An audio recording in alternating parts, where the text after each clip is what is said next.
I think we should start now. Yes. All right. Good morning, everyone.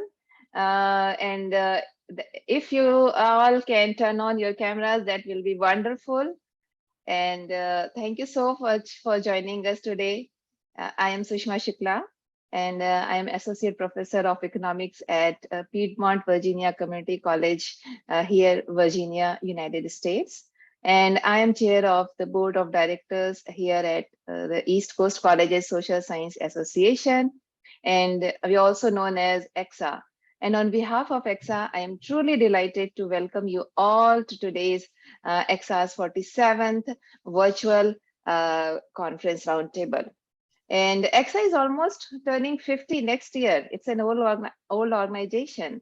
And it is the first its first organizational meeting took place at Bergen Community College, New Jersey, in the spring of 1974. And the association was essentially a group of social science educators committed to fill a major need at the 2-year college level. And later, 4-year university educators were also joined this organization. Then EXA actually distinguishes itself by promotion of collaboration between disciplines and institutions, and we promote cooperation in research and teaching that contributes to improving human opportunity at potential and community health and the public good at the local, regional, and global levels.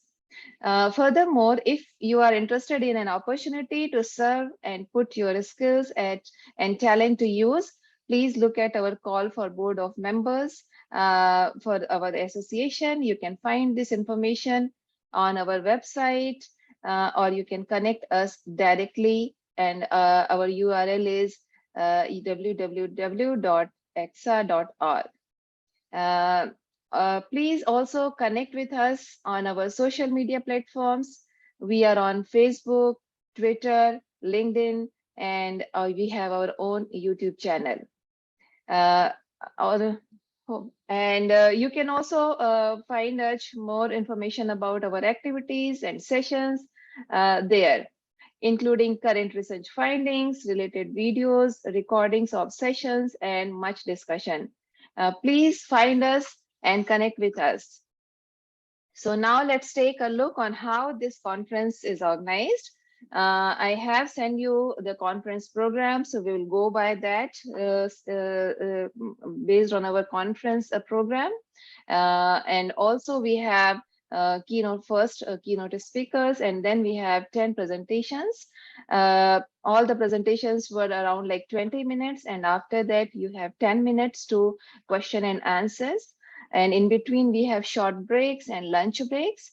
And you can share your screen while you are presenting. Some of you have sent me your presentations, so I can also share for you if you cannot.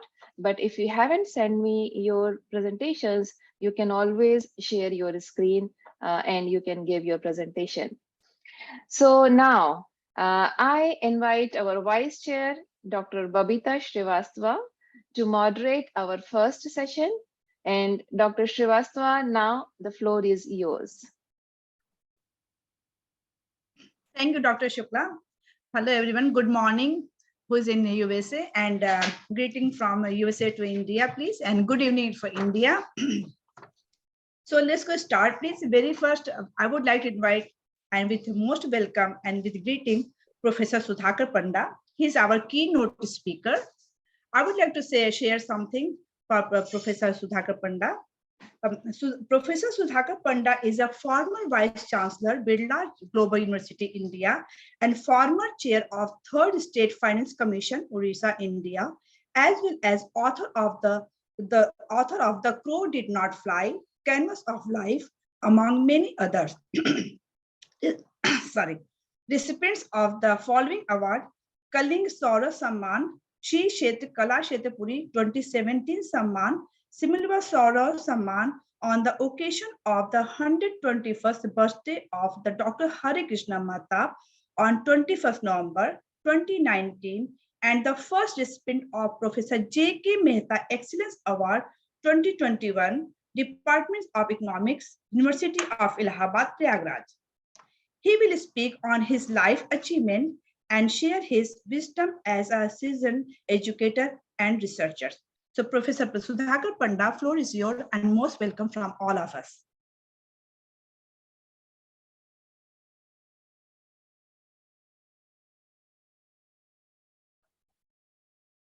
Sushma, I think some technical issue looks like, because I can see Professor Sudhakar Panda three links. So hello sir, can you hear me please?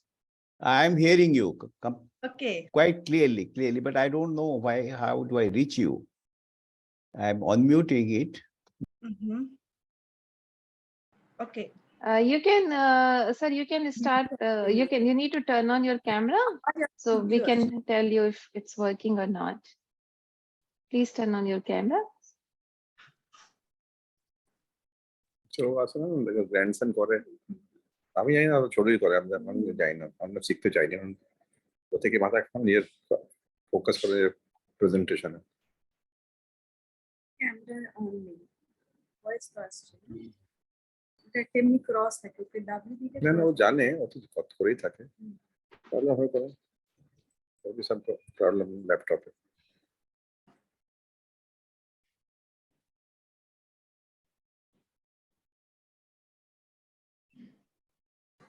only 13 participants. এটা তো first session হচ্ছে pre lunch post lunch ওখানে এখন morning 8 o'clock.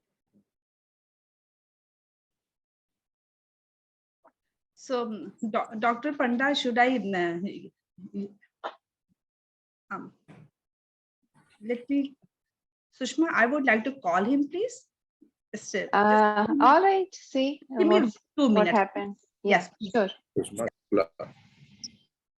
হচ্ছে ইন্দোরের মেয়ে ঠিক আছে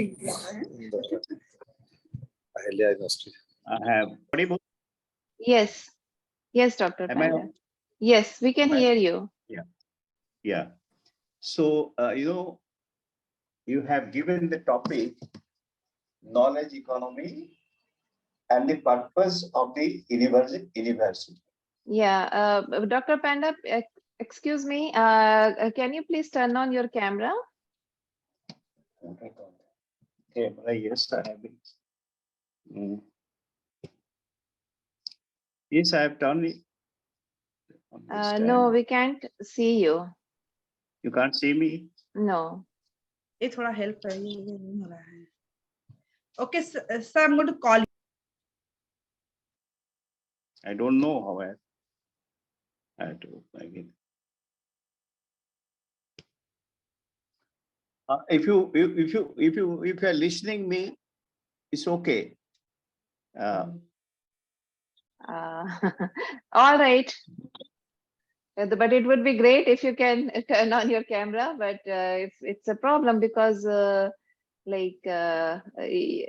think you turned on your camera initially. So but it's a problem, then we can go without it.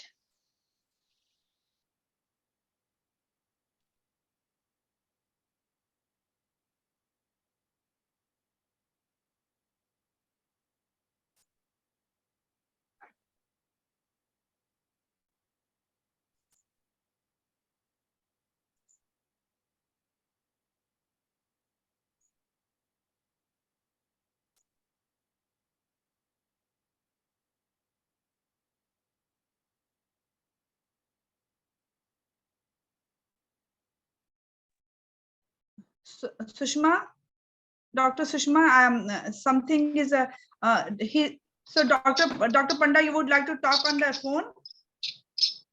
Yes, I can talk on the phone. Okay, so but Sushma, is it possible people can hear from the phone? No, he can talk here. Dr. He can Panda, talk. yeah, now you're here. So now he is here. We can see him now. You can see us, see me. Yeah, I think you have logged in via your phone. So in phone, I can see Okay, you. let me turn on the phone first.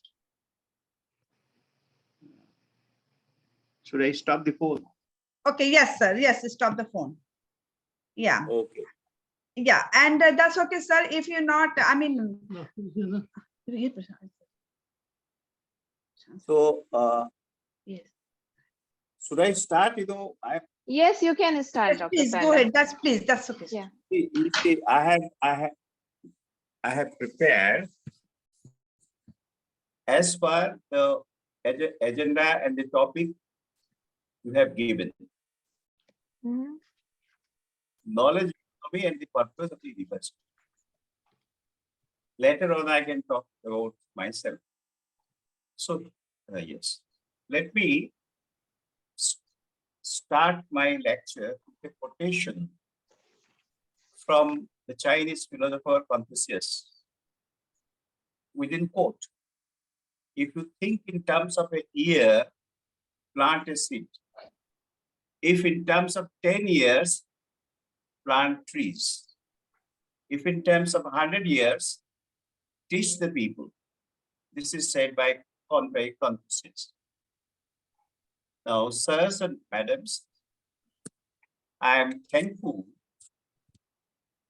to the East Coast Colleges Social Sciences Association organizing the 47th annual virtual conference roundtable, the board of directors, and particularly to Drs. Babita Srivastava and the emeritus board members for the invitation to participate in the virtual conference and share my views on the important issues raised. I welcome and extend my good wishes to the fellow participants. Let me come to the issues straight. How do we view, understand, appreciate the knowledge economy? The first thing that comes to my mind when you talk of knowledge economy is education in a very comprehensive sense, involving teaching, training, research, presentations, publications for dispersion and expansion of knowledge. A teacher, of course, a teachers, but some important more than that is the academic facilities he has access to in the college and the library.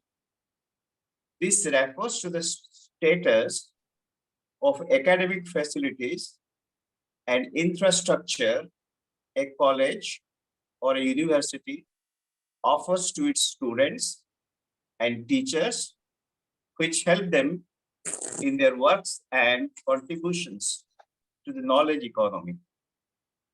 The college has to provide the teachers with good library, access to internet facilities for their connection to other important libraries in the world, like the ProQuest, and interact with their fellow colleagues in other universities. So here, teachers may be encouraged to and enabled with funding to participate in national and international seminars. Some universities or institutions offer incentives to the teachers who publish and disseminate knowledge. Investment in the ICT, information and the communication technology, is great help to the teachers. Now, this I'm saying because that is how we are creating knowledge. And once the knowledge is created, it becomes a challenge and it becomes an encouragement to others how they react to the react to the knowledge already created. So that is how knowledge sustains itself. So it is necessary that there should be a network of university, industry linkages, think tanks, research associations, NGOs, private enterprises who come together, work together to help communities and thereby develop innovations and create new knowledge for the benefit of the people. The working together will have a positive impact on the university. Now, the second question comes in purpose of a university. Let me be very specific on this point. I was a student of the Allahabad University, established on 23rd September 1887. The motto of the university is Quod rami tot arboris, meaning as many branches, so many trees. So every university in India has a vision, is also a mission. The vision and mission taken together with the motto of the university explain the purpose why the university has been set up and what is the work of the university. I taught in the Utkal University for 30 years. The motto of the Utkal University is Satyam Param Dharmahi, that is, seek the highest truth. Similarly, each university, it has its vision, it has its mission, and all the universities in their mission and vision, they try to enthuse the students and create an inquiring mind and calculate it, a sense and inculcate a sense of commitment to studies, quality, ethical behavior, and respect for others. To provide a platform for free flow of ideas where discovery and creativity will foster professional growth and will usher in a better world. So this is how the universities help us. Now the Birla Global University, where I was the founding vice chancellor, so it has a vision that to create and disseminate knowledge in global context while pursuing excellence, innovations, and improvements.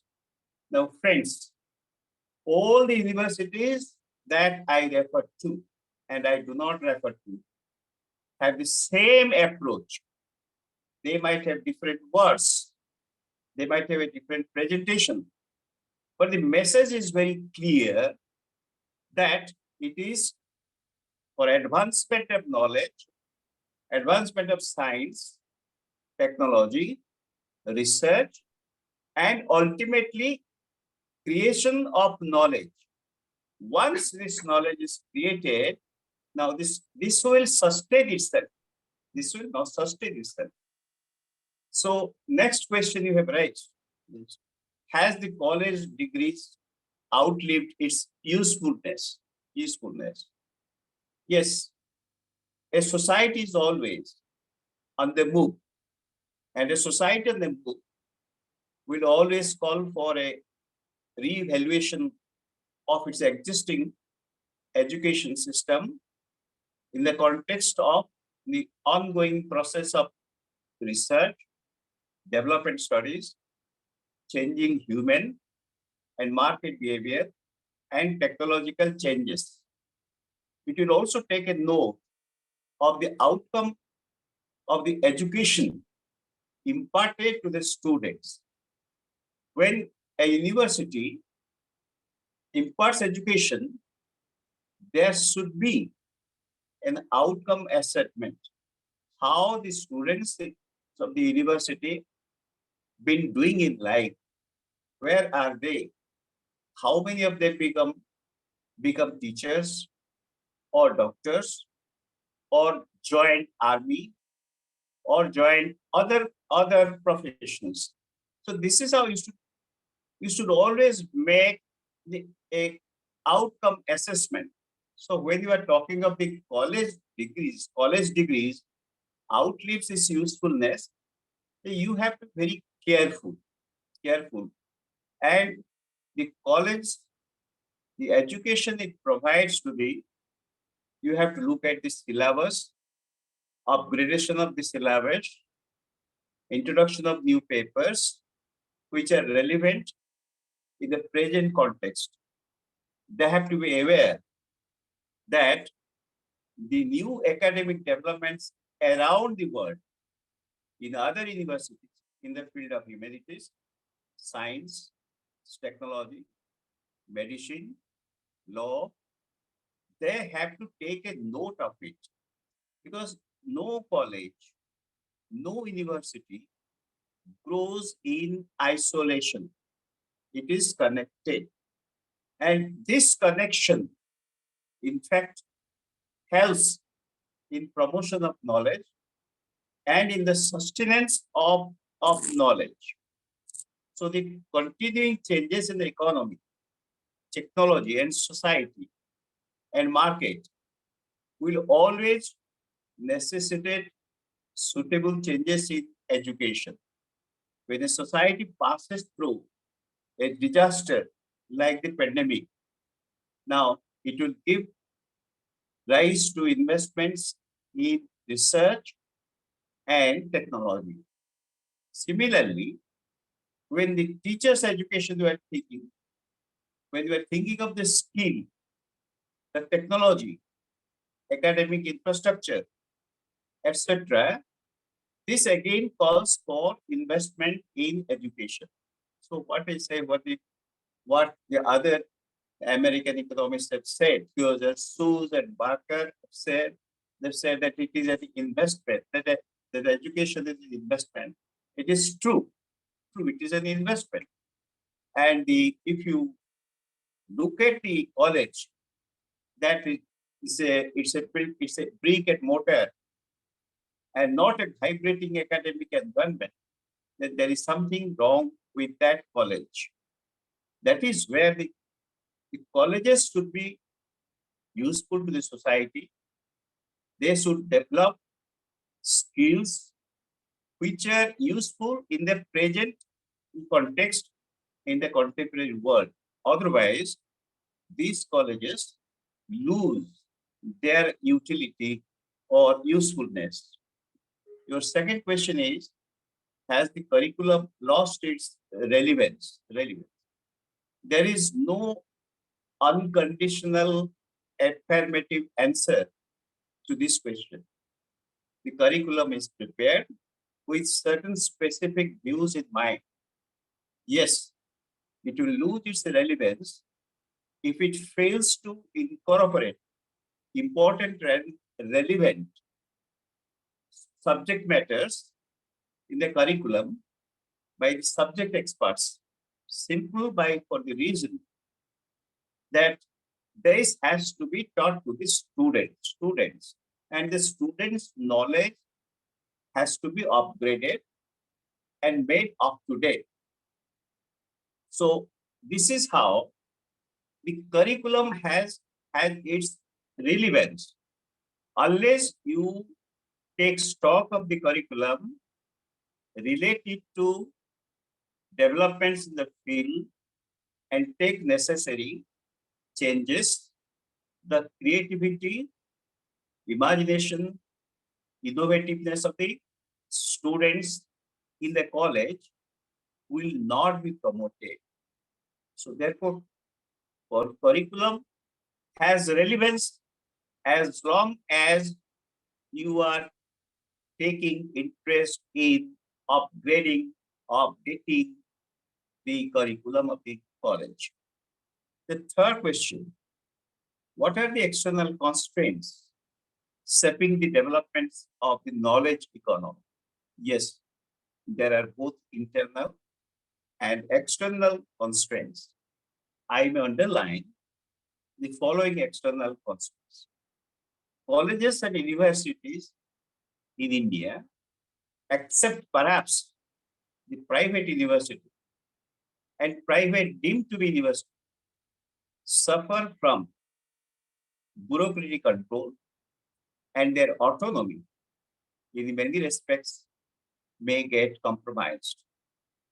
Teaching posts like that of assistant professors, associate professors lie vacant, sometimes for years, affecting students' education and other academic activities.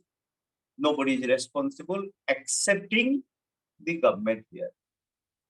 Secondly, academic activities, including students teaching in the colleges and universities, get interrupted because of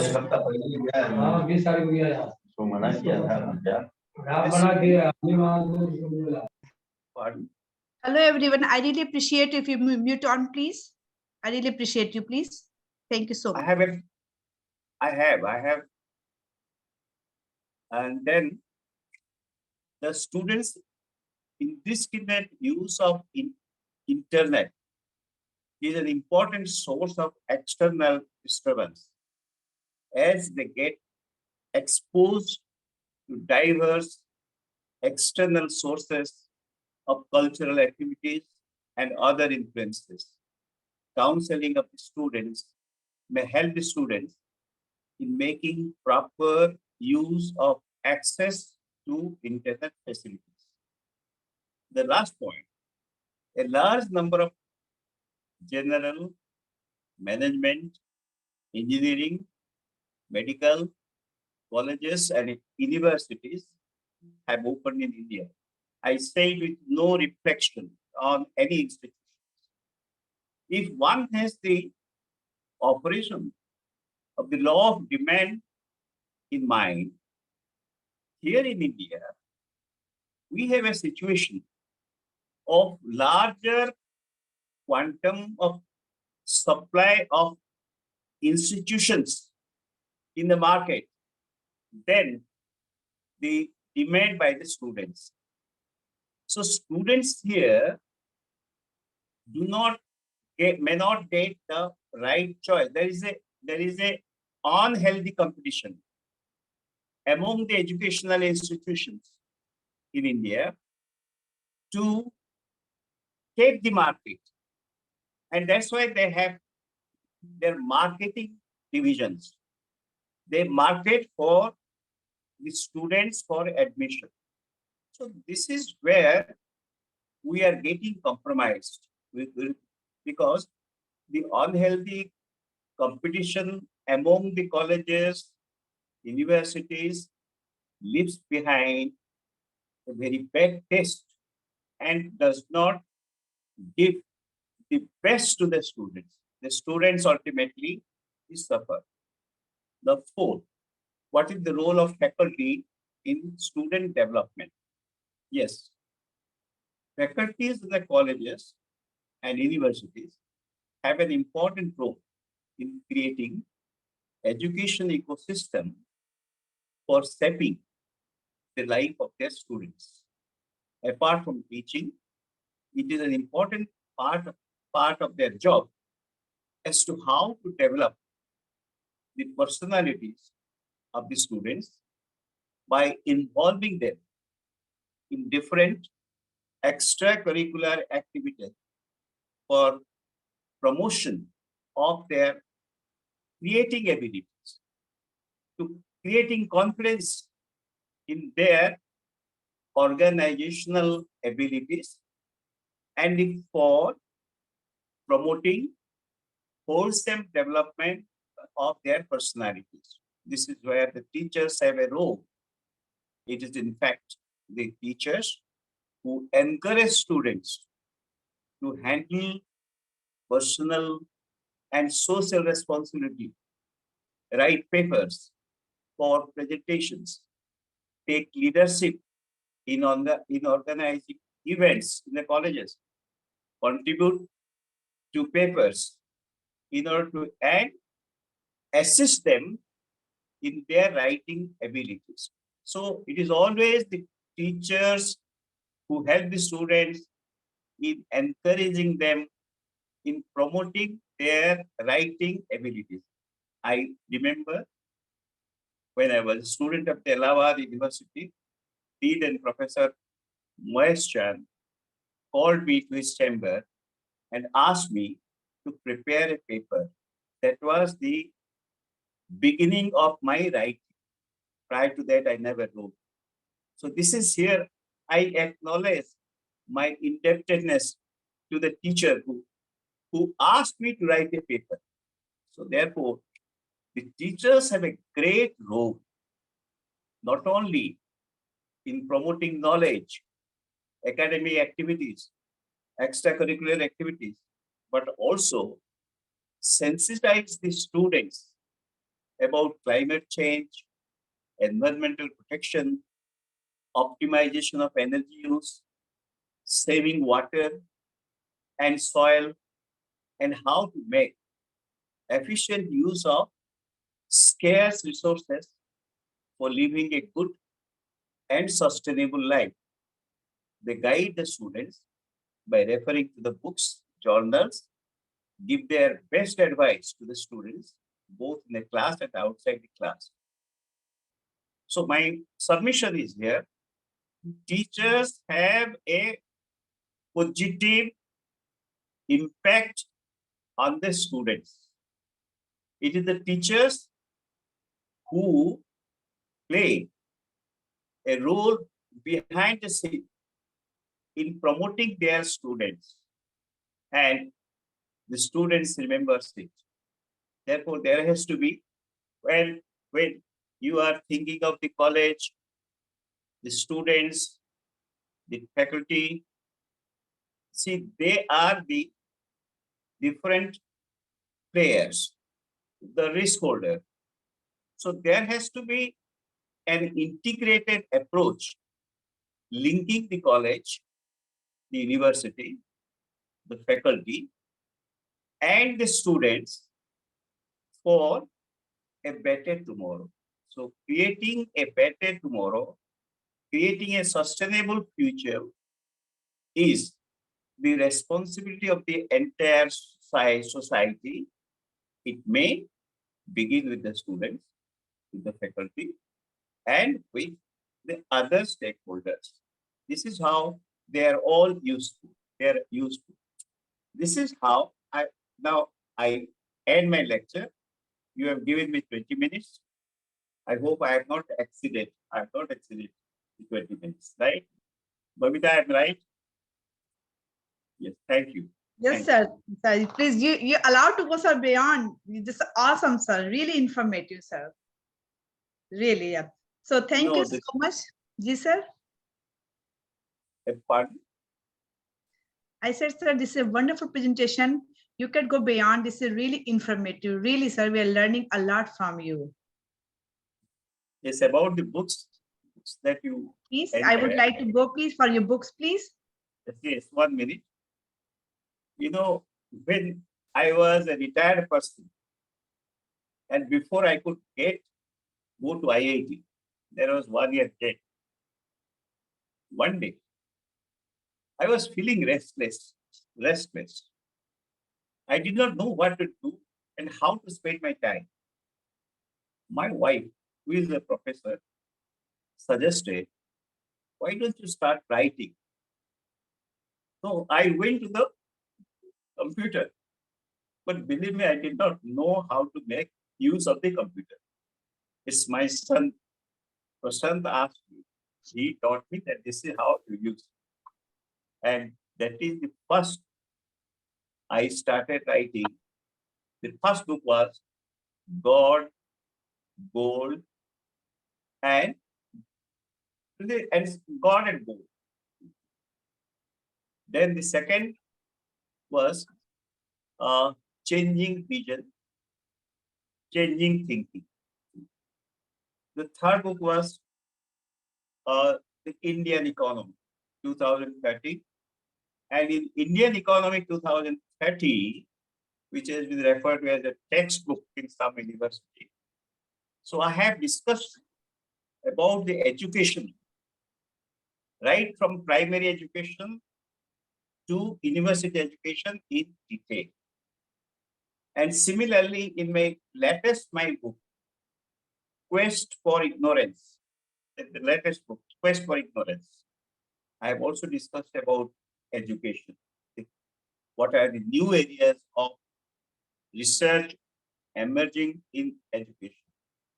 And the book which you have referred to, The Crow Did Not Fly, that is a storybook. Earlier, I wrote 2 storybooks. The first storybook was The Pauper and the Potato. That is an excellent book. The second storybook was A Night with Ghosts. Ghosts. Believe me, I did not know how I wrote about the ghosts. And the third book is The Crow Did Not Fly. I assure you, this book has received wide reviews, and I am happy. And in all these books, I would express my thanks, gratitude to my friend, Professor Prashanta Bose, who gave the design, the cover page design for these books. I thank him for this. This is how I spend my time. And I, That's at the moment, excellent. thank you. That's all. That's all. Thank you. Thank you, Babita. Thank you so much, Dr. Panda. And it was a pleasure to hear you today. And thank you so much for sharing the name of all the books that you have written, because I might be referring one of your book, Indian Economy. Next semester, I will be teaching this course in my university. So I might get that book. So thank you so much for letting us know.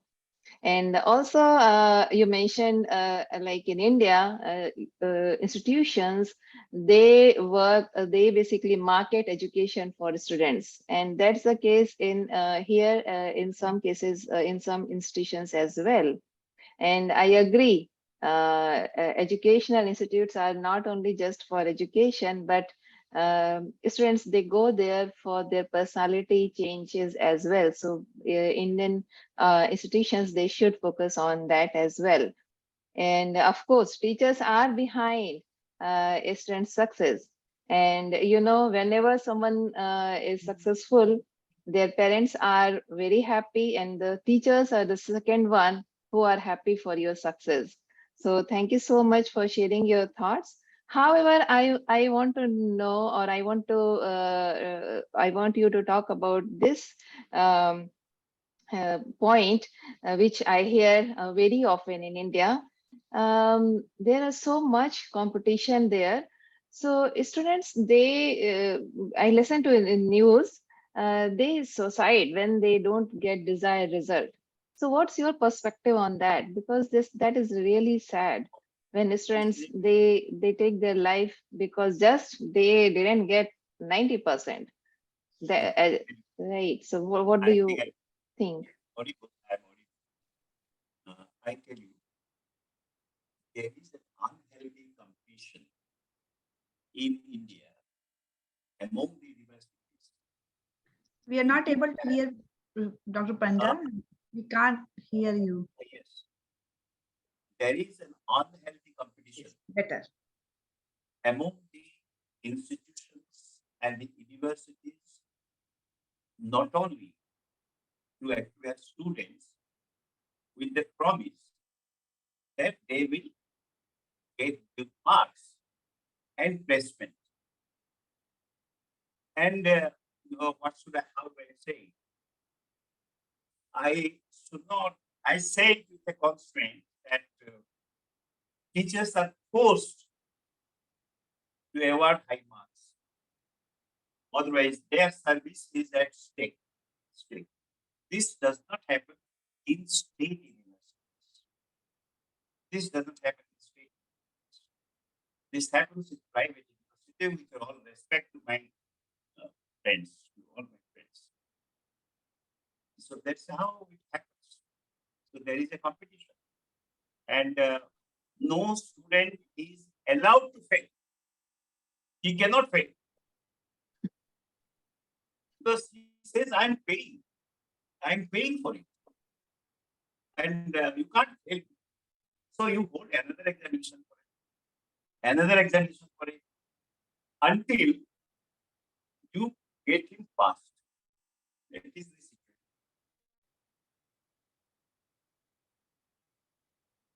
Yes. Thank you for your thoughts, Dr. Panda. Vavita, you can go ahead now. Yes. Okay.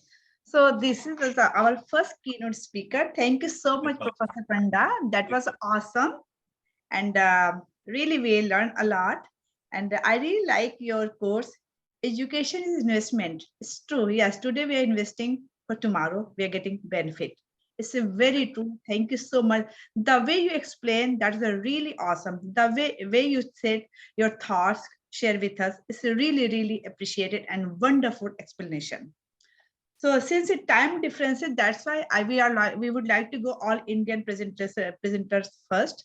So this was our first keynote speaker. Please, I would like to everyone give big applause for Professor Panda. Everyone, please. That would really appreciate it. That's an awesome job.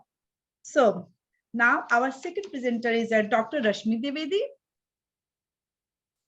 So Dr. Rashmi Dwivedi is currently working as assistant professor at IEC University, Solan, Himachal Pradesh, India. She attended her master's degree in economics from University of Allahabad and obtained her PhD in economics from University of Allahabad. Her research topic is socio-economic impact of financial inclusion of women, a case study of Panna district of MP, India. She has presented and published 10 research papers in reputed international and national journal and edited books. She has also worked with NGOs as a research assistant and research associate project named Ujjwal Yojana, UP, India. So please, Dr. Rashmi Dwivedi, floor is yours. You are most welcome to present your paper. Yeah, good evening, ma'am. Good evening. How are you? Yeah, I'm good. I'm audible. Yes, wonderful. Yes, you are. Yes. You can share your screen if you want. You're more than welcome to share. There you go. Thank you.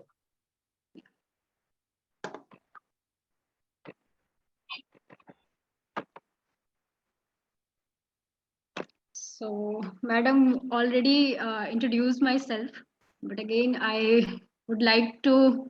Excuse me. Yeah, Rashmi, can you please make your slides full screen before you start talking? Sorry for interruption. No worries, Ah, ma'am. good. Thank you.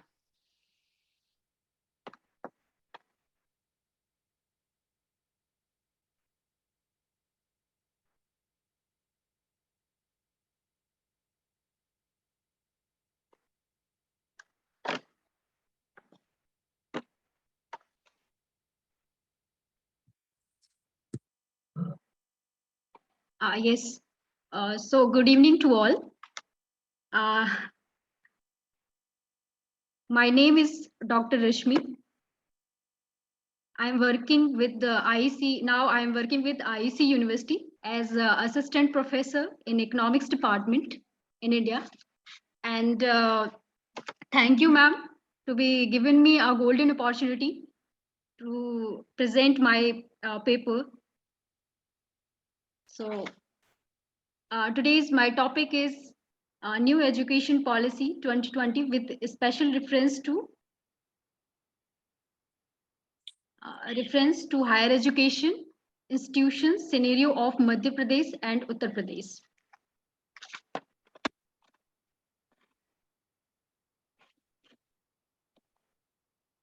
Ma'am, my slide is not working in my site.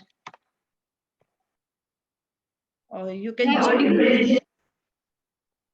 So, do you want me to share a screen then? Or if you want to go without full screen, try that. Okay.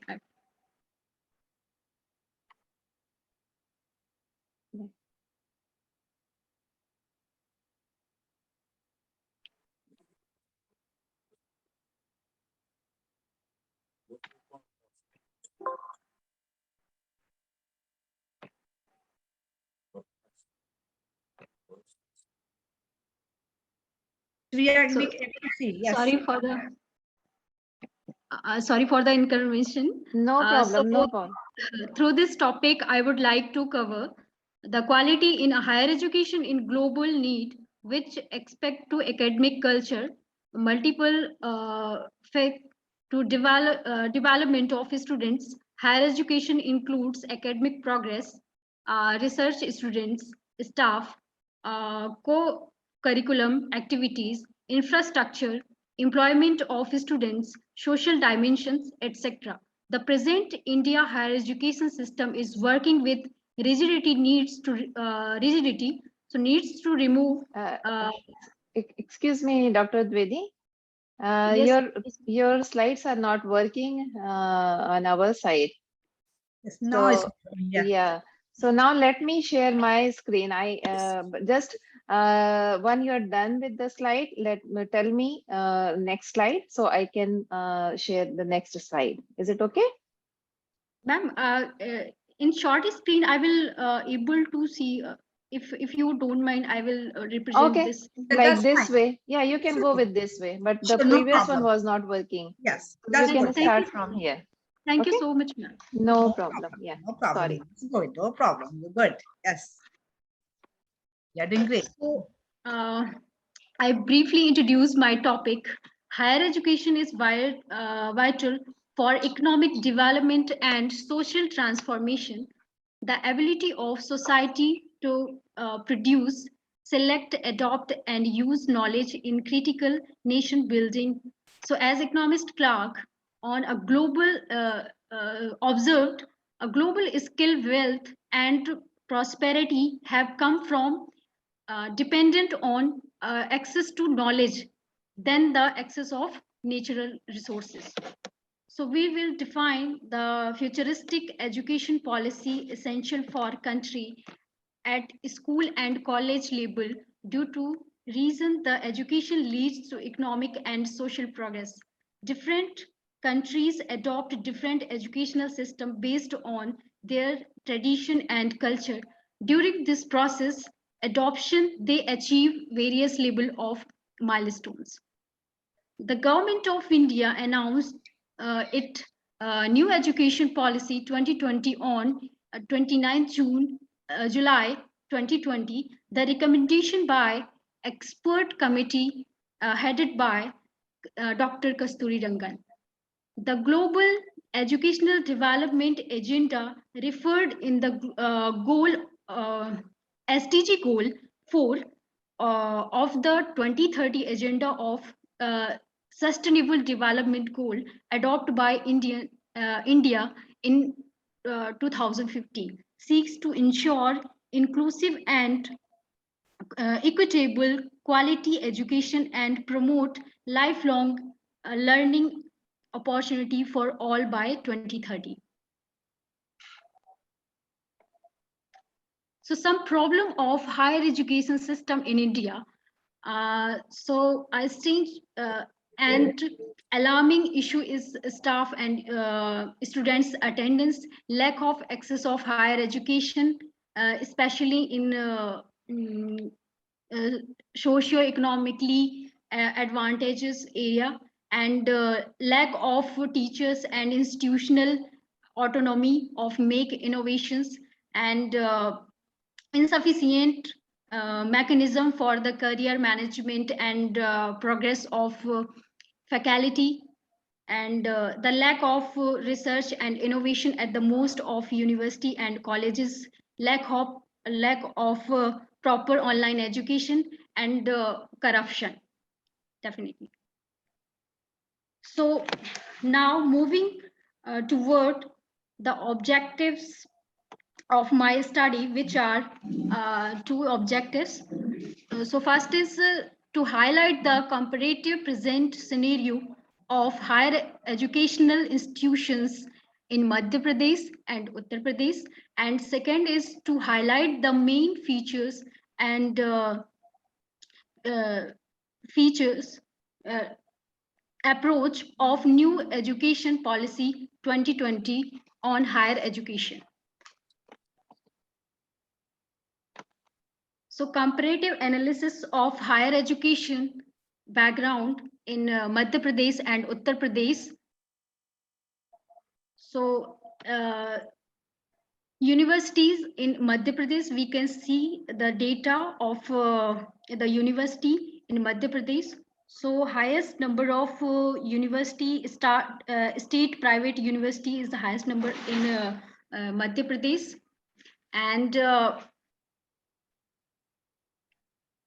in Uttar Pradesh, we can see the data, state private university, 28 having there, we can see clearly data.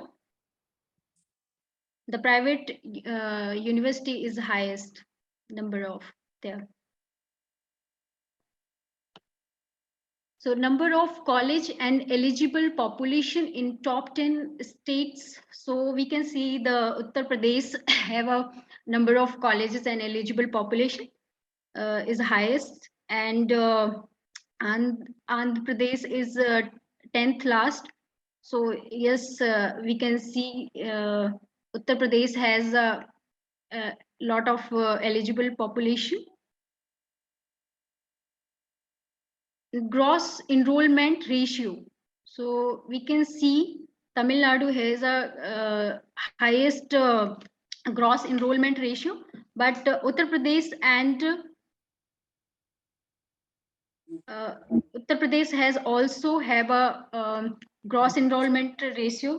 We can see the clear picture of it. The students enrollment higher education. So we can see actually there is, I just differ the data, the gender wise. So I there I will present the especially women data. So we can see there in the blue color is basically present the Madhya Pradesh, and red color is the present the Uttar Pradesh. So we can see there is in Uttar Pradesh women enrollment is higher than the Madhya Pradesh. The number of colleges per lakh population, average enrollment per college in UP and MP. So there is the data.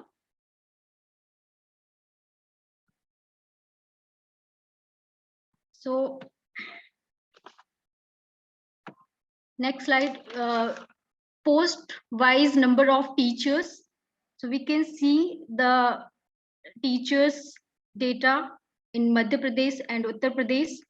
So lecturers and assistant professor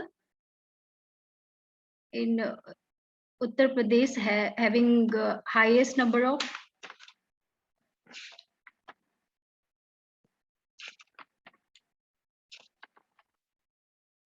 Yes.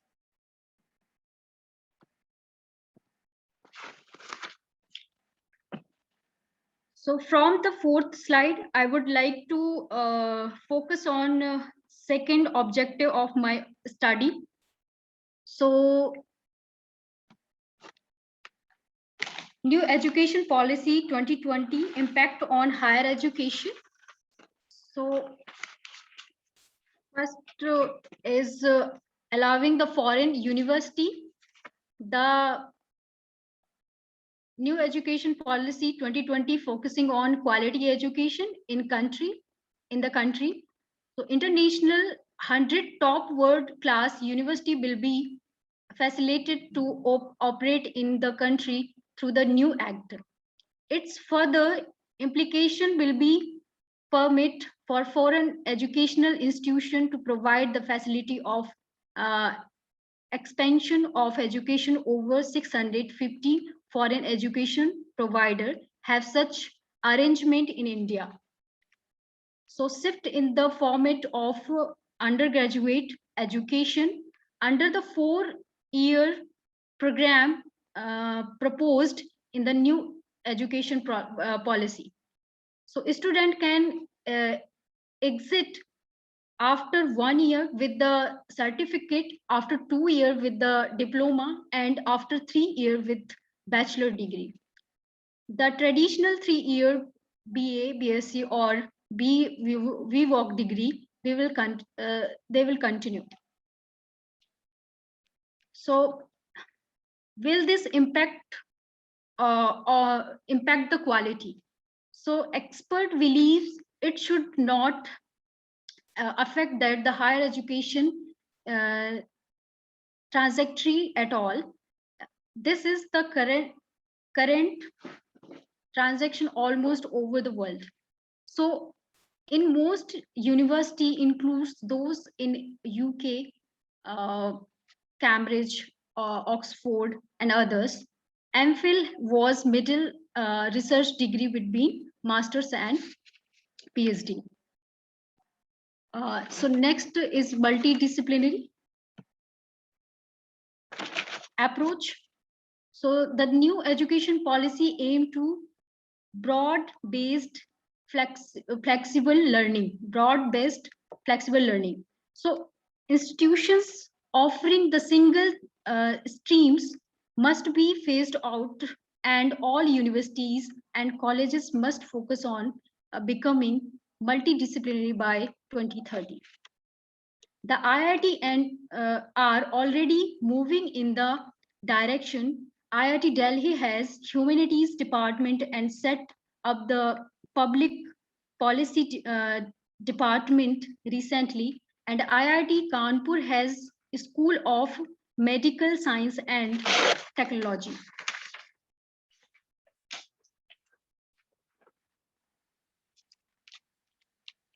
Uh, For example, we can say a civil engineer knowledge how to build a dam is not going to solve a problem. So he and she needs to know environmental and social impact of building the dam. So single regulatory. The new education policy also paves the way of single overreached regulator of higher education, which is replaced. The University Grant Commission and All India Council of Technical Education, AICTC, and single regulatory called the Higher Education Commission of India.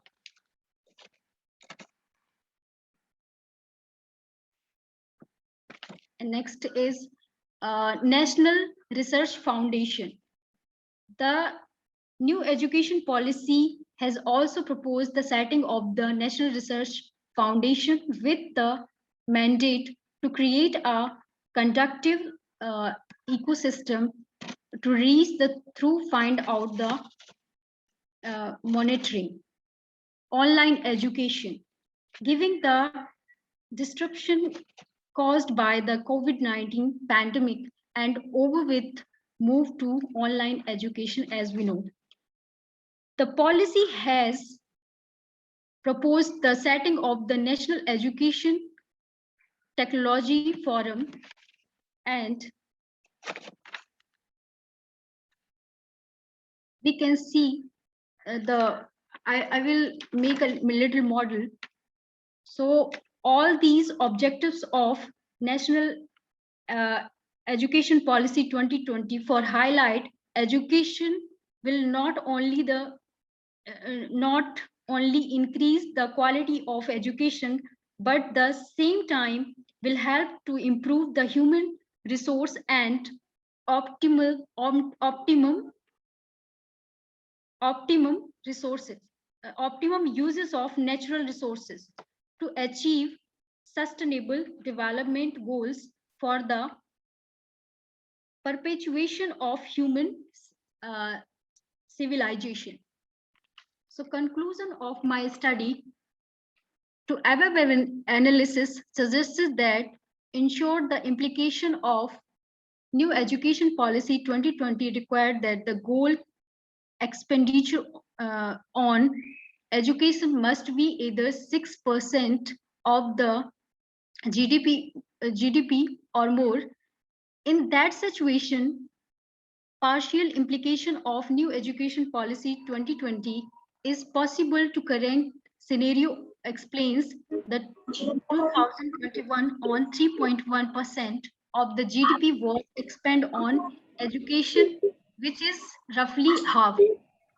Government along is position for enhancing the expenditure on higher education before private sector should be invited to join hands to fulfilling the stages of new education policy. Ultimately, government should allow the public-private partnership PPP model in all kinds of education, basic education, intermediate education, higher education, vocational education, professional education, medical education, agriculture education, as well as gender education.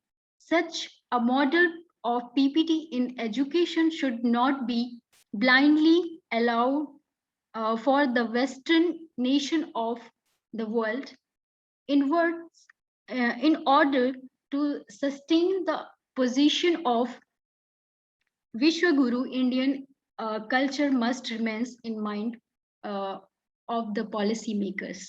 So thank you so much, ma'am, and thank you to all.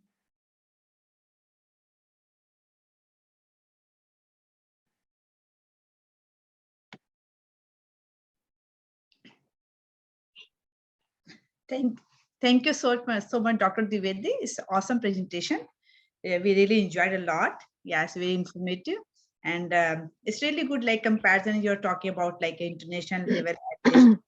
And yes, it's very good. And yes, and I'm sure everyone liked it. Dr. Shukla, I'm sure you also like this paper. I would like to say something, please, for her. Yeah, thank you, Dr. Dwivedi. It was an awesome and very informative presentation. And can you please stop sharing the screen and turn on your camera so Yes. we can, Yes. yeah, we'll see, Yeah. feel your presence here. Yeah. Yep. There you Yeah, go. here you go, yes. So yeah, it was very nice. But I have a question. In one of the slide, a question or suggestion. I don't know how it will go, but you shared this one slide, a gross enrollment ratio. So I noticed for Uttar Pradesh, the ratio is above average, but for Madhya Pradesh, it's below average. But so I saw that number, but I didn't hear, or maybe I have missed that. What's the reason behind why that ratio is lower in Madhya Pradesh? That was like I just that question is sparked when you were talking about that. So can you please talk about it a little bit? Yes, ma'am. Uh, I don't so much studied about that particular this topic, but due to the paper writing, I would also the near about things just started, so I will share with you. Actually, um, as compared to Uttar Pradesh, in Madhya Pradesh, peoples are less aware for the education. We can no, the sound is so weird, but there most of the tribals mm, tribals, we can say, like ST SC group, those are belong this group. So those are very unaware about that part, their education, or they are very rigid for the educational perspectives. Yes, and this is one of the reason maybe. And yes, and in the high for the higher education.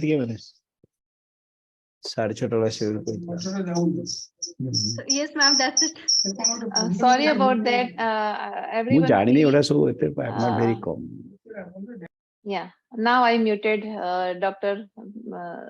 Panda, I think. All right, you can go ahead, Dr. Zedi. Yeah, sorry yes, for ma'am. the interruption. So this is one of the reason, and another is their government policy is also the one of the policy implication is very poor, not especially uh, especially in a village or uh, interior area, because of their infrastructure is very weak, and uh, some students only they went they just enroll, and they don't studied so much, they just cross the classes, and they don't get a quality education. And Mhm. after when they cross the fifth or eighth class, they because there is educational system is free of cost education is available in India. 14 years, there is a right, article 21 is defined the free of cost education. So Mhm.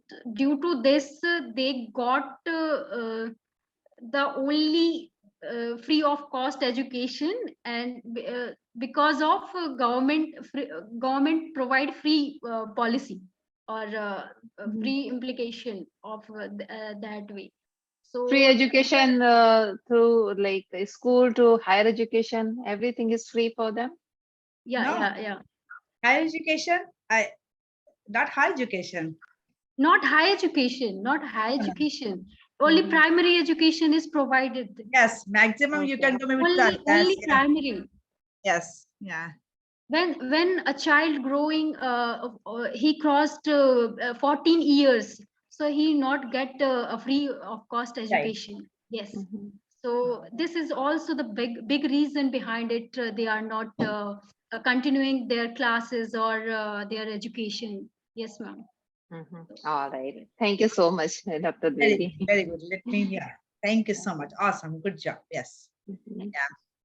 So let's go, keep moving, please. Thank you, Dr. Dwivedi. I really appreciate your all your like answers, reply, and your thoughts you share with us. That's really appreciable. And I'm sure everyone going to be really learning also and enjoying like your perspective. This is really, really great. All right. So let's go move on, please. So now I would like to invite Dr. Krishnendu Das. Dr. Krishnendu Das is an assistant professor is in Department of Economics, Lal Baba College, University of Kolkata, India. His area of interest is poverty and fuzzy logic, etc.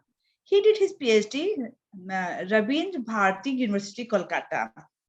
And I'm sure he presented several papers. He's writing in national and international journals, and he's going to share with his presentation with us.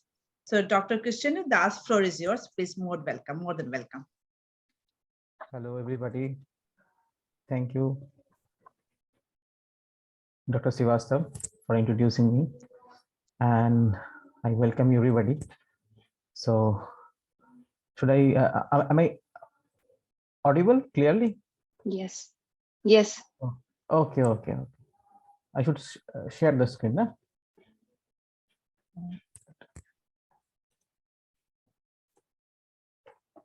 Is it visible? Yes. If anything happens, please tell me. Okay. It's if you can make it full screen. Yes, perfect. Now, yeah, you go ahead. Go ahead, please. Okay. Okay.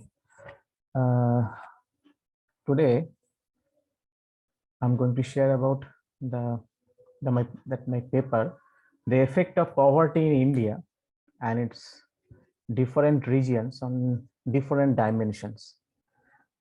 So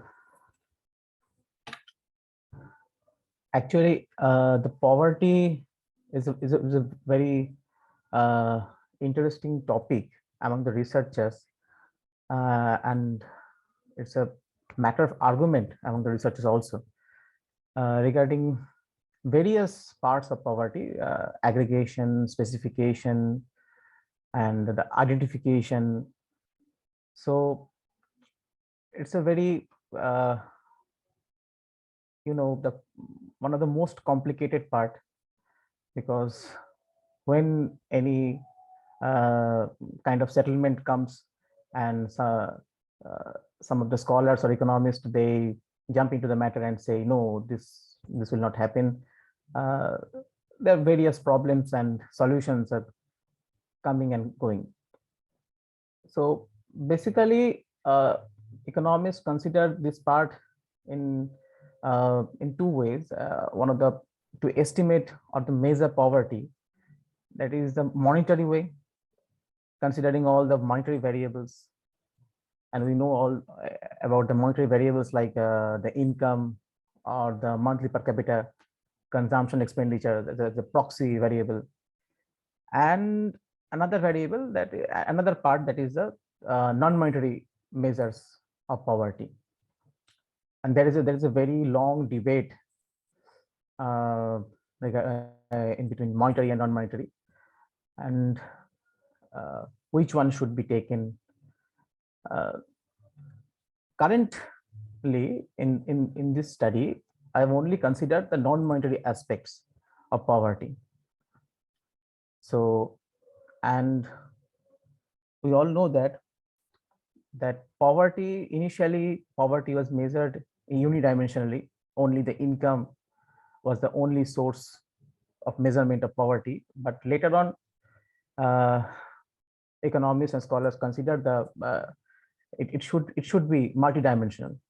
Poverty, as Professor Sen multiple times said, that poverty is a multifaceted phenomena and should be treated like that. So, multidimensional poverty, non-monetary phenomena, estimating the multidimensional poverty with non-monetary phenomena. And this study is based on India. India as a whole, and India was having the history of poverty before independence, after independence, and we see poverty in India in various parts of India. And though there are a lot of arguments regarding the poverty, the various committees have been set up, and they submitted reports like the Tendulkar committee, Rangarajan, etc., etc. They submitted multiple reports to the government, and they set the benchmark regarding poverty, the poverty line. So the long history, and also this is a continuous process of poverty, that and government also have taken many steps regarding eradication of poverty.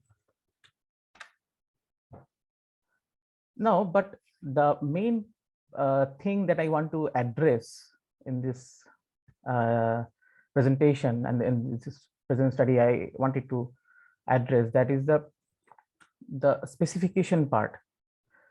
That if I take one poor person or poor household, and only in terms of income measurement, if I say that the person is poor, and how much money, if I start giving him like sorry,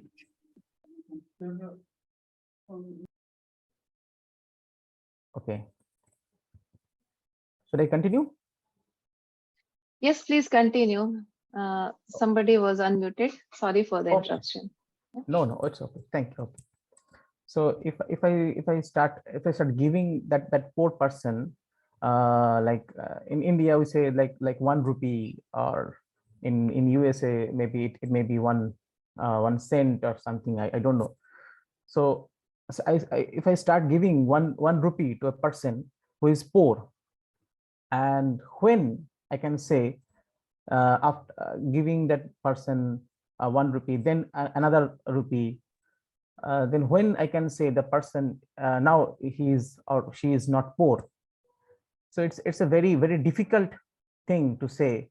That means that determining the cutoff, how much we should consider for poverty, that means the poverty line. So for that reason, I used the fuzzy logic for the better specification. Fuzzy mainly initially proposed by Professor Zade, Professor Latif Zadeh. It's a bit technical part, mathematical part. That is a set where we in general we consider normally we consider sets, like if I consider a set containing 3 elements like 1, 2, 3. So each element having the membership value is 1. That means the member 1 having the membership value 1, the member 2 having the membership value 1. 1 means 100% membership. The member 3 is having the membership value 1. And other than 1, 2, 3, any kind of number or anything having the membership value 0, that means out of the set. This is a basic thing, like this is a crisp set theory. And the fuzzy logic or fuzzy set theory, any member can have the membership value in between 0 and 1. This is just basic thing, and I don't want to elaborate here because it's a bit technical part. So I use this logic to determine the cutoff for the poverty. What should be the poverty level, and just to add the minor and minor specification, so capture the detailed part of poverty. So the objectives of the study is to examine the trends of multidimensional poverty in India and its different regions during 1992 to 2016 using this extended fuzzy method, and also the trends of multidimensional headcount ratio and multidimensional average intensity. Actually, the Alcar and Foster, they have given the methodology of multidimensional poverty. The multidimensional headcount ratio should be multiplied by the multidimensional average intensity, and then we'll get the multidimensional poverty index. So I used that Alcar and Foster 2011 methodology and combined with that methodology with the fuzzy logic given by or proposed by Digam and Costa 2004. So like that, I just built up that model. I used the data, unit level data by the National Family Health Survey from 1982 to 2016. And that I just told you that Alcar Foster 2011 methodology combined with the fuzzy poverty model proposed by Digam and Costa. Also used the logistic regression model for likelihood of poverty by different indicators like sex, education, healthcare, etc. This is the data and methodology part. And now we just go start the estimate discussion on the estimates. Before going to the estimates, I have divided the entire India across the time periods into different regions, like the central region, eastern region, northeast region, northern region, southern region, and western region. And all the divisions here, you can, okay, one thing, is it visible? The current slide is visible to everybody? Yes, you have Okay. pink color. Pink color. Yeah. The site, yeah, and northern eastern on this, yeah. Oh, okay. Thank you. You're good, yeah. Thank you. Okay. So all the divisions here, all the divisions from 1992 to 1993, 1998 to 99, 2005, 2006, and 2015 to 16, all these divisions of states, I use this division as per the NFHS, that means the National Family Health Survey. They, as per their division in their report, I just took that part from there. Okay, so this is the division of the states, and also you can say the grouping of the states. Now the dimension, I will talk about the dimension. Basically, according to Alcar and Foster, they have taken the 3 dimensions. Okay, the first dimension is standard of living. Second dimension is education, educational attainment or education. The third dimension is the healthcare.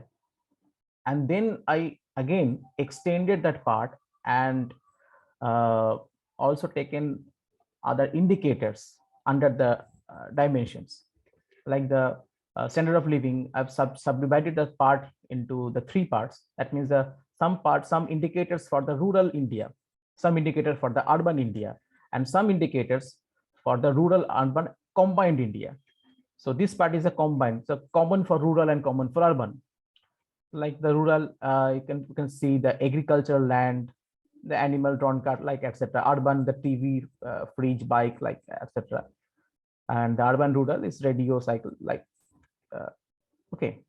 And just like the housing and the drinking water, electricity, sanitation, cooking. Now the second dimension, under second dimension, the educational attainment. Okay, the educational attainment, the school attendance, the eligible member of the household. Okay, any eligible member of the household not going to school. Okay, that is a school attendance. The years of schooling, that means the highest educational level, or under school attendance also I consider the educational level of current year according to the age. So from there also that you can see also the lag behind the years of schooling, also the highest education level and the highest years of schooling. Okay, and under the third dimension, that is the child mortality at the age of death, that is the equal or less than 5 years. Nutrition, the 10th indicator, the child BMR rating, women BMR rating, and men BMR rating. This is the basic part of the model. Okay, the next part, that is the estimates. I'll discuss the estimates that are rural urban India from 1992 to 2016. These are the estimates. Now here, it's a combined region, that means rural urban combined region. So these all are the regions: central, eastern, northeastern, northern, southern, and western. Also the entire India. And these 3 are the parts of the poverty estimates. Like the MHCR is the multi-dimensional headcount ratio. Like here, for the central region, we have the 0.895 during the period 1982 to 1993. That means near about 89.5% people were below poverty. This result due to our model. This is a model by using the fuzzy model. This is a multi-dimensional headcount ratio. And the second part is the multi-dimensional average intensity. That means here for the eastern region, it is 0.539. That means near about marginal multi-dimensional average intensity. It means near about 54%. Okay, any average poor household, okay, experiencing near about 54% intense poverty during 1992 to 1993. This period, any average household experiencing around average poor household, okay, already identified poor household, they experienced near about 54% intense poverty. And this is the FMPI, that is the fuzzy multidimensional poverty index. That is the 0.492. Okay, for 0.492, that means near about 49% of the households, 49% of the households having poverty, under poverty, multidimensionally poor, with minimum 30% experiencing 30% poverty experience. minimum 30%. They experience minimum 30% of poverty, 30% intense poverty. So just like for 1998 to 1999, 2005, 2006, 2015, 2016. So, and we can see all this for the combined region, and for the rural India. This part is for the rural India, like the central region. If we say 1988 to 1989, it was around 0.952. That means in the central region, near about 95% of the population were deprived, and they experienced about 56% average, 56% intense poverty. So these are all the estimates. And if I move to the second slide, the urban India from 1990 to 2016, like here for 2015-16, like this eastern part, eastern region, the MACR was 0.474. That means 47% of the population are poor, multidimensionally poor, and any average poor household experiencing near about 42% intense poverty. Okay, and multidimensional poverty index was 0.199. That means near about 19% of the population were deprived, and that they experienced average deprivation at least 30% average deprivation. This is the urban part. Now this part ends here, and then for the likelihood of poverty by the different indicators, for this I considered the logistic regression model, and I'm extremely sorry to say that I just skipped it. I forgot to mention the equation, logistic equation here. If any problem happens, or if you want to ask me any question, then I will answer that. But I just say verbally, the logistic regression equation is like, I considered the variable any household. Okay, that household is poor or not. Whether it is poor, then I give that household score 1. If not poor, that is 0. So this is the dependent variable, and poor or not poor is the dependent variable for a particular household. And other variables like the sex of the household heads sex, the education level of the household head, whether primary education, secondary education, higher education, and other variables like healthcare, whether the household having the healthcare or not, the size of the household, how many members, and these are the quantitative variables, and the age of the household head, and the number of observations. So the variable like here, the household head sex, and I have got some significant results here. The reference category here, that is the male category, that means the household head sex is male, and the category is the female.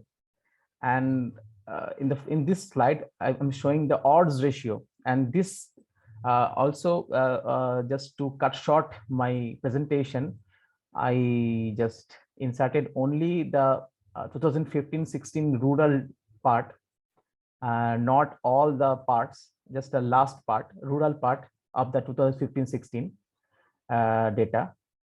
For the central region, the odds ratio is 2.1272, and there's triple star, that means highly significant, that means 1% level of significance. So, and the odds ratio is greater than 1. It signifies that in comparison to male household head sex male, the females household head with female household heads, they're more likely to be poor. Okay, they're more vulnerable. Okay, than the male household head. For the central region, we can see that same also for the eastern region. This is also 2 point something, and this is highly significant. Same here, household head, female household head having more likelihood chance of being poor than the male. Same for the northeast, same for the northern region, but different for the southern region. Though it's not highly significant, but having 1 star, that means 5% level of significance is there, statistically significant, not highly significant, but here it shows less than 1 for the southern region, the household head sex, and it is quite different from rest of the regions. For central, for eastern region, northeastern region, northern region, southern western region. Only for the southern region, southern part of India, there, according to this study, this statistical table suggests that the household, if the household sex is male, then they are more vulnerable, or their chance of being poor than the female is high.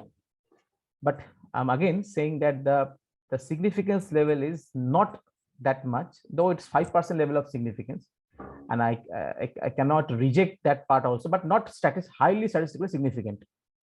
And for the all India level, that is also 1.17, that means greater than 1 odds ratio. Same result, female household heads are more vulnerable and more likely to be poor. Now, for the education, here we can see we have the reference category. Reference is the no education. That means the household head. Okay, the household head's education, the no education, illiterate, or we can say never gone to school. With respect to the category that is the primary education, having only primary education in India, like up to class 4. Okay, the primary education. Then we can see that for the central region, it is 0.34787. That means less than 1. Less than 1. This value is less than 1. That means with respect to no education, household heads, with respect to no education, having primary education, less likely to be poor. That particular household may be less likely to be poor because it is less than 1. The odds ratio is less than 1. Similar case for the eastern region and 3 star, that means the highly significant 1% level of significance. Here also northeastern region, northern region, and the southern region, all parts. So that means it shows that the household head having the primary education, household heads having the primary education, maybe less likely to be poor. For the second part of the category, there is secondary education. That means we can say like 5 to 12. Okay, 5 to 12, class 5 to, that means the school level before going to college. The household heads education having secondary education with respect to no education. Also, we can see the odds ratios are less than 1 for all the regions and also for the all India level. And these are all highly significant. And this also tells us that if the household head having the secondary education, household head, then in comparison to no education, that means the household head having the secondary education, so that household may be less likely to be poor. And also the third category, that is the higher education, household head having the education level, higher education like graduation, masters, PhDs, etc., etc. Also those are the technical educations also. I did not explain here or categorize. All combined in higher education. We also see that these are also all the odds ratios for different regions are less than 1, and that also signifies the household heads, if the household heads having the higher education in comparison with no education, they're less likely to be poor. But then we have the second part, that is the healthcare part, and also with reference to the no healthcare, if the household can have the government healthcare or the private healthcare, and for both cases we have this kind of results. And here for the only for the eastern region, I have this estimate, this value of the odds ratio that is greater than 1. That means having private healthcare may increase the chance of being poor. That is also highly significant, statistically significant. Maybe this result came here due to the fact that in many cases, poor people, they also they don't want to go to the government healthcare, and they think that if we go to the government healthcare unit, they may not get proper health care or treatment. So instead of going to government healthcare, they may move to private sector for the healthcare. And due to that, the high cost of treatment in the public sector, private healthcare, they may lose a lot of money, and that may cause poverty. Also, the size of the household here I've mentioned, and the household head's age. And also we can see the I should due to the part came down to the bottom, so I was unable to see my screen, so I forget to mention the pseudo R-square part. All these are this pseudo R-square values are for the testing of the model, and these all values are significant for all different regions and all over India, and chi-square values are also significant. Okay, now this shows the odds ratio, but we don't understand this is the last part. Do I have the time to finish? This is the last part. This is the last table. Yes, please, Dr. Das, go ahead. Okay, thank you thank you for giving me the time. This part I've discussed the odds ratio. This only tells the direction, whether for some categories like education, or whether it is less likely or more likely to be poor, but we don't know the magnitude, the values. Like for any kind of regression model, we have the regression coefficient, and then we estimate the value And then we tell that, yes, if it increases by 100%, it will increase by 2% or 3% or 30%, like that. So here also I use this second part of this the previous table, that is the average marginal effect. We calculate the marginal effect in the usual linear regression models.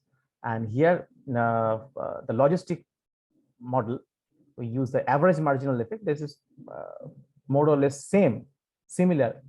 So for this is a magnitude of the values, and basically it is the same, just like the previous. If the negative tells that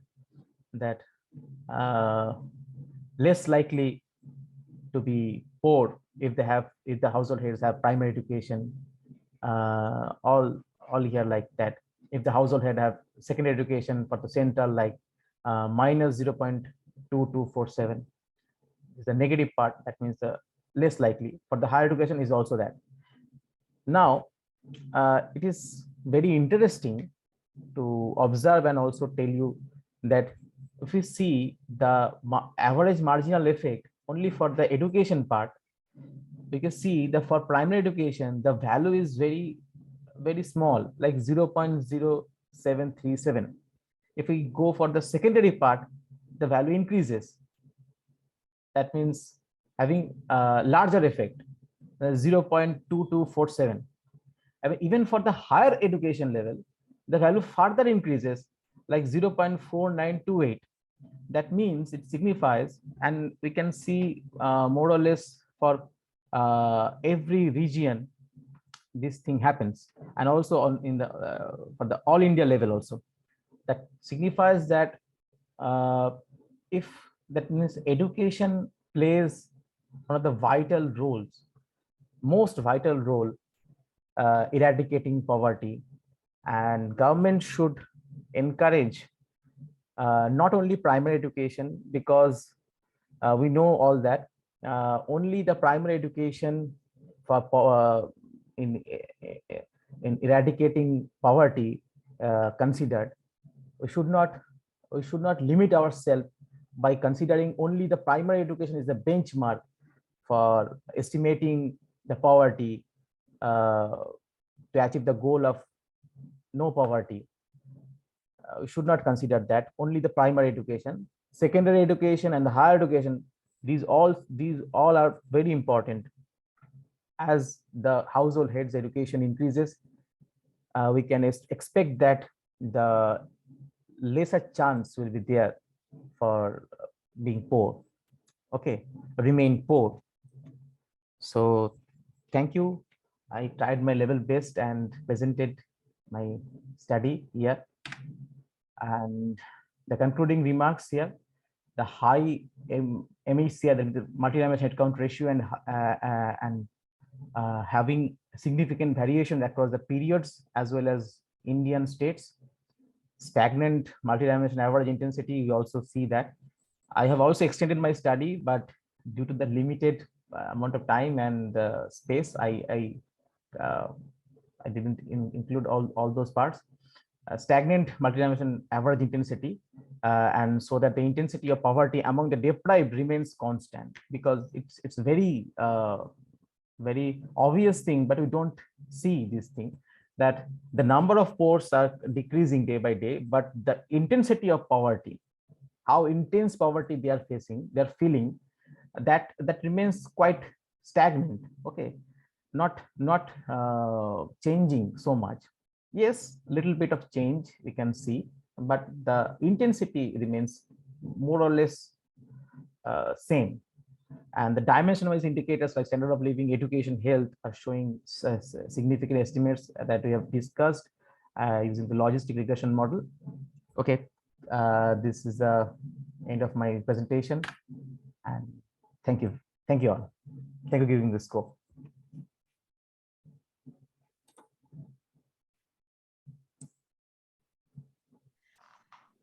Awesome. Thank you so much, Dr. Das. It's a really very good presentation. I really enjoyed, and I'm sure everyone loved this performance and presentation. Really good.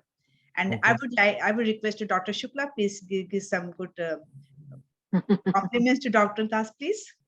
Not only me, others also are welcome, because it was really very well analyzed, and I saw like the factors you have used for your analysis was very interesting, and the relation between education and poverty was also very interesting. You really did a very good job here.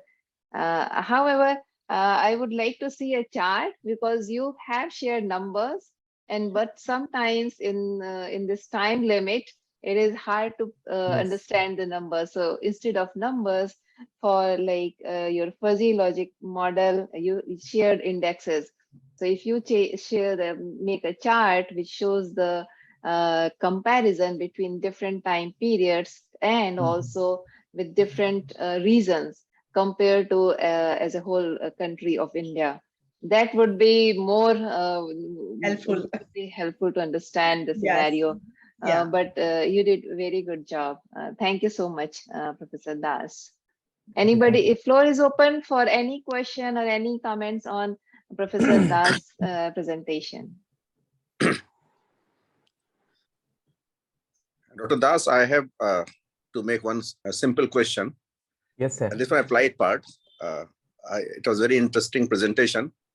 Now, since your analysis mainly confined to India and different parts of the country, now as if 2022, we are almost covered half the journey of SDG goals. SDG That is from goals, 1630. And yes, yes. SDG goal number 1 is poverty, zero poverty. Now, Yes. on the basis of your analysis, we always say that if India fails to achieve the target of SDG 1 by 2030, then world will also fail. Yes, sir. Now, what is your comment in this regard as far as your study is concerned and your projections are concerned? Do you think that India will be able to achieve the target of zero poverty by 2030 and the SDG goal as far as the entire world is concerned? Again, I'm repeating the sentence. If India fails to achieve this goal, naturally, world will also fail to achieve this goal. That is goal number 1, most important. Yes, yes. So thus, I want to listen to your comments on this issue. Thank you. Sure, sir. Sure, sir. Thank you, Professor Ghosh. Thank you for your the question, and you correctly pointed out that part. I would like to say that it's all about the measurement, the calculation. If we start calculating the poverty and setting the lower benchmarks and saying we have low poverty, then we will sure achieve the benchmark, yes. But if we go in detail and see whether we're estimating the poverty correctly, because we are not estimating something that is like in physics or chemistry, we use matters, because people are different, they have different perspective, they're having different thoughts and different demands. So I think India's though India have adopted that methodology of multidimensional poverty index provided by Alker and Foster.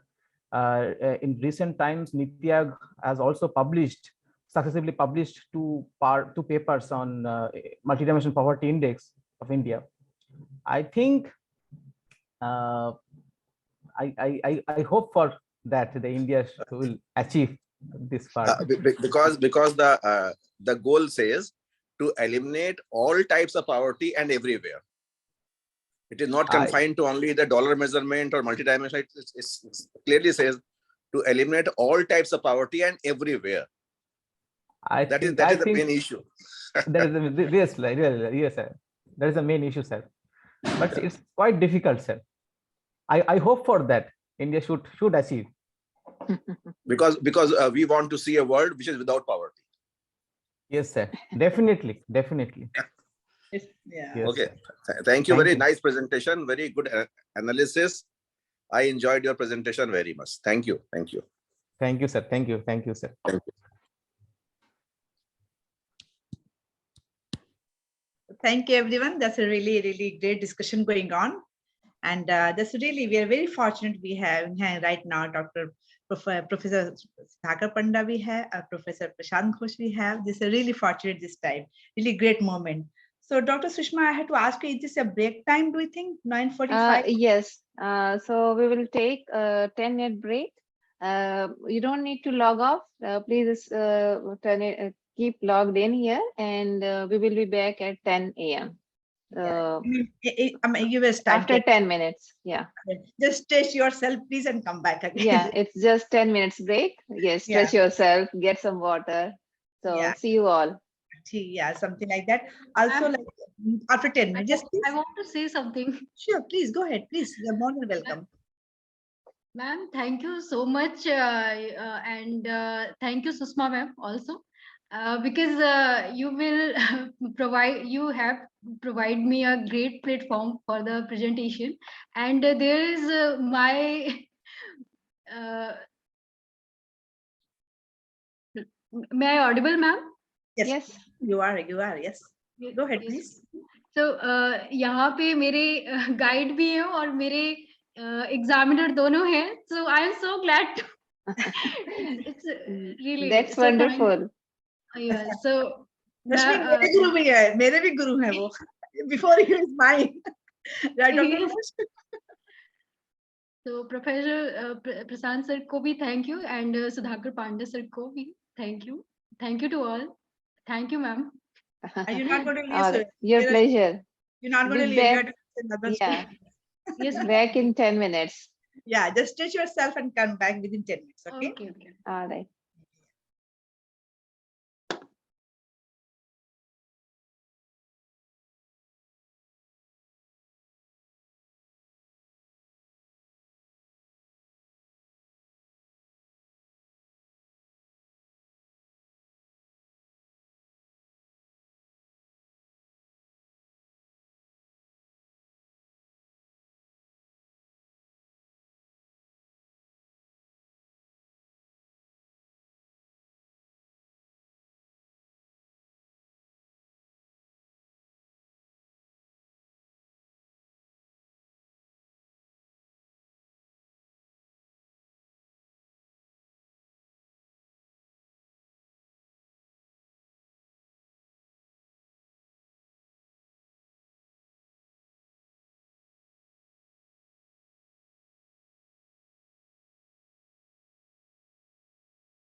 Prashant. Hello. Hello.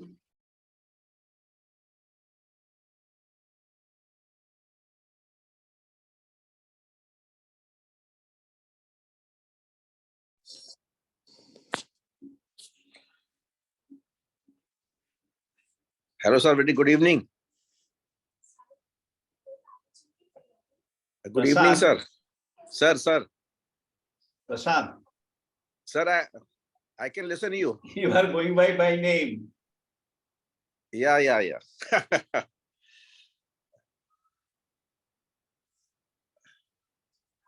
Actually, I missed your presentation.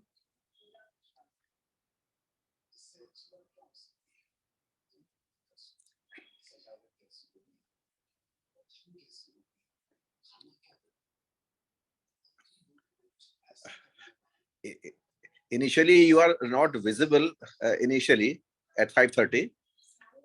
Then I had to go somewhere for some very important work. I missed your presentation. I just, sir, please unmute yourself. I can't hear you. You are muted. Please unmute.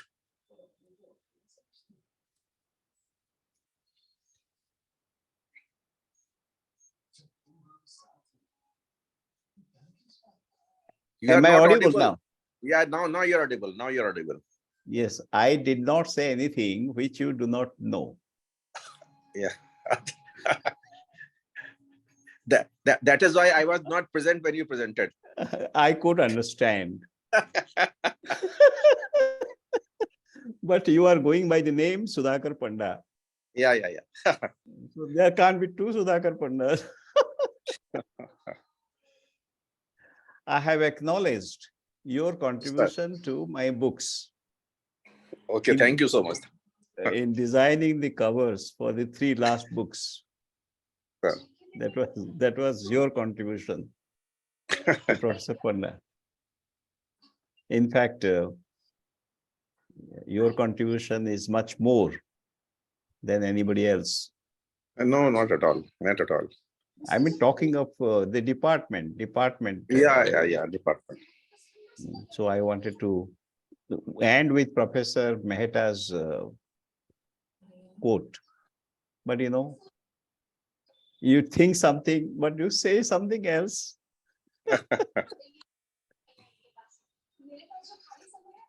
Babita has been very kind to tolerate a man, to tolerate a speaker who is not visible. It was just a mini University of Allahabad. You have a speaker who is not visible. Well, you do not know whether he is speaking or a ghost is speaking.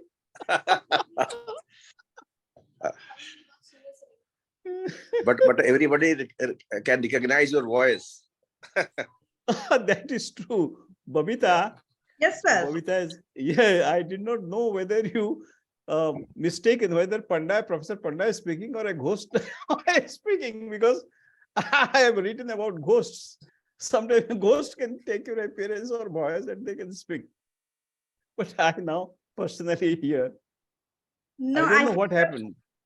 Yes, sir. But whenever introducing you, I said your complete name, sir, full name, Dr. Professor Sudhakar Panda. I said, sir. Right, No, he's saying something else. That is Babita, Professor Panda is saying yes, something you else. have done. But He Panda says was not that visible. when he was not visible, so how can you know whether Professor Panda is speaking or some ghost? Oh, yeah. Not ghost. I got it. See, ghost. Yes, sir. You know what? Like my university, everybody we allowed to join with the Facebook and YouTube. We not allowed here Zoom link. Zoom link only for India and us only. Yeah. So everybody here, I'm sure your beautiful voice and really like good information. I'm sure they really love it. Yeah. And you're right, sir. You had given virtually an agenda. What is knowledge economy? What is the purpose of a university? Then classroom, then teachers, then external forces. I have gone by that. Right. So, you did. A student of economics goes by what is given to him. He cannot go beyond that. I think Professor Ghosh will support me. No, you don't support me. Always. Yeah. You are from university, he is from university, sir. I am from Same, sir, yeah. university. Ji, sir, yeah. Rosmi is from that university. Asima must be from the university. Sir, yeah. University of Allahabad, sir, here. And Rashmi Dwivedi, she is also from Allahabad University. Yes, Yeah, right, she Rashmi? is Yeah. from university. All That's we are why I doing said our it is production. just like a mini department of Economics University of Allahabad. Mini Mini department, yeah. Yeah. That's good. Now we are rocking here, sir. Yeah. Okay. I'm feeling so glad. Thank you so much, sir. Yeah, and it's very good platform. No, we also feel equally glad to see you, Rasmi. I could not take your interview, but I could see you here. Bye, Babasi. Sir, you can see, like, Unfortunately, we will meet in the online platform again and again. actually this working very You good. can you can invite Professor Ghosh and me to your university for a Yes. physical meeting. Why Sure. online? And Rashmi, don't forget me, okay? Yes. Yeah, sure, ma'am. Yeah, you know, yeah. And so- Babita tops the list because Oh, no. she has given us the opportunity, and her friend, she has been very critical about us in assessing. But a wonderful assessment Suklaji is giving, Madam Shukla is giving. Yes, a wonderful assessment. And Rashmi, I will tell you one thing, like when you are talking and your experience, and even I'm talking my experience, do you notice like Dr. Ghosh, like his educational value is reflect because it's in our system, right? Oh. The way Professor Sudhakar Pandai will tell you, the way my Professor Prashant Ghosh he did for us, it's always it's fixed. It's like one way. It's already gone in our system. It's never going to come out. Like like a teaching value, how you talk, or it's reflect. I notice same thing, Rashmi, with you that thing.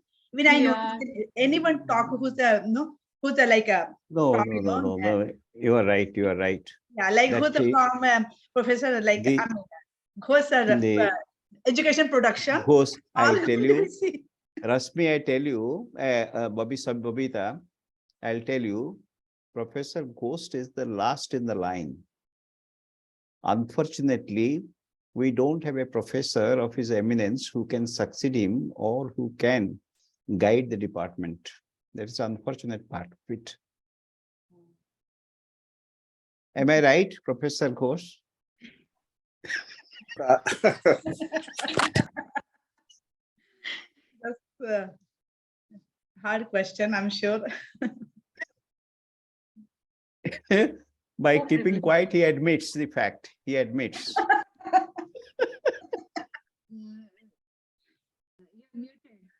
The Professor Ghosh is a good friend of ours, very good friend, so personal friend of ours.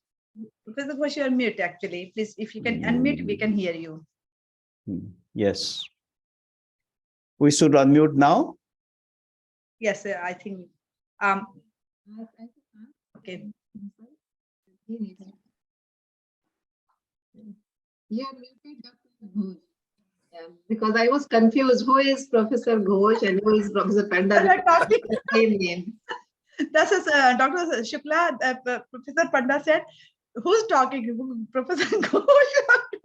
I know. Yeah. That's the thing, yeah. So, you should be able to change your name, Dr. Ghosh. I have allowed that. If you want, you can try changing your name. Other than it's fine. Actually, we have 4. That's Sudhakar Panda, Professor Sudhakar Panda. Yeah. Yeah, which is okay. All right. So, Dr. Shukla, please allow me the time when we start. We just we start. Yeah, we Okay. can start now. All right. So, before Dr. Prashant Ghosh, can I see you, please? If you, can you open your video, please? I would really appreciate, please, if you can do.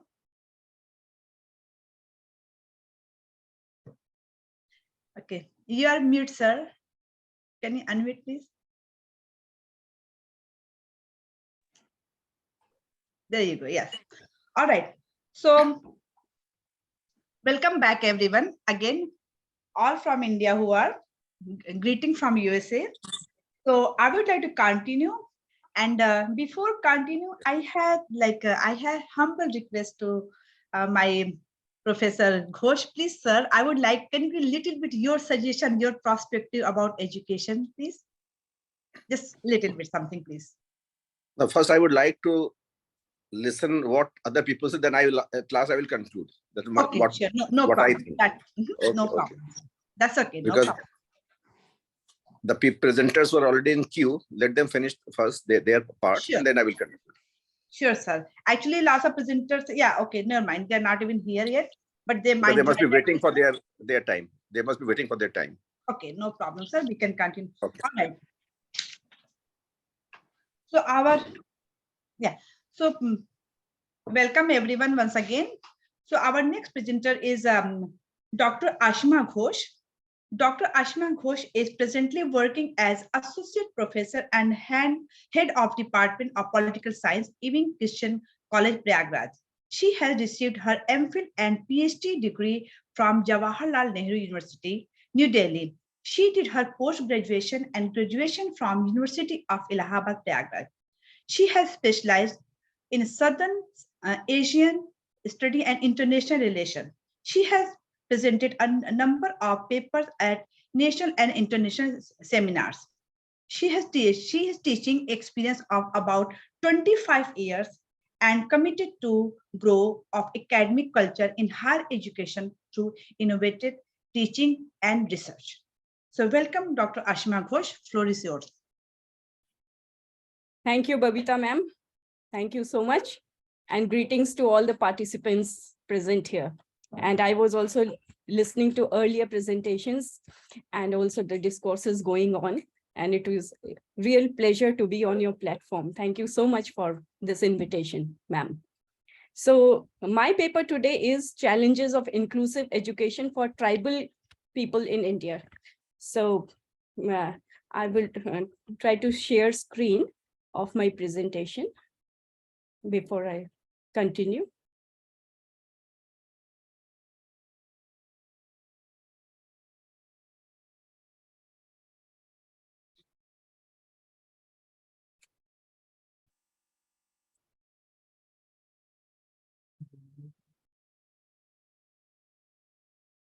Here's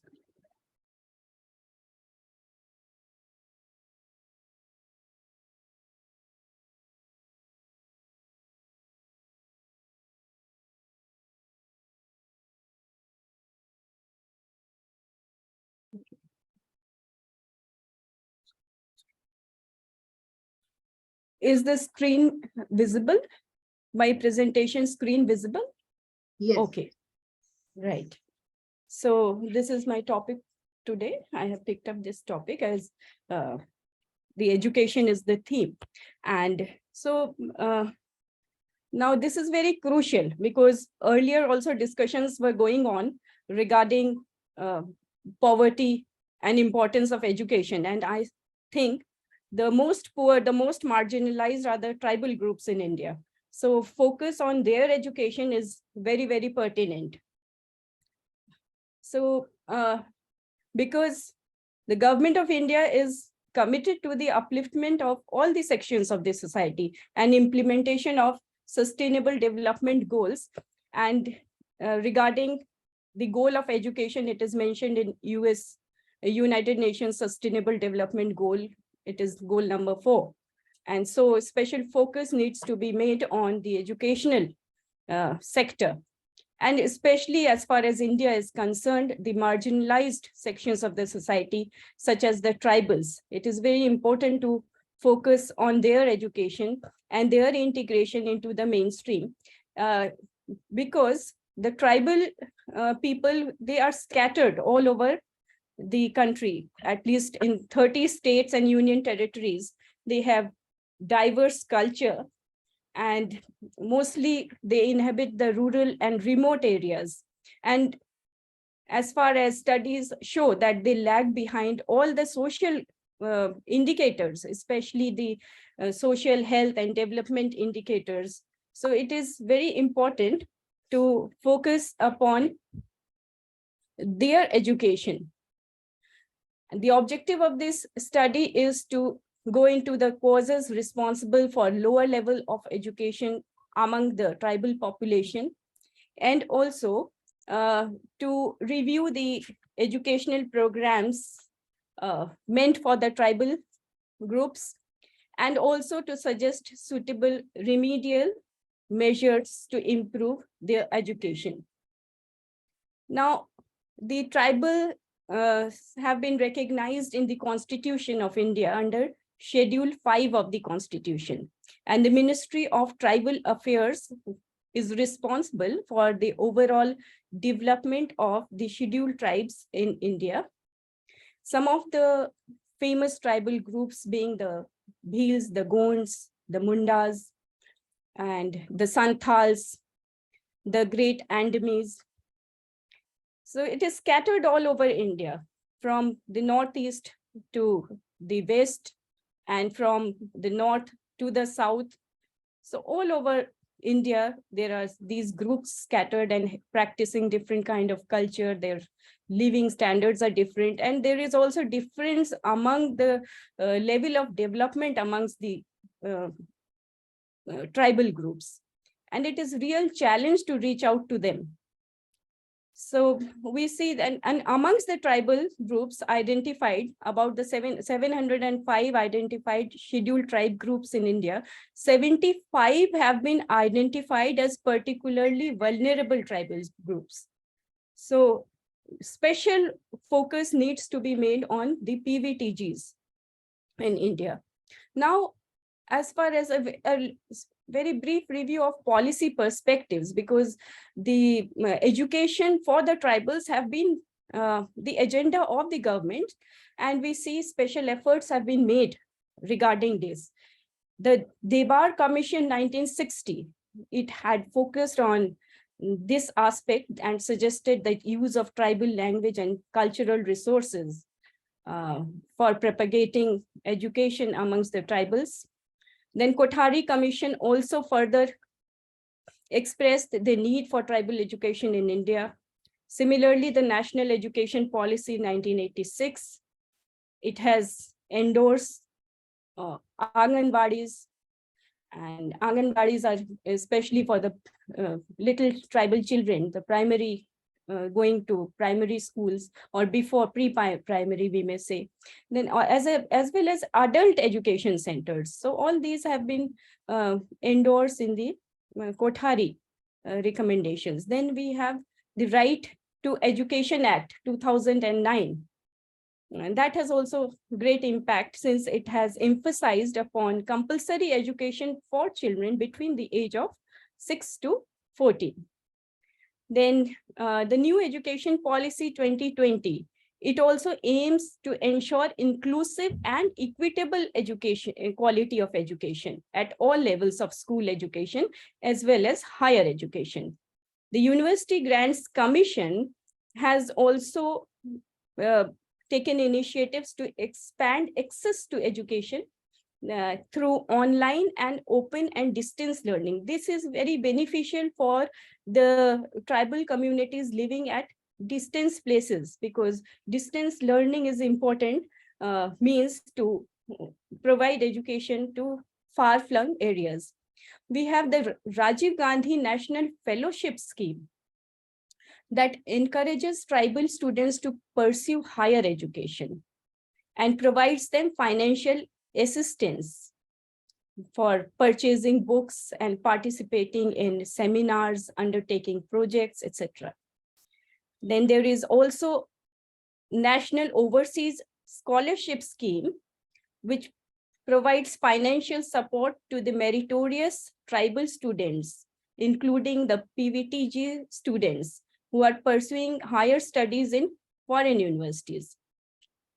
Also, special vocational training and coaching for tribals to develop their skills has been initiated by the government. Now, we see what are the challenges and issues, because since a long time, government, both at the center and at the state levels, they have spent considerable amount of money or for education for the tribal groups, but still we see that the targets have not been met.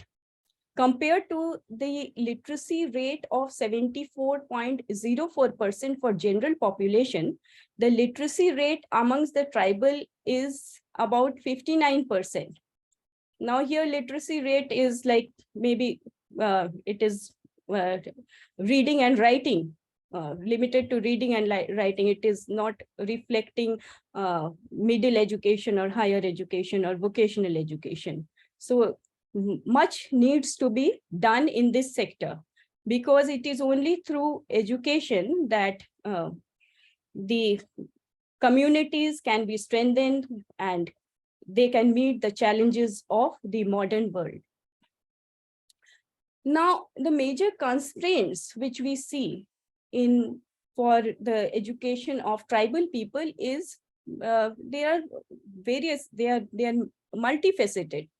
If we pinpoint some of the important challenges or some of the main challenges, one of them is the relationship between the tribal students and the teachers. Now, if they belong to different backgrounds, like mostly the teachers belonging to non-tribal groups, it is difficult for them to make any kind of bonding, which is essential. Now, these teachers who are from outside, they may have their biases and they may do some discrimination, or they practice many kinds of discrimination, and that is also a setback. Then, as far as the planning of educational timetable is concerned, the tribal festivals and celebrations, they are not taken into account. And we see that on these days, these children do not attend the schools, right? Then if there is the negative attitudes in the school level, then we see that that has a negative psychological impact on the students belonging to the tribal groups. A medium of instruction is also a challenge, because most of the children, they speak the tribal dialect. And when they enter the school, they are expected to understand the state language. Then even as far as methods are concerned, we see that the small children or young children, they are unable to relate to the subject matters because the subject matters may not do justice to the environment from which the tribal children are coming. So they are unable to relate to the relevance of the subject matters in their day-to-day life. And certainly good curriculum should revolve around the learner's environment. Now, basic facilities also, we see that most of them are in remote areas. So they lack basic amenities and facilities like drinking water and toilet facilities. A library is particularly important for the tribal children to learn, because most of them cannot afford books and resources. And it is difficult to them to reach the school because of the difficult geographical terrain and lack of proper roads and transport facilities. So all these has to be taken into account. Domestic constraints are also there, because the female adolescent girls, they are involved in domestic work, and male adolescents, they are helping the older members to earn livelihood by devoting time to cattle grazing, fishing, farming, etc. So they miss out the schools.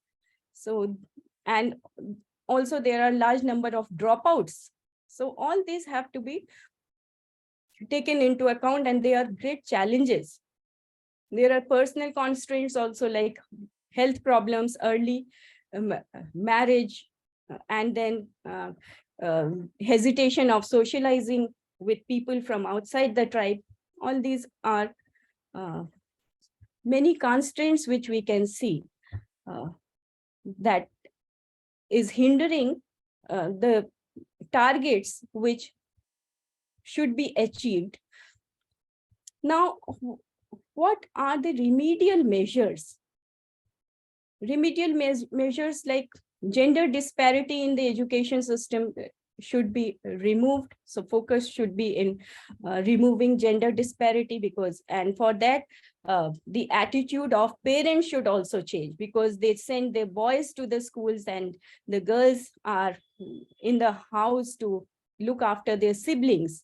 So this kind of gender disparity should end, and for that, attitudinal change of the parents and of the community is also important. Then emphasis should be on career or job oriented courses, then that will be more attractive for the students to pursue education. And if the teachers are locally recruited who respect the tribal culture and practices, then it will go a long way to help promotion of tribal education. We need to sensitize the students, the teachers, toward and members of the society, so that there is behavioral change towards the tribal people. There is, they should respond or interact in a positive way, accept them as they are. And the gaps which are in the government policies and schemes for tribal welfare and inclusive education, they should be taken into, they should be taken care of, so that the targets are met in a conducive manner. Then the policy makers should ensure that there is no diversion of funds. This also happens often, that the funds meant for tribal welfare, they are diverted to other projects. So there should not be diversion of funds to other projects. And research and studies in tribal issues should be encouraged, especially through field work. Now, that should be encouraged at the level of the universities. Then we see that the efforts of the NGOs and the government, they need to be coordinated in order to meet our targets, and the holistic approach to meet the challenges and constraints in the path of inclusive education should be adopted. There is need to create support mechanisms to encourage tribal education, like, for example, using both tribal and the state languages during early education, and creating supplementary tribal learning material and giving incentives to the teachers in tribal areas, because teachers do not want to go to remote areas to teach. So there should be some incentives for the teachers also. Then proper attention should be given to the nutritional needs of the tribal children. And if the government has initiated the midday meal program, which is very popular in India. So that should also be implemented properly in all the tribal areas.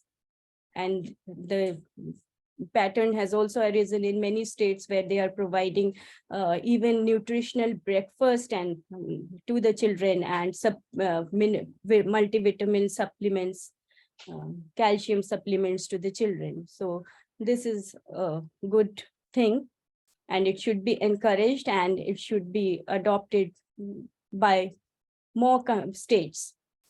Then there should be community participation in this project, because so that if there is encouragement on part of the community, then it will go in a long way in helping promotion of education in the tribal areas.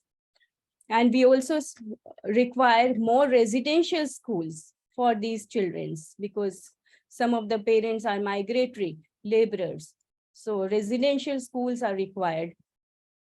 And those who are in remote areas where there is primary school, and for higher education, they need to go to residential schools. So more residential schools need to be set up. So like Eklavya pattern of schools, they have been initiated in the tribal areas. That is a good thing. Now, encouraging tribal arts and crafts, that is important. And the life of the we have also to learn from the tribal people and to respect their ancient knowledge, because the tribal people, they live in harmony with the environment, and this has a great message for the world, which is valuable. And the ancient knowledge of the tribals, that should be respected. The way they live their life in integration with the nature, with the environment, their way of life. So there should be more studies, and we should also learn from them. And the education leading to livelihood opportunities should be promoted. Now, to conclude, I may say that the new education policy 2020 and the efforts to build Atmanirbhar Bharat, it should go a long way in integrating the tribal groups in development process of the country by focusing on their education and skill development. So, yeah, this is my presentation in brief. So, I want to thank you for giving me the opportunity to put forth the problem of tribal areas in India as far as promotion of education is concerned. And I hope and that the efforts made by the government, at the level of union and the level of the state would help in promoting education of the tribal people all over India, and especially if there is community participation and the NGOs also come forward, then the day is not far off when we can reach out to all the tribal people, and they are benefited by the education, and also they add to the development of the country. Thank you so much, all of you. Thank you. And any comments? I welcome any comments on my presentation so that more focus can be made on areas which have been missed out.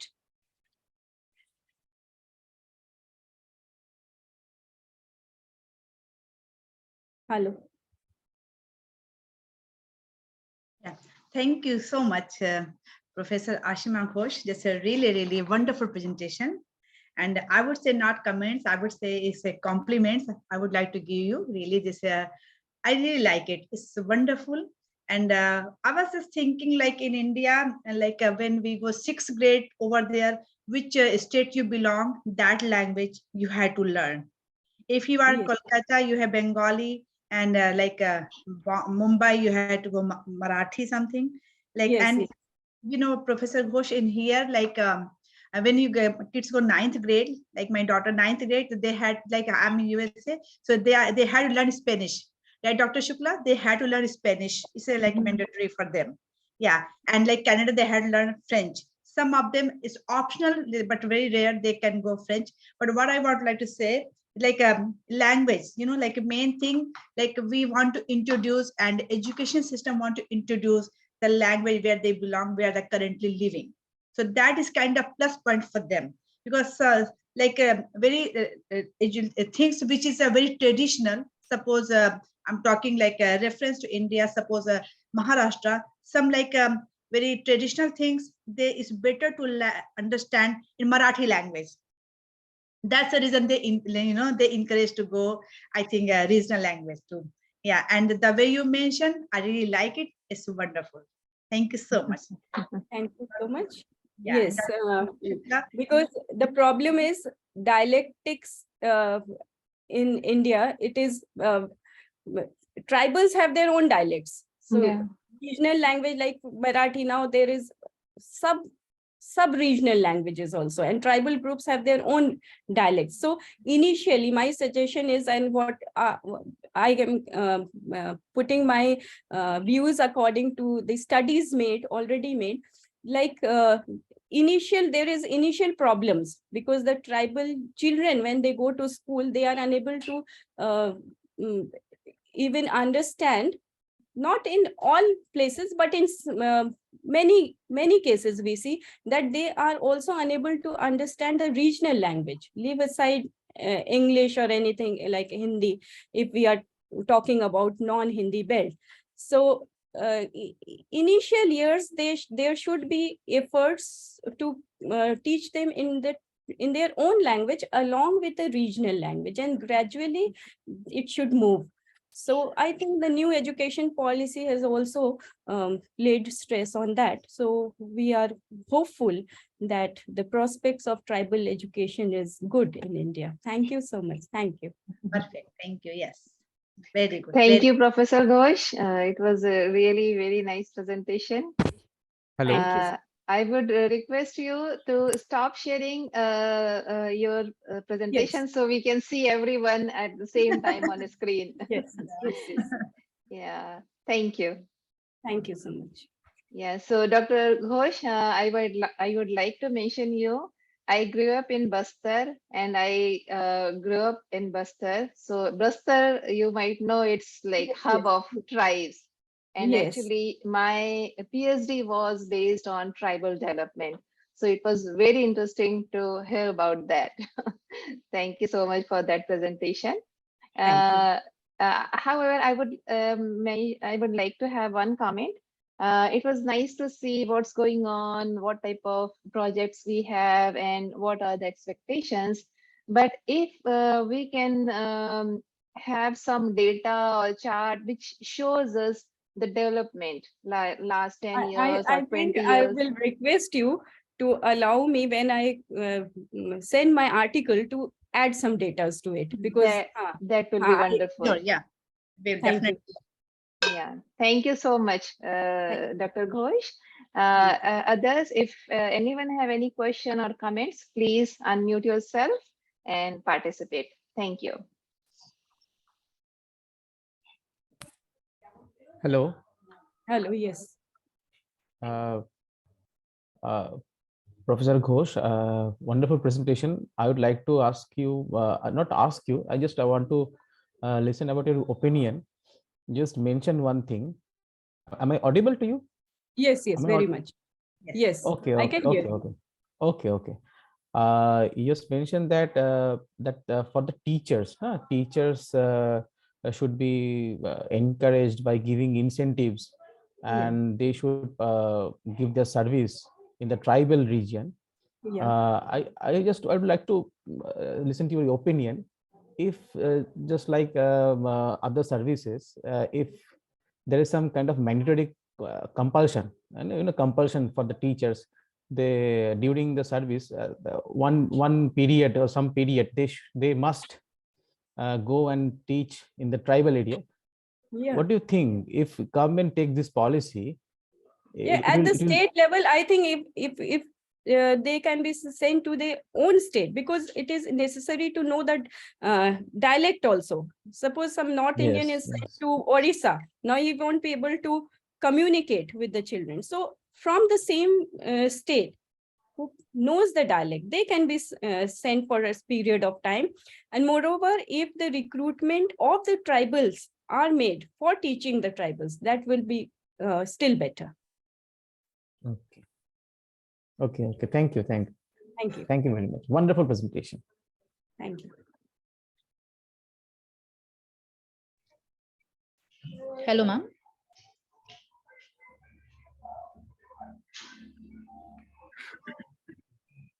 Is someone talking? Yes. Please go ahead. Hello. Yes, please go ahead. I am also belonging teach in a tribal area. What's your sir, name, please? Anita Fafale. All right. Please go ahead, Anita. Can I speak in Hindi language? Yes, very much. अभी sir ने बोला कि tribal area में teacher जाके teach करते हैं क्या, कि गवर्नमेंट की पॉलिसी, लेकिन कॉलेज जब नॉन ग्रांट हो तो कुछ टीचर है तो एफर्ट नहीं करते कि वो जाए और बच्चों को पढ़ाए. अभी सर का क्वेश्चन इसी से रिलेटेड था ना, तो वो प्रॉब्लम कैसा होता है जब वो कहा कि compulsory. Professor Ghosh, I would request to answer in English, please. Professor Ghosh, I would request to answer English, please. Because the question was in Hindi, so I No, thought please, I yeah. should answer in Hindi. Yes. I will repeat myself that the question was to make it compulsory for the teachers to teach in the tribal areas. My opinion is that it should be initiated at the state level, not at the central level, so as to ensure the teachers who visit the tribal areas, they know the dialect in which they have to teach, number one. Number two, that it is better to recruit the people from the tribal areas to teach the tribal people. That is my opinion. Yeah. आणि I पैसा hope I am clear. Yeah. हाँ, पैसा जो कायदा है, कायदा उसके वजह से वो लोकल टीचर ही टीच करते हैं स्टूडेंट को। हाँ, हाँ. Right. और कॉलेज नॉन ग्रांट था तो कॉलेज सैलरी भी अफोर्ड नहीं कर सकते टीचर्स के। हाँ, ये तो हाँ, this is true. So wherever it is possible, because there are many NGOs also who are focused on tribal education. So it is like, and also community effort. So not the government is reaching everywhere, because we were talking about at the government level. So wherever there are the schools which are not aided by the government, then multiple efforts need to be done. Philanthropy is another way to encourage education in such places. हमारा college का अभी NAAC हुआ और हमारा college city area से 120 kilometre दूर है। हाँ, तो वही अभी आपने जो बोला कि वो सच है कि वहाँ सब फैसिलिटी अवेलेबल नहीं कर सकते सिटी एरिया से दूर होने की वजह से। राइट। तो गवर्नमेंट ये की तो चैलेंज पॉलिसी है, ये तो चैलेंज है। मैंने अपने I have mentioned it as a challenge because most of the tribal communities, they are living in far-flung areas. So this is of course a challenge which the government should take head on, especially at the state level. And if the government gives more grant, then certainly I think there is brighter future for tribal education in India. I am very hopeful for that. Yes, ma'am. Thank you, ma'am. Welcome. So any other question, please? May I proceed now? I think so, yeah. Thank you, Professor Ghosh. Again, thank you so much. Wonderful presentation. It's a pleasure. Pleasure. My pleasure. Thank you so much. All right. So let's go move on. So I would like to invite Dr. Prashant Chandra Panda. He is an associate professor of economics at Institute of Management, Nirma University, Ahmedabad, Gujarat, India. Dr. Prashant Chandra Panda, he has graduated from BJB College, Utkal University, Orissa, and he has done master from Hyderabad University, and his MPhil from Jawaharlal Nehru University, Delhi, PhD, Utkal University. So please, more than welcome. Please come. I would like to invite and welcome Professor Prashant Chandra Panda.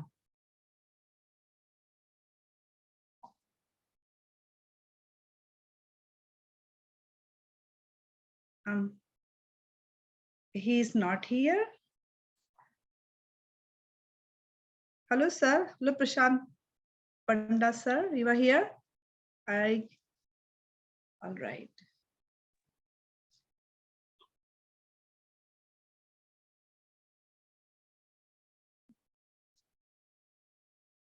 Babita, I can see like 1, 2, 3, 4 Sudhakar Panda. So is he one of them or something? No, he put his name when he was here. Oh. His name was here, Prashant Panda. Even in here, anyone, but he can reply me. Are you here, Prashant? Professor Panda, please. I'm not able to hear Sushma anything from him. So Sushma, please allow me, miss, for a minute. Let me call him, please. Sometime technical issue. All right. Okay. Please go ahead.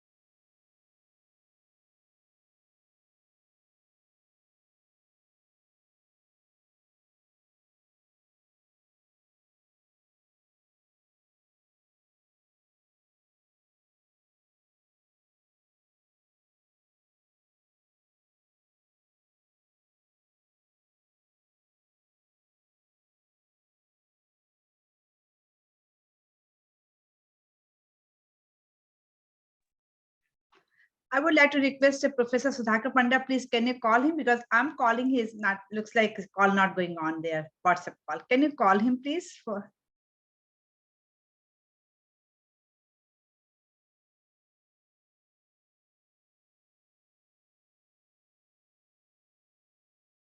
You are mute, sir.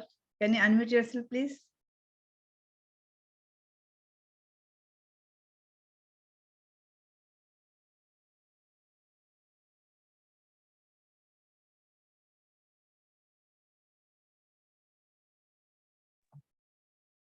Dr. Sudhakar Panda, you are muted.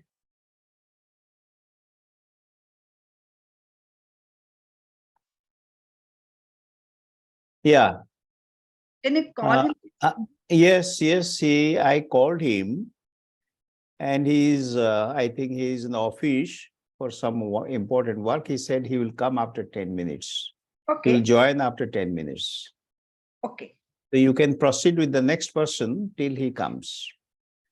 all right.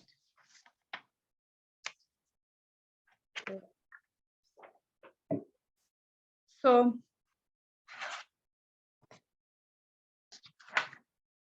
next is Sushma, is our keynote speaker. So I would like, please, can you inform something, because we are waiting? Yes. So unfortunately, Dr. Michelle Watson, she was presenting on the knowledge economy, measurable and sustainable change. But today she emailed me, she is sick and she has some like a struck throat. So she's Very not able to talk. So we don't have, she is not here. But we have another presentation by Dr. Parker. She actually recorded her presentation because she had to go somewhere else. She couldn't participate here. So let me pull it out. So it's a video presentation. So just give me a second so I can pull that video out. So before that, Babita, Dr. Srivastava, can you please introduce Dr. Parker? Or hold on, Dr. Prashant Panda is here. So Yes, that's what I'm going to tell. Let him go, please, like as a previous yes, speaker. yes, yes. Yeah, Alright. thank you, Sushma. No worries. So, welcome, Dr. Prashant Panda. Floor is yours. We are ready to listen to your presentation, your voice, your thoughts.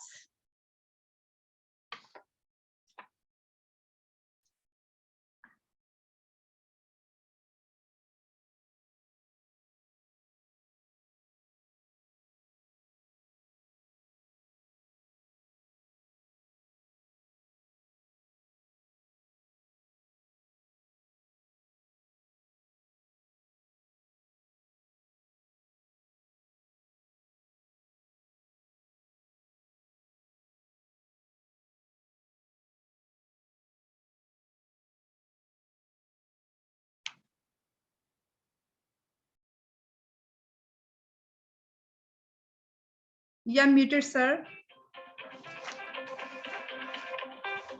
Yes, I have shared my presentation with you. It's a PDF file. I have shared the presentation with you, the PDF file. Can you open it up?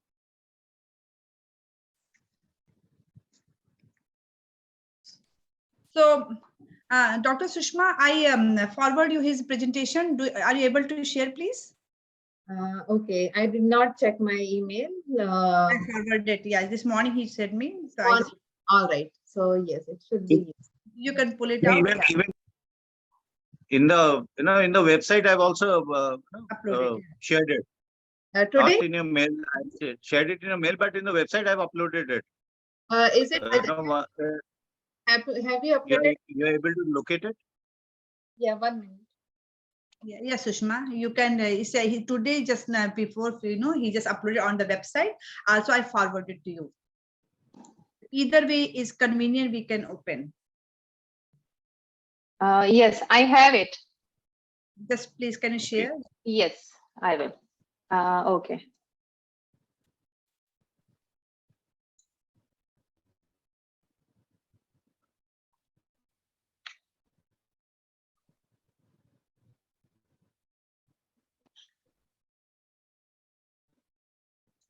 So, Please give me a second.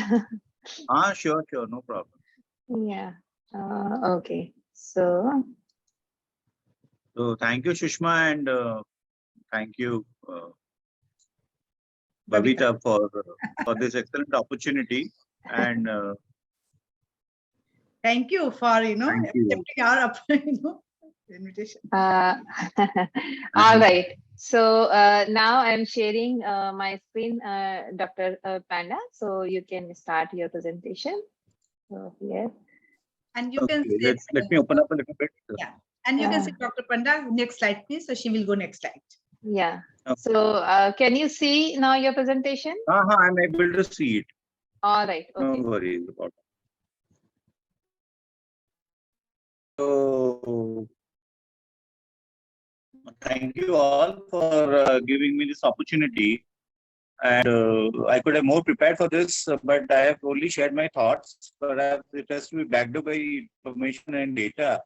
But my journey as a teacher, as an academic, including that as an academic administrator, has are the source and basis point for which I am, behind this presentation. Fine, and we are lucky to witness what we see transition in Indian higher education, as far as because my journey has been in mostly in the private universities. So where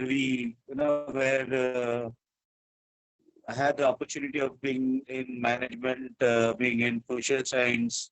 So and where I could find a shift in focus uh, from sustaining an institution basing on the education that you provide, and from that to move on to ranking as well as uh, establishing yourself. Fine. And in India, I think the government is hell bent on institutional ranking and which is based on your academic inputs and how your students are faring after they pass out from the institutions, and their academic records, how this teaching process is going on, and uh, lot of other parameters are there. They are mostly a 360-degree evaluation. As a result of which, many institutions, which are mostly based on being sustainable in terms of revenue that they generate, and they have to transition themselves into a category where their academic what we say the academic excellence as well as academic delivery is also acknowledged by UGC, by NIRF, and by other regulating bodies in private as well as the government, has become one of the determining parameters for to find themselves among the peers, as well as to make them eligible for government grants and other government what we say uh, other government facilities that is provided for the academic excellence. Okay. Now, when we talk about changing nature of higher education, now my focus has been relevance of higher education. This is what I felt, and I have, as a result, I have shared. Relevance of higher education today shifted from pure subject specialization to holistic understanding. This is what our new education policy has been, and there has been previously there has been a marked difference between faculty when they used to engage themselves inside the academics, inside now in education inside the classes, where they were only talking about there was a watertight department, watertight division. When you take a particular subject, you don't move out of that subject. Fine. When you are taking economics, you are not supposed to speak anything on psychology or anything on history. You are no. That's what many people avoid doing it. Fine. As a result, though it's not that people are not doing it, but many have avoided doing it. In fact, for which the subjects could be, at times subject appear very dry, and you have students who are from different streams and from different academic institutions. Let's say somebody who is from science and shifting into become somebody is from pure, let's say, commerce to English honors. Somebody who has a liking for history, but he has to take some accounting classes. Remember, there was a lot to be done in generating the interest of the students, which because course delivery was very short in period, so teachers had never thought of doing it. Fine, it's all academic delivery that matters rather than the understanding of the subject.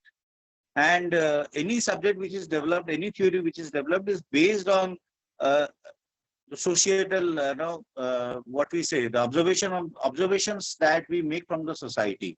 Fine.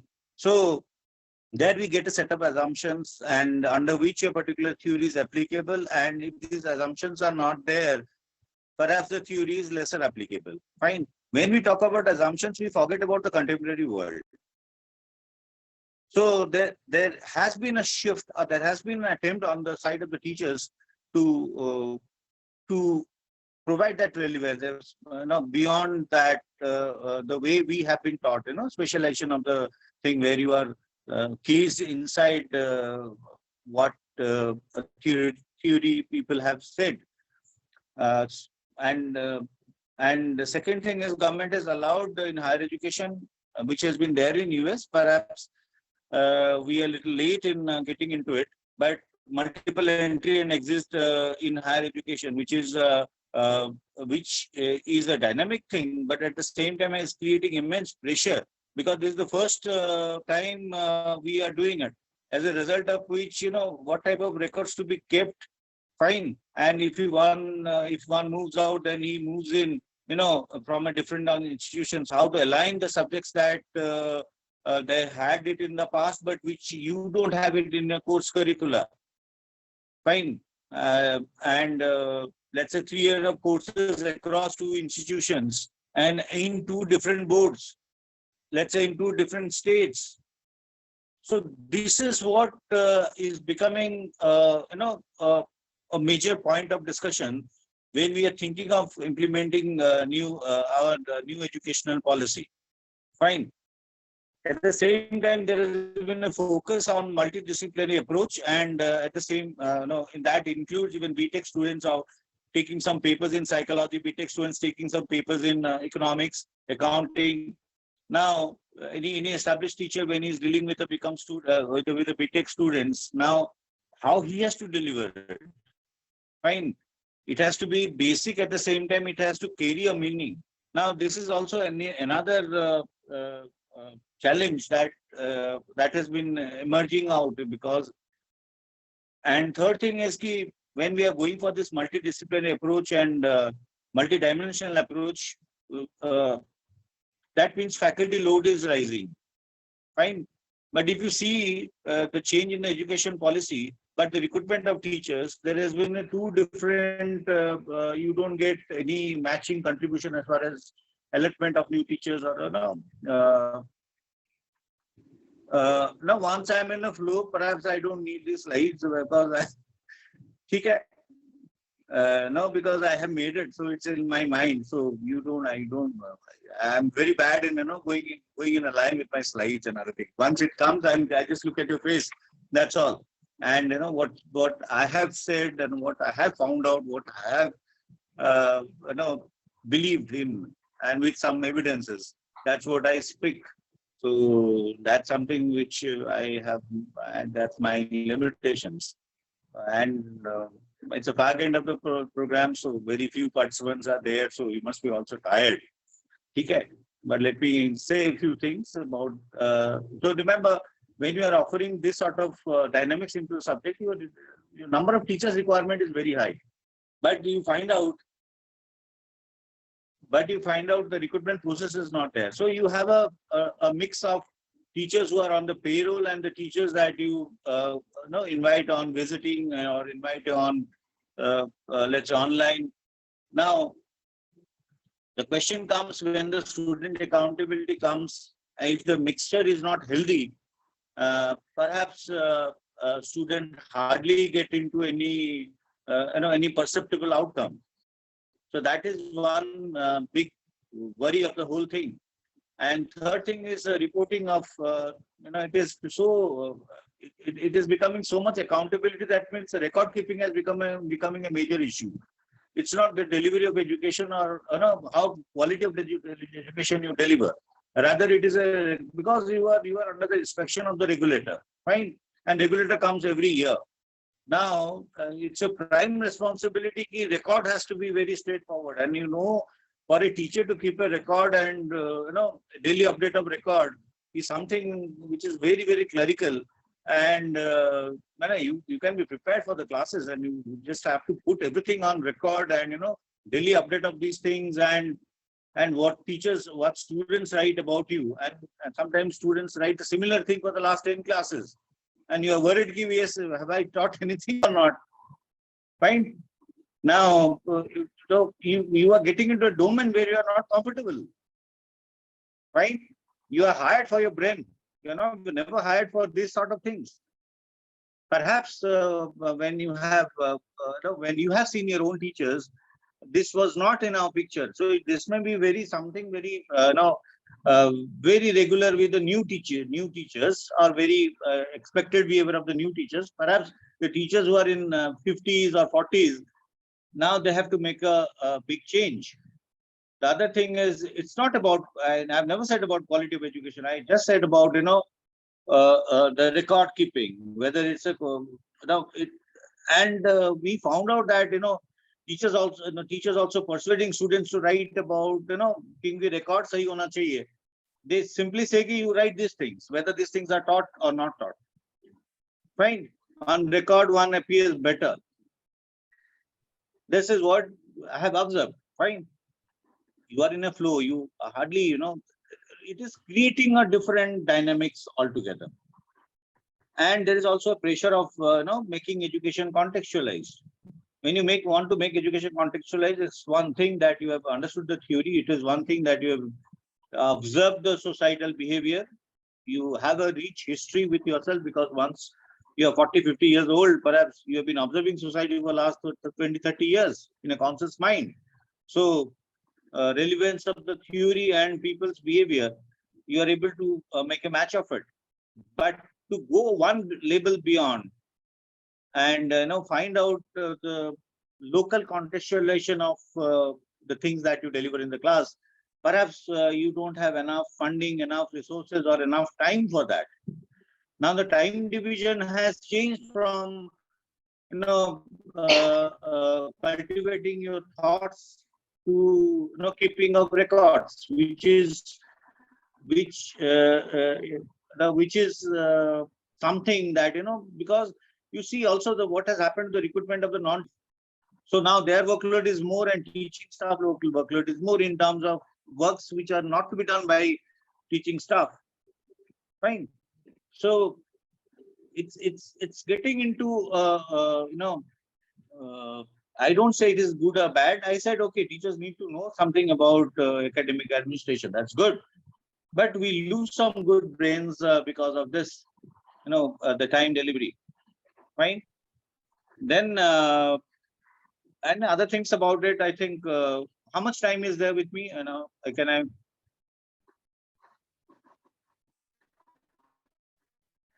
You had time, please go ahead. You're doing very good. Yes, please go ahead.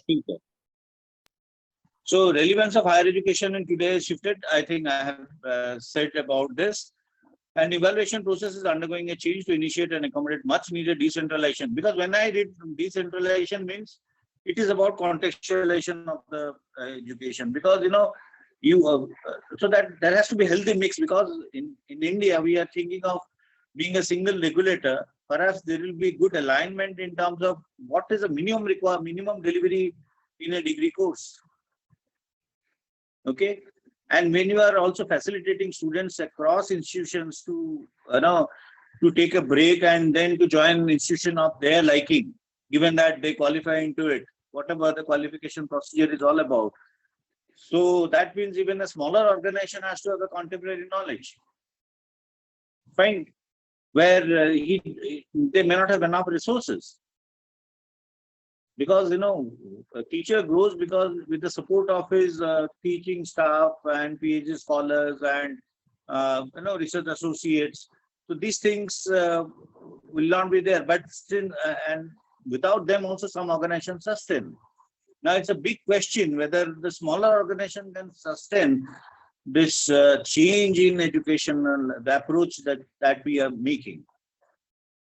Other thing is very essential is about this forced participation in ranking, where you find out that these smaller organizations which are surviving today and giving employment to teaching fraternity, serving the local students, they will gradually lose out in the race. Fine, because of non-recognition on many fronts, apart from your ability to grant degrees. So we are going for privatization. At the same time, we are having many entry barriers in the name of raising the quality of education. Now, this I think organization which are spending fine on research on faculty development, they will have one notch higher, and the organization which are doing well at present, because of these parameters, that they may fall out and may close down 5 years or 7 years down the line. And in fact, in India also state universities are also in today's case it's compulsory for them to participate in ranking, which are approved by the government. And look at the recruitment process, the number of vacancies and the specializations that they offer, and slowly you'll find out these state universities are going to have a very, very small number of students and may close down or may will be taken over by some other, or will be converted to some other institutions once the present faculties are retiring. Fine. Another thing which is a very crucial thing is that when we have allowed multiple entry and exit, perhaps we think the students' approach to education will change, which is very crucial. Education is not every time, is never for employment. It is for decision making. It is for skill set that you garner. Now the skill sets, it's mostly provided by the even conscious effort of the teaching staff. Fine.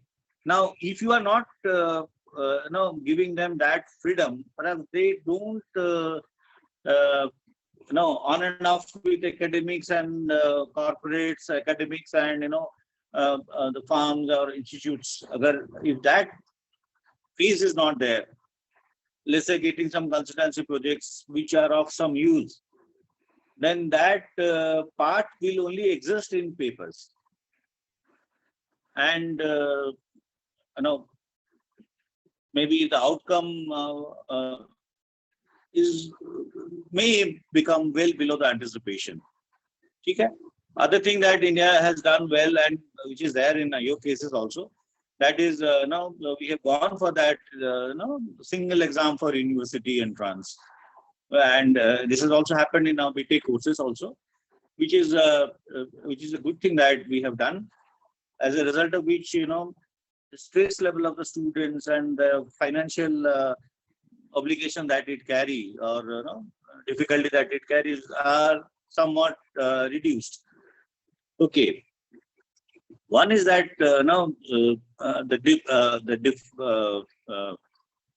future probable point of the conflict which may arise is only the recognized institute of eminence has got autonomy, whereas the other institutes which are also equally well but have fallen out on this ranking may lose out this autonomy. Fine, and they'll be falling into totally government way of layering. So which doesn't allow them that freedom, because I have got limited resources. So definitely I look for a combination where it resources matlab faculty resources matlab online resources include library, resources include the expertise, resources the experiences. So that also allows me some freedom in specialization in certain field. Now, de-recognition or somebody who is no more an institute of eminence perhaps he's losing over the fees, losing over the autonomy over the courses, let's say, yearly changes, and slowly perhaps he is losing out this sort of autonomy. He may lose out in the race. Okay.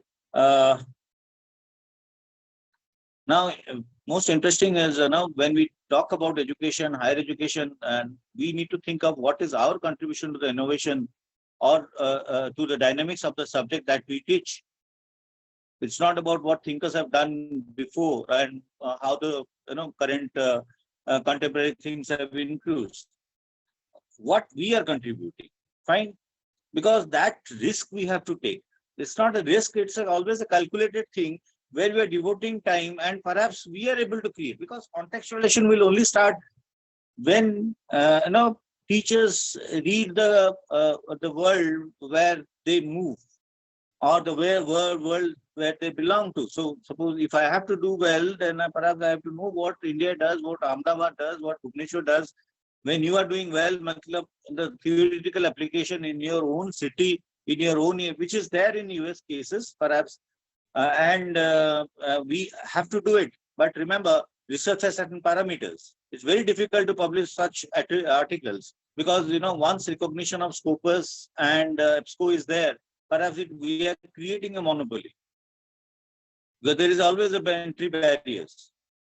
Whatever paper we write, in most of the cases, we are asked to furnish around, pay around $500, $700, $1,200 just for publishing fee or fee, and only recognizing few of those fronts, we are creating a monster. We are contributing to 1 hour, 2 years effort, or 1 year effort is contributing to their library of knowledge.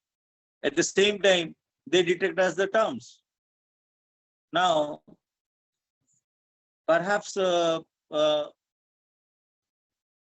introspections and supervision of these sort of organizations or institutions is needed, because there has been misuse of such platform are being I think are quite misused, right?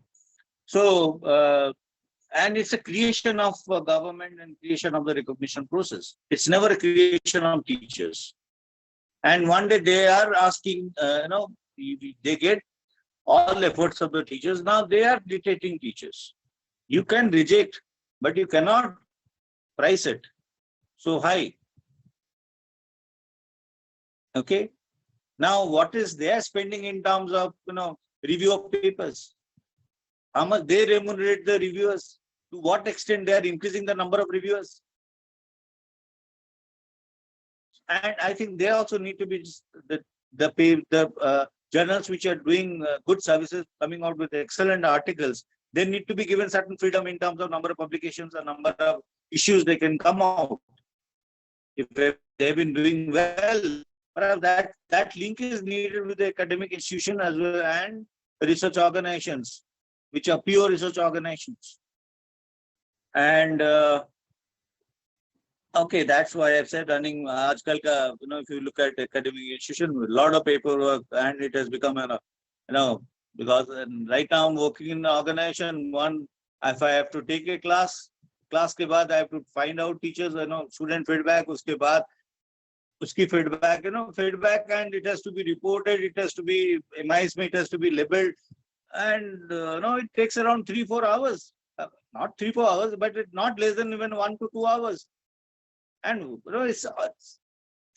we don't have staff to do that, and ultimately whatever improvements we are doing, and the same people is doing multiple works. We are adopting technology, that's fine, but we are adopting technology and at the same time additional works and the same number of people. Just remember, and you get anyway. That's my personal matter and personal observations. It doesn't release you. Fine, you're bound. Okay. And why I have written about faculty age group, and this is about the technological maneuverability. Fine. Okay. This I have already said, student ratio with the number of specialization. We normally take into teacher-student ratio. We are not taking in terms of what specialization we are offering, what new multidisciplinary approach we are going. In that way, teachers' number of hours he is engaged with, and that has become massive because many institutions still yet to understand that one teaching requires around 7 hours of preparation or 5 hours of preparation. Though you may have done around 20 years of service or a PhD, but when something new comes up, some challenging thing you are taking, you need to mentally prepare yourself. You need to get a contemporary, whatever thoughts are there, you need to internalize them. Fine, you need to present it to your graduate students or undergraduate students or postgraduate students, aligning with their thoughts. You need to provide them that picturization. You need to take them into a movie like that situation. Fine. These are the things which makes teachers popular, but never give them points. Okay. And these are the teachers who may be remembered by the students even 10 years after they leave. If they come back, they will look for those teachers. Now, they are at a very disadvantaged position. If I look at what happens with many good teachers, okay. Now, as an administrator, engaging faculty on contract, visiting faculty online, it is also very, very, because of this MIS and record keeping, now higher faculty on contract has to do the similar thing. Because the process also includes into the ones who are outsiders, but contributing heavily to your organization. That's what is happening in India. Now your visiting ones also have to log in and do all these things, and then, it seems to be working against them. They are not paid for that. They're paid for the number of hours they're engaged and the student evaluation. Now these are the things that I have to do it. And I find out very, very peculiar things that students get failed, and the old visiting faculties look for, please set up a new question set. And where is the logic, boss? And no other teacher is owning it up. So this is very, very, very okay. This slide is over. I think ratio of regular appointments, teaching personnel, this is a very crucial thing. I think as an administrator or as an evaluator also, one has to see this aspect. Okay. I think that's the end of the year. And any questions? I think I'm open to share. Hopefully, I was able to communicate my thoughts. Or was it a little unexpected or what? No, it's perfect. It's very good. Yeah, thank you so much, Professor Prashant Panda. This awesome presentation. It's very informative. I'm sure everyone liked it. Yes, and please, floor is open. If anyone have any question, please go ahead.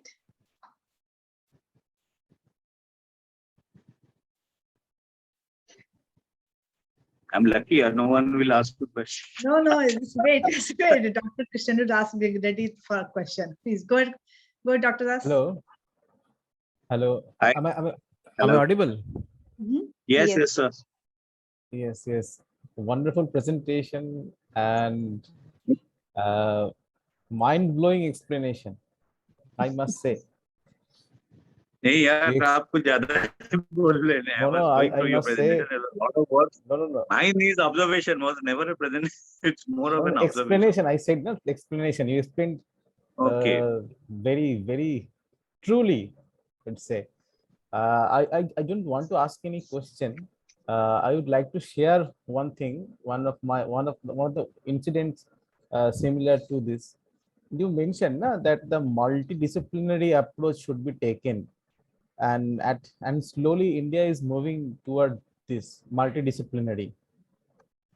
That students from different backgrounds must come to but this is kind of a similar case for me.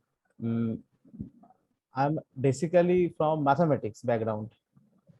Yes. And then I shifted my career into economics and specialized in mathematical economics and econometrics.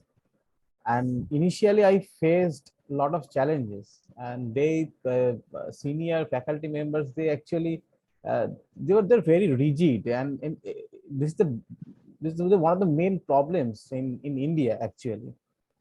They don't want to expand the boundaries. They don't want to Always go out of the box. exactly. I think Exactly. no, what I will say, as a teacher, we first of all, one mistake that we make is what we say is always correct. That's the Yes. one thing. Yeah. We don't have courage to go beyond our conventional thinking. Because once we go beyond our conventional thinking, शायद मैं 20% wrong रहूंगा, 30% wrong रहूंगा, because there is a logic always, na?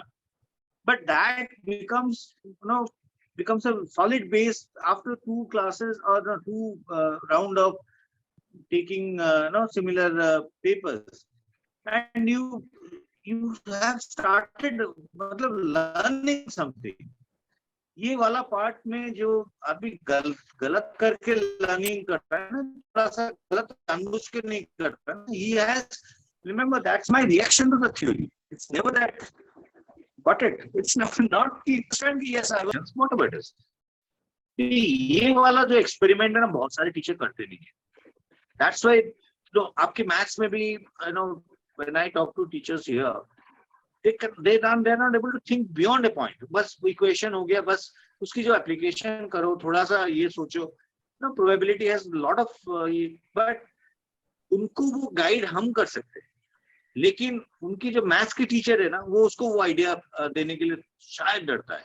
And with that pure maths also their papers get published very regularly. I think maths teacher का publication in our institute is maximum.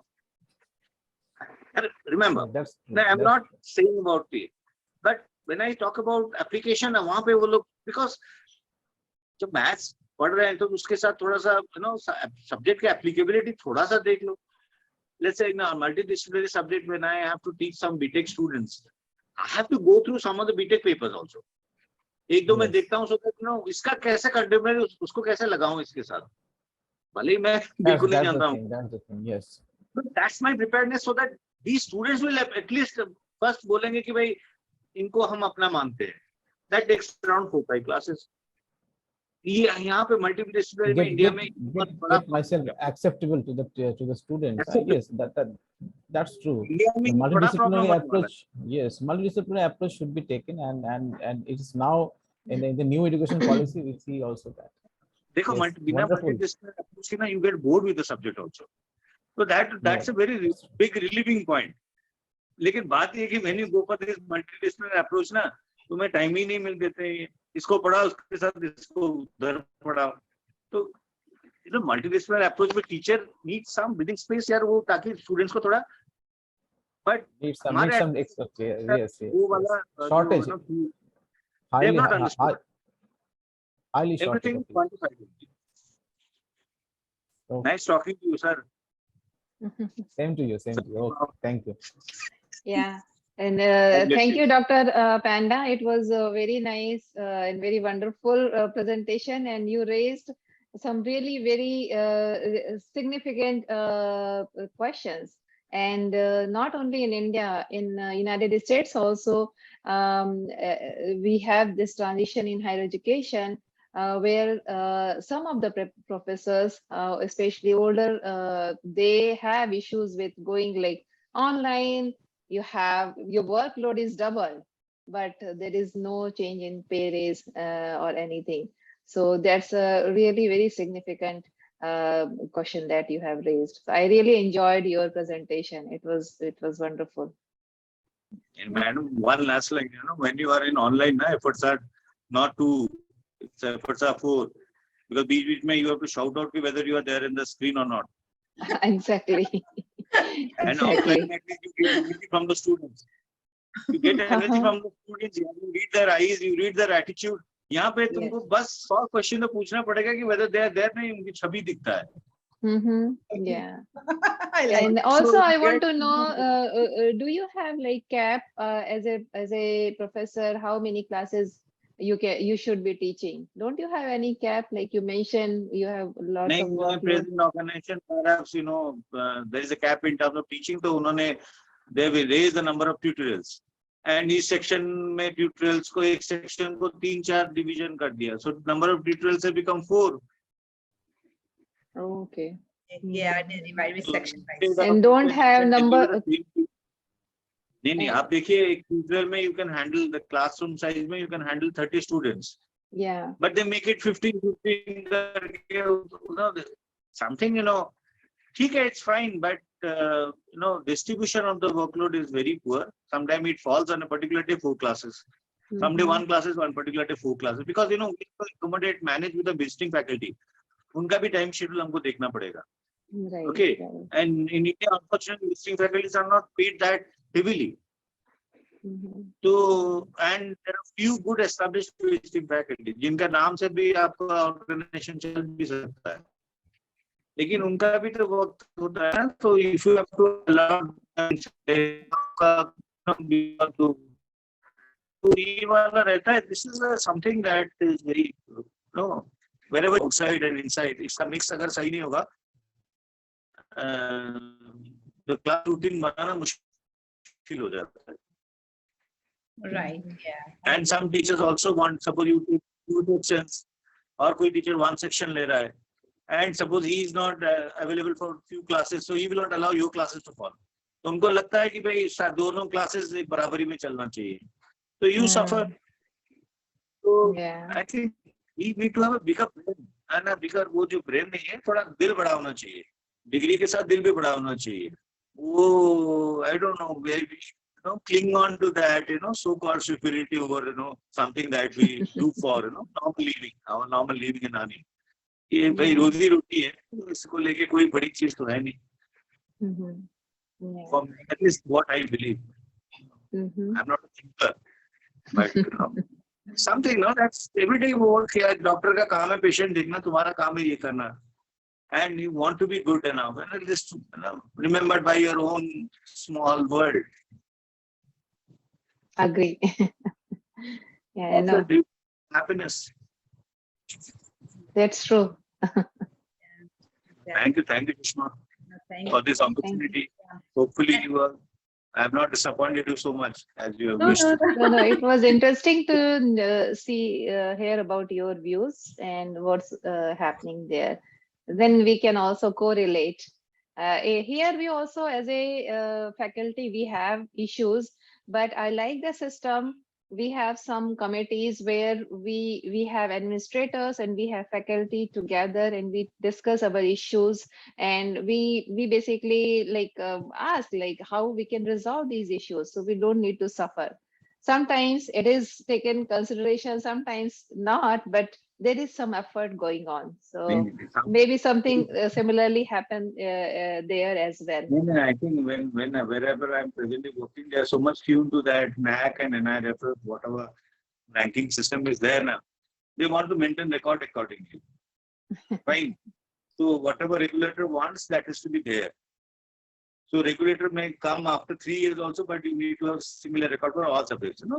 The sample does wonders, but they believe population. We need the whole population to be like that. So किसी के साथ class में swapping करो ना, that teacher will ask the head. So people are a little afraid also, because I think employment opportunities have reduced. Right. And engagement of teachers, uska alternative देखोगे तो there are very less. If you're in a shoot of ये तो आपका salary देखो, and if you leave that and you want to get a new job, waiting period maybe 1 year or 2 years. So which is affecting their moral. So teachers used to be revolutionary. आज के date में वो नहीं है. पहले अपनी job save करो. Yeah. Totally, yeah, that's really good, for your point of view, your observation is really, just I was thinking, and here in USA education system, like universities, especially public universities such as I'm New Jersey, Rutgers universities and Penn State University, they are like students, one class students 300. The class going on in theaters, but they had teaching assistant. At the same time, some classes, like when I'm teaching, maximum student 37 and 25 sometimes, that's it. So 2 types of criteria here. One is like a maximum, your student 37 or 25 per class, or you go like a public university where is 100,000 students over there. So classes 300, 200, 250 students, one class, and it's a big, humongous. Yeah. So, and one teacher, one professor teaching, and they have assistant, but assistant only for taking care assignment grading, most of the grading part and exam part, and teaching is only professor doing, and These are, with the remember, theater, these are higher level of commercialization. Is it a public speech? You talk about 1 lakh students, it's fine. Okay. Yes. Remember, when you take classes, your eye contact is maximum with 40 students. That's it. Yeah. 40 to 50. Yeah. Student attention span is 40 minutes. Uh-huh. These are something that we observe. यहाँ पे भी हो जाता है because you have 4-5 classes suspend हो गया तो पूरे auditorium में you take class, so there will be 300 audience, there may be even 400 audience. So India is very easily adopt US technology. Don't worry about that. After some time you'll find out we are one step ahead of you in terms of utilizing the resources. Right. Yeah. Yep. It's very easy. These are all technology and these are all tech supported system. So Right. it doesn't take much time. But Yeah. the impact, 5 साल पहले आप जिस बच्चे को पढ़ाते थे जितना उसका याद रहता था, आजकल बच्चों का attention span उतना नहीं है. Yeah, you're right. Yeah. And one new policy where I'm teaching right now currently. Inside class तो मेरे को Yeah. अरे मैं तो बच्चों को बोलता हूँ when you are spending 10 lakhs in graduation, you don't have a audacity or strength or courage to even finish one ballpoint pen in 7 days. Yeah, good one. Yes. Yeah. Chalo, but that's fine. That's the way education is changing. That's the way we need to also think. Everyone in education is not supposed to become an academician. So you Right. need to know what you want to say then. उनमें से 1-2 शायद academics में आ सकते हैं. बाकी लोगों को अपनी जिंदगी beyond academics में उनको बिताना है. तो आपको सब्जेक्ट को उस तरह से उसको रेलिवेंस करना है कि ताकि वो आपको याद रखे. बात है कि भाई किसी की यादों में अगर आप रह गए उतना काफी है. Then you're success. On a Shayari note. Okay. Thank you so much. Yeah, this really good informative things. Yeah. Like my universities have rule, like if my class, one student continue 3 times absent, so I had to report their advisor. I had to email. If it continue 3 days, 3 times is absent in the class. Yeah, so that's a rule. Anyway, so thank you so much. Wonderful presentation and wonderful full discussion. Everything was so good. I really appreciate the time. It's really, really wonderful. So, Dr. Shukla, I'm just wondering, do you think we can go some before break? We can go some Dr. Parker, we're talking? Yes. Okay. All right. You have, Thank you. thank you, sir. All right. So our next presenter, she was not able to attend here. So she made a video about her presentation. So our next presenter, Dr. Heather R. Parker. She is a professor of history and dean of the College of Arts and Sciences at St. Leo University, Florida. A California native, she earned her BA, MA, and PhD in history from the University of California at Los Angeles. While she has devoted much of her recent career to administration, she began her academic life examining inherited political interaction, including research that focused on the loose correlation of African Americans, Jewish Americans, and Mexican Americans that supported Tom Bradley's 1969 and 1973 campaign.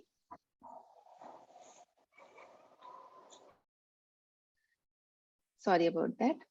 A campaign for the mayoralty of Los Angeles. She is now focused on inherited religious interaction and the political implications of these relationships in Florida.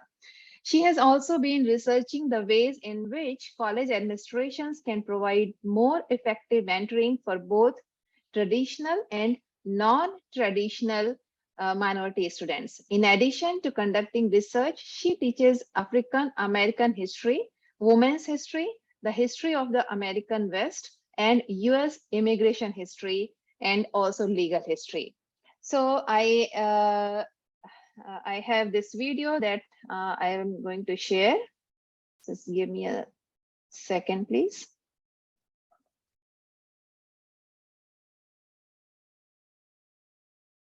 All right, so now let's go.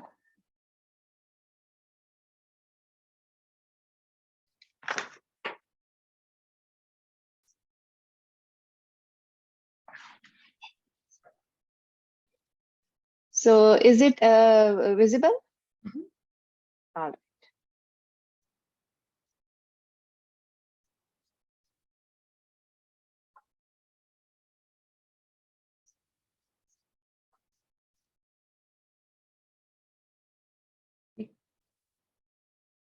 We cannot hear Sushma, her voice.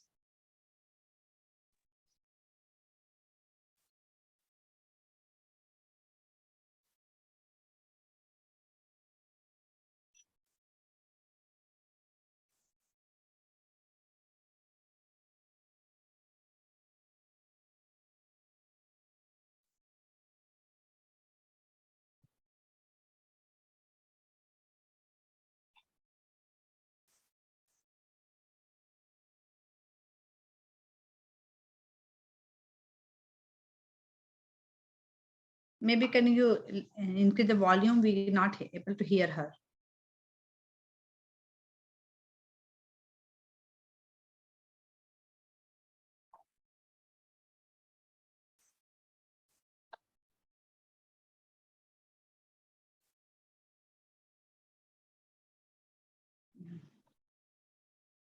So is it? Yeah, you had to play. Go ahead. Can you hear? Can you hear it?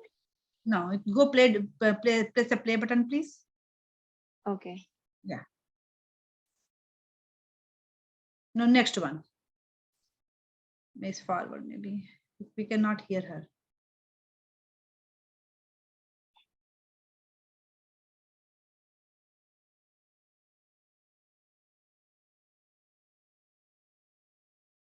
It's a pause, right? Uh, so you guys are not able to hear that? Mm-mm. Okay. Let me.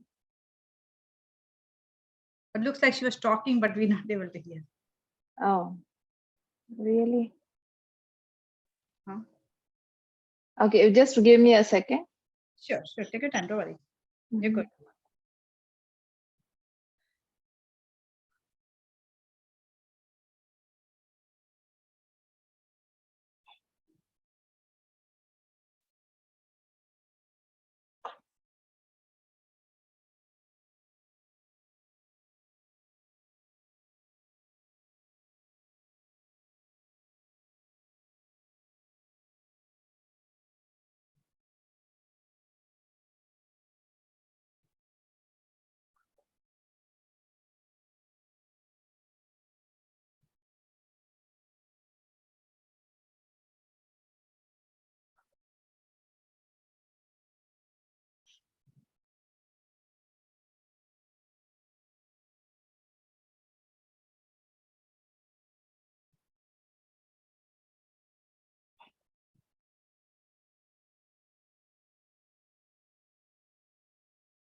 So now let's try one more time.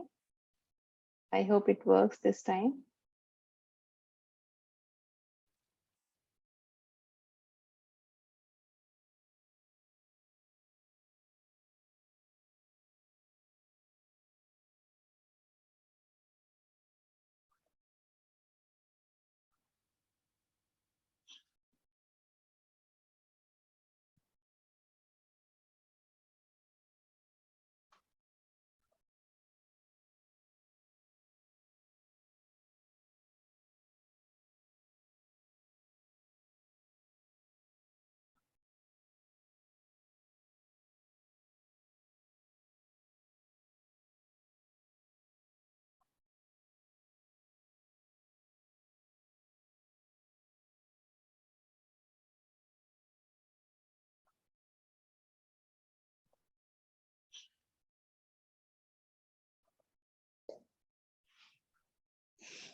Okay, now you tell me if you guys can hear that.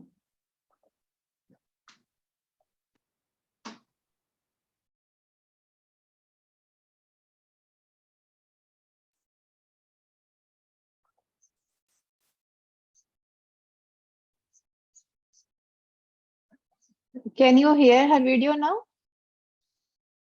Yeah, I can see the, I mean, your slides, but we cannot hear her voice. Still? Mhm. Hmm. Just next time do like forward button, just put one time, then come back, then sometime then voice come back.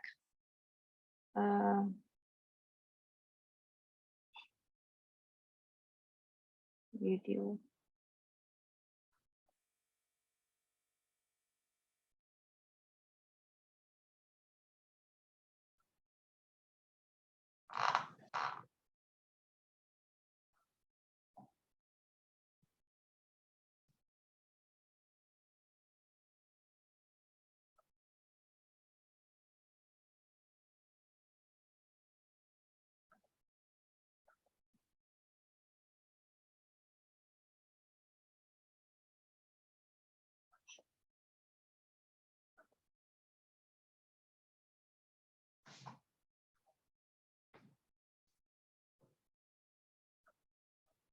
So let's try one more time. Yeah.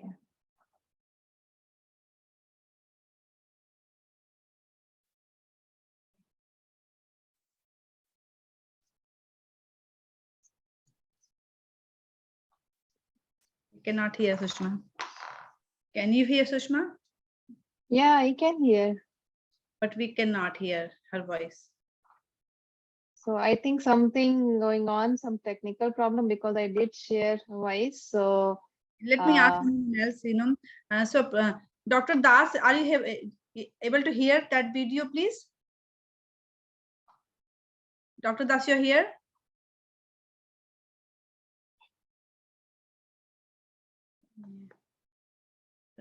Hello. Yeah. Hello, Dr. Das. My question is, Dr. Shukla, she's playing one video from one professor. So I'm not able to hear. So just I want your opinion. Are you able to hear that video was going on before? No. okay, now This one, Dr. Das. Please play again. Context, reaching students and faculty where they Now, are. yes. Yes, I can hear. There have Yeah, been I can countless hear. studies Now you can hear.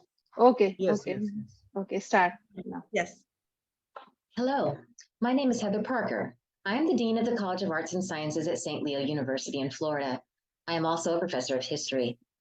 My presentation is titled Reimagining Leadership in a Post-COVID Context, Reaching Students and Faculty Where They Are. There have been countless studies on the topic of how to manage the changes in higher education wrought by the pandemic. Fewer studies have acknowledged that these changes were already happening and were simply exacerbated by the pandemic. What is most interesting to me is that these changes are nearly always described as threats to higher education, almost always discussed in negative and even panic terms. As a dean, I have been living and breathing and endeavoring to manage these changes. Like most administrators, I was carried along on this wave of panic, endeavoring to apply reactionary rather than proactive solutions. At one point, however, I began to realize that the changes were not a threat to higher education. These changes are only a threat to higher education as we know it. We have to ask ourselves, is there only one way to conceptualize and deliver higher education? Is the way we have known the only way? If we never go back to how things were, is this a tragedy or is it an opportunity? Before we explore how to move forward, let's take a look at some of the changes that have occurred in higher education over the past decade. The story of these changes is widely known, but I will highlight a few of them here. Prior to COVID, there was already a sharp shift away from what we consider to be a traditional higher education experience, a move towards a focus on adult learners and online education. Added to that is the decrease in the population of traditionally aged students. Fewer births 18 years ago means a smaller pool of entering freshmen now. Additionally, a robust job market that works to move people who might normally enroll in college away from doing so and into the workplace. This has been the case for the past several years. The gig economy, in which people hold several independent part-time jobs, has also been a factor.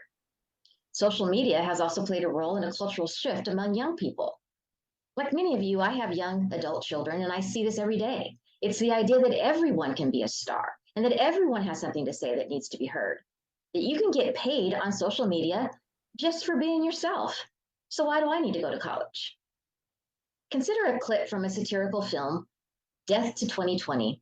In this clip, a young person comments on his experience with both the gig economy and social media before admitting that he has made millions as a YouTuber.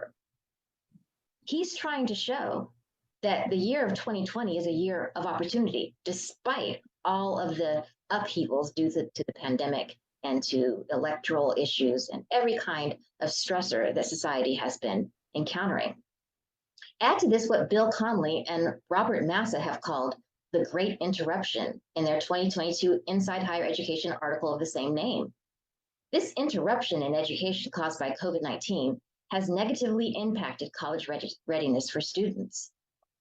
Taken together, all of these factors have had the effect of reducing the number of underrepresented students applying to college.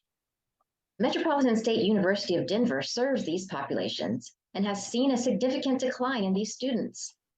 Vice President for Student Affairs, Will Simpkins, sums up what he hears from prospective students as we come out of the pandemic. Do I have time? Do I have resources? And do I have the need right now? And for many people, the reality is the economic and time cost to complete a degree likely is just a step too far.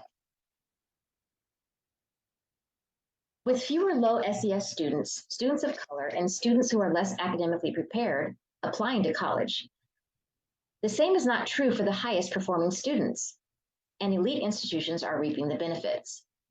Selective universities have been insulated from the enrollment crisis experienced by community college and institutions that do not serve the most accomplished students.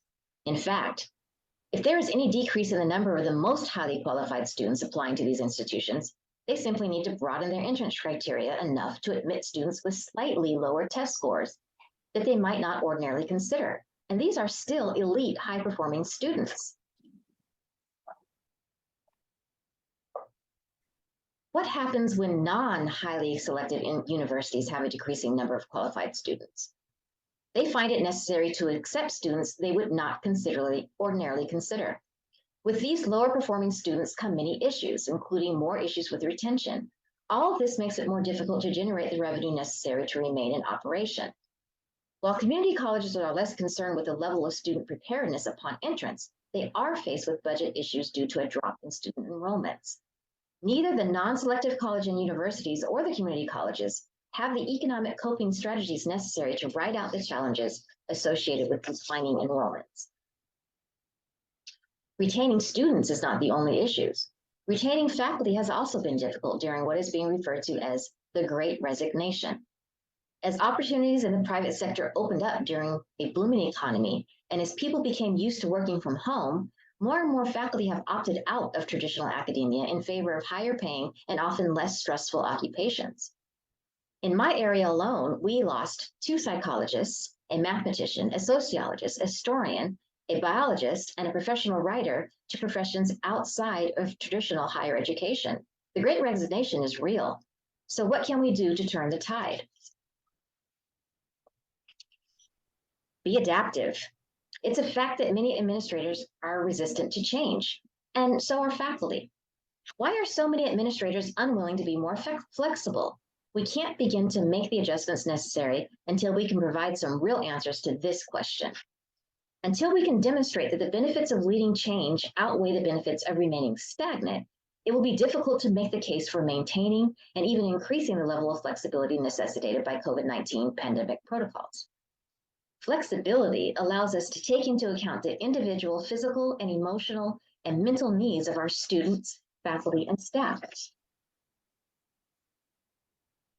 During the pandemic, I encouraged the department chairs to work with me to get to yes. We discussed making an effort to say yes to faculty and staff whenever possible. We could not give them raises. We could not allow them to continue working from home always and indefinitely. But whatever they asked for, we have found a way to give them something, if not everything. We have been exercising our creative muscle to provide something positive as we move forward in uncertain times. We decided to focus on what we can do. We can allow staff to rotate working from home. We can work to find private funding for faculty initiatives that our budgets no longer support. We can approve creative experiential learning opportunities and creative curricula. We can create a way for faculty to continue to offer some classes remotely. We can continue to have a faculty gathering even without the elaborate food, wine, and expensive venues that our budgets used to support. Be honest. Step back and take a look at your institution, your division, your department. What is working? What isn't working? Who are you as an educator or administrator? Does your manner of thinking and operating fit with the needs of your students today, right now? Think in terms of what your students need instead of what you would like to give them, and make adjustments accordingly. Change is uncomfortable, but change is necessary. There are all sorts of different kinds of change. Is improving enough to make substantive change? Which institutions are willing to do the work to disrupt the status quo and move towards transformational change? My guess is that the institutions that are ready to engage in this work will be the ones that will weather this difficult time and be in an excellent position to serve students, faculty, and staff in ways that will be beneficial to everyone within that institutional community. Think about change, embrace change. Think about the change that will work best at your institution, and think about your role in that change. What can you do as a faculty, as an administrator, as staff? What can you do to push your institution closer and closer to creating the change that will serve your students in the way that they need to be served? Thank you so much.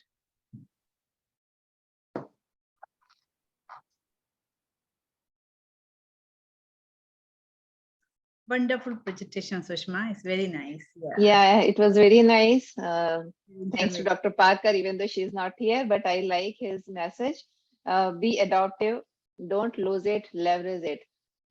Because yes, that was the advantage or benefit we are receiving after COVID pandemic. We have different means of providing services.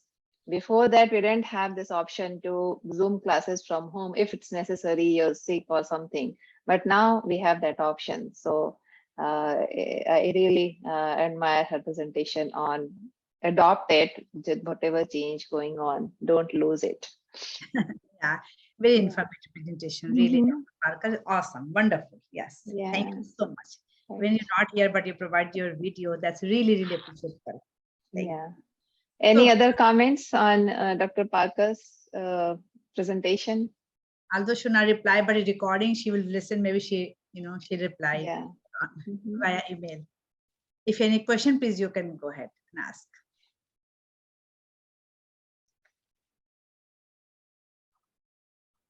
So, Dr. Shukla, I'm just wondering, after we are going to for break, right?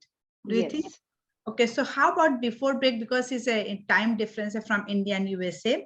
So I would, do you think we have time because when you come back, it's quite late for India.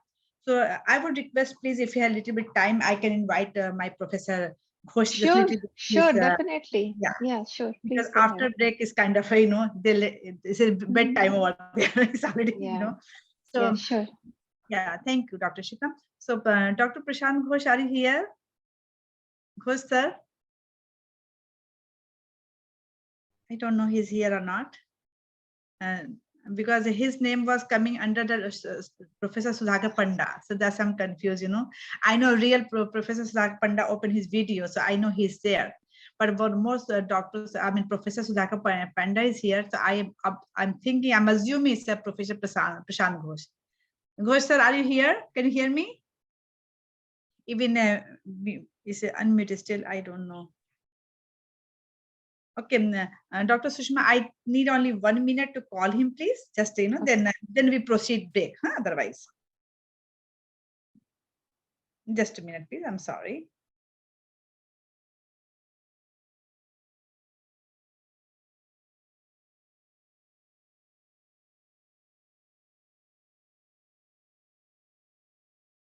I'm calling him.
It's time for a break. It's almost 12. So we'll take 1 hour break and then we will be back here.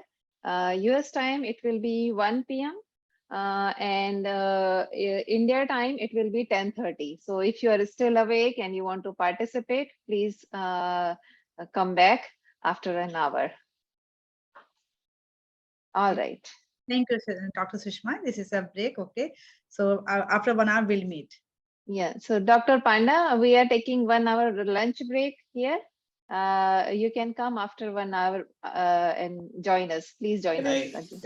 Can you listen to me? Yes. Am I audible? Yes. Yes. You are not audible. Oh, yes. Sorry. It's okay. I'm not laughing on you. I'm laughing just. Yes. So yes, Dr. Panda, I was saying now it's break time, lunch time here. So we'll take 1 hour break and then please join us after 1 hour. It will be 10:30 there in India. 10:30, I am sorry. That's okay. Oh, okay. No problem sir. then. That's okay. Thank you so much for joining us. Yeah. And so that's the reason, Dr. Shukla, we designed like that Indian performance go first presentation because of time strategy. So break then Americans and we whatever we have presentation. Okay. This meeting is being recorded. All right. So hello, everyone. Welcome back. I hope you enjoyed your lunch. So our next presenter is Dr. Karen Hannell. Dr. Hannell is the founding chair of the Department of Interdisciplinary Studies at St. Leo University. And she has taught a wide variety of courses in the humanities, developed numerous interdisciplinary courses, and contributed to the creation of the veteran studies, the women and gender studies minor, and medical humanities major. And her book, Lost Voices of the First World War in Irish Art and Literature, is being released in 2022. So today, Dr. Hannell is talking about veteran studies, a new field and degree for the evolving environment of academia. So welcome, Dr. Hannell. Floor is now yours. Thank you so much. I do have a short little PowerPoint that I'm going to put up just to sort of help yes, that would be wonderful. So let me, does that all work for yes. everybody? Yes. Okay, perfect. So I do want to talk about veteran studies today. This is a program that launched in 2019 here at St. Leo. And if you haven't heard of veteran studies, you're not alone. This field is only about 10 to 12 years old, and we are the first to have a Bachelor of Arts degree or any four-year degree in veteran studies. So I thought, given that the field is relatively unknown and that we're pretty new, that I would dedicate my talk to it, as well as just tell you a little bit about what veteran studies is, and just sort of pick your brains and have a conversation about ways to promote this field of study. One of the things I think is really interesting is that in academia, it's incredibly rare to break new ground. All of us, I'm sure, remember, when we were going through and getting our doctorates, our advisors would tell us, find that hole, find that gap in the scholarship so that you can enter in there and speak your piece a little bit, find this little place. And we're used to doing that. This is, as I say, only 10 to 12 years old, this field of veteran studies. And so what we are doing is building a field. And that is something that I've never done. And I think very few people have done. So it's been interesting, we grounded this interdisciplinary degree in the social sciences and humanities and fine and performing and literary arts. And it's really predicated on the idea that military service creates unique communities. Veteran Studies reaches beyond stereotypes to embrace the rich diversity of veterans who, throughout time and place, have contributed to national identity, the intellectual milieu and cultural expressions and scientific and technological advances and collective remembrances of their societies. So this is not a field dedicated to American military service members and retired service members. It spans all times, all ages.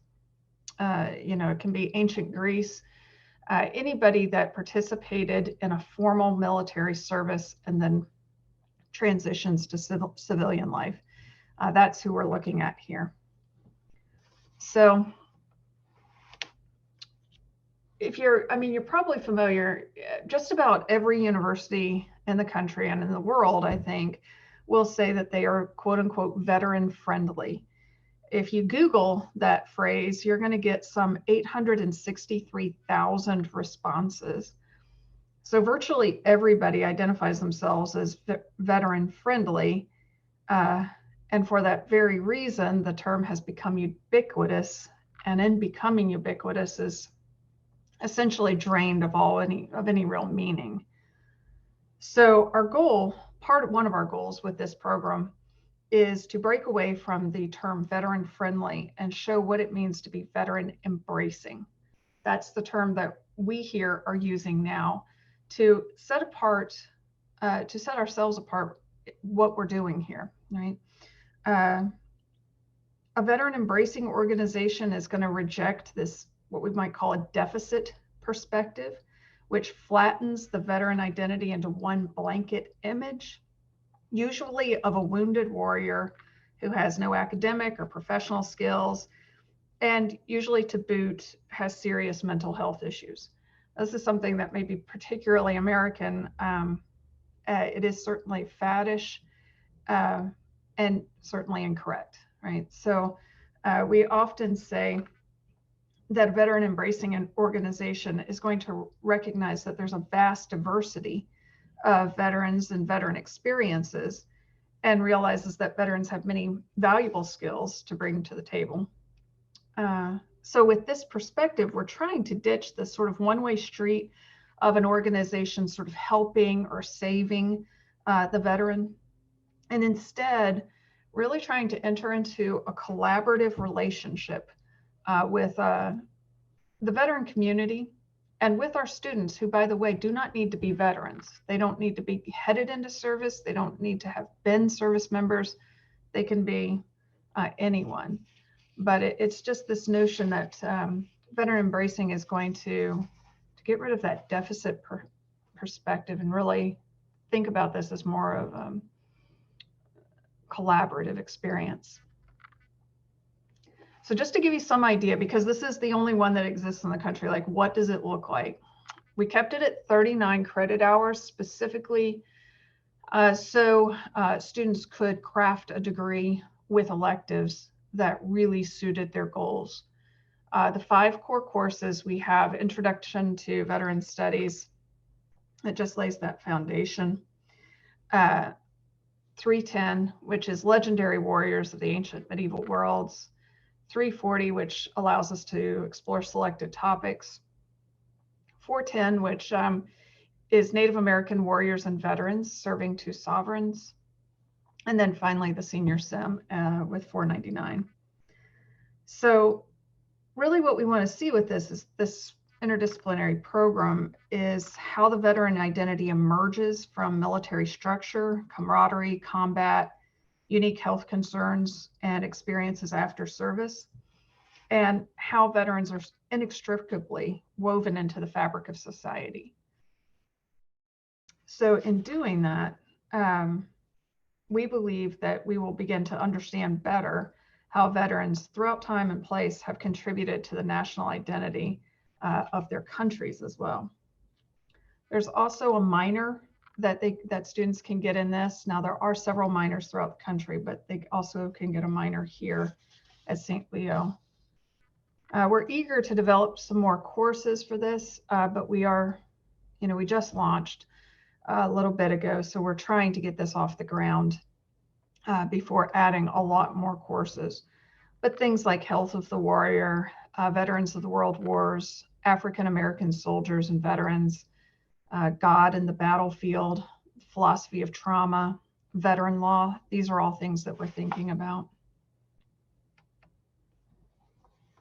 So I mentioned that other folks have minors, right? This field is about 10 to 12 years old, and it started really at Eastern Kentucky University. They have a certificate and a minor, and they have a veteran studies concentration that they can get in their general studies associate's program. Everybody else is essentially doing a minor or a certificate. So it's not brand new, you know, much ground has been broken, but it is pretty new. And you can see that just from the degree, from the offerings there.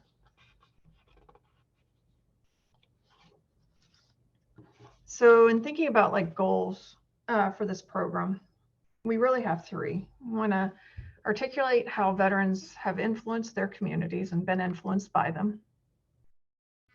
We want to be thinking about how veteran identity is shaped by service and post-service experiences. And we also want to be thinking about the veteran perspective and how that has changed over time. So in order to do this, it just has to be an interdisciplinary degree. We're going to be pulling from history, poli-sci, English, psychology, religion, philosophy, health sciences, you know, the whole 9 yards there. And even when I say the whole 9 yards, that is a term that we've gotten from military slang. So when we're thinking about, you know, the identity of a post-service member, their language filters into civilian language too. So the whole 9 yards was, you know, the 9 yards of bullets that you could feed into a machine gun. Strangely, that's what that is. So I always want to make sure that everybody understands this is veteran studies, not veteran services. So veteran services would be something that usually provides hands-on training in something like physical therapy for service members and veterans who have, you know, have a disability that they got during service usually. So I mentioned that the degree program is not just for veterans. It's not for just ROTC students that are planning on becoming officers, you know, when they graduate. It really is for everyone. And that is one of those things that's I can keep saying it, but it's a hard message to get through. So maybe you guys have some pointers, some ideas for me on that one. What we usually see is that the veteran studies student is someone who is deeply motivated by the values of justice and leadership, teamwork, and service. Community is incredibly important to these students, and that's why they might end up picking this major. That student tends to be very interdisciplinary in their outlook.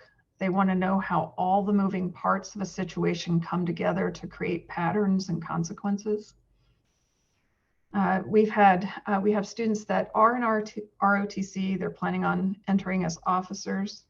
I think they're going to be extremely well prepared for that career because they will have picked up a lot of the history, the lingo. They'll be picking up public policy, law, getting to understand, for instance, Department of Defense, you know, historical issues that have faced veterans with getting benefits, disability, healthcare, stuff like that. We do have some that are veterans. They've come to the university looking for a different career than what they had in service. That's one thing that academics often mistake. They think that somebody who is in service wants to continue doing whatever they did in service. But 70% of veterans who have gone to school want something different than what they're called their MOS, their occupational job that they had when they were in service. They're usually not looking for something that's like technical, they are looking for academics, not any kind of service degree. We often have people that have come from military families. Somebody who, fathers, brothers, mothers, sisters, grandmothers who have served. And we also have people like me. I've never served. I don't ever plan to. I just was always interested in how conflict, particularly wars, show up in the, show up in the literature and the arts and poetry and that sort of thing. Sorry. So if we may, my phone keeps ringing. We probably all get this question, anything in liberal arts, we get this question, right? What can you do with that degree? And we get really accustomed to answering that question. You can do essentially anything with this degree that you could with any four-year degree. You're going to enter into an organization, perhaps Veteran Affairs, for instance, would be a great spot. But not just that. Anybody that's looking to deal with like veteran small business, anybody that is looking to enter into a field where they will have developed critical thinking skills, writing skills, right? All of that sort of thing. So, they're going to get coursework in ethics, law, history, politics. They're going to be quite well prepared to jump into virtually any job that's out there. About 21% of students who are veterans who earn a bachelor's degree go on to pursue advanced degrees. And some indication of how this area of interest is growing. A lot of people don't know they're working in veteran studies, but for instance, since 2017, there's been more than 400 dissertations written that focus on the veteran experience. And I would argue that very likely they are working in veteran studies and just sort of don't know it at this point. So you could, if they were moving directly into the workforce, anything in healthcare, administration, emergency services, social work, disaster recovery, education, nonprofit business, it's sort of the world is their oyster. And lastly, I thought that this would, my dean, Dr. Parker, had recommended that I come here to present this because as it is a roundtable conversation, sharing something like this is incredibly helpful because, of course, it's new, right? And as it is a new program, it's difficult to think of how to launch something like this, how to get these this degree program offered at other universities. We do have Virginia Tech, I say we, Virginia Tech has the Veteran Studies Journal, which has been functioning for a few years now. And it looks like Virginia Tech is going to launch a master's degree program shortly. And every time I talk about veteran studies, I'm always thinking, I haven't combed through every university in the country again in the last month, but I'm wondering, I'm always thinking, who's added a bachelor's, right? So I know that there's a lot of people that are interested in this, people that are publishing the Veteran Studies Journal and that sort of thing. But it is difficult to get a degree going. And I'm extremely open to, if anybody at their university decides this is something they would like to explore, to sharing everything that we've done to get this program going. I'd love to see this at other universities. So I really genuinely believe that understanding the veteran experience could make the world a little bit better for all of us. Much like African American studies, women and gender studies, any kind of identity studies can share knowledge about that experience, and then we're all better off, right? So I think I think I'll stop chatting and just ask you guys if you have any thoughts or questions or ideas for me. Yes, Dr. Hanef. Thank you for sharing this wonderful presentation with us. And it's really interesting, actually. I never heard about this. I did hear about veteran services, but not for veteran studies. And I'm curious, like, because when, students, they spend 4 years for this degree, where do they end up working? Do you have any data, like, from your university? Where do they go? In which sector Well, mostly we they get don't job? have any data just yet because we have just launched. We haven't graduated a class yet. Oh, okay. We've just launched, right? Oh, okay, So okay, okay. we don't have that yet. Mhm. But with any interdisciplinary degree, our students, like in medical humanities, it's very similar. Students have just a variety of things they want to do. So I do have some students that want to go to work in Veterans Affairs. I have others that want to start a 501c3 in order to work with veterans. I have history majors, who I think are looking at double majoring and creating kind of a super degree to go into graduate school with. It really is one of those advising intensive degree programs where I just have to really talk a lot to the student. And, like we've got an internship that's waiting for the interested student to go work with one of our state representatives. He wants somebody who is interested in doing veteran casework as an intern for his office. And I don't have any students that are interested in that yet. Really? Yeah, It would be a good opportunity for them. Yeah, I think it sounds pretty cool, I mean, Yeah. working for state rep and stuff like Right. that. But, I have a student that's interested in being an officer that's going in that way. So it's all over the place and I don't have the data yet. And what's the class sizes for this course? Like, They can go up to 25, of course, but like 25. we've got 8 so far, 8 majors. Okay. Yeah. So because I teach at community college, so I just wanted to have a feel if we try to do something similar to that, what would be the future prospect? So Yeah. I will definitely keep this in mind, and if I get any opportunity to talk about it in my Senate meeting or anything, I will definitely, I know whom I should be contacting with. Yeah, So it really is one of those things where I think a lot of us are doing work in veteran studies and maybe just don't realize it. I work in World War I, but if you watch any movie, any television show, read virtually any book or poem, it's got somebody who is impacted by war. Yeah.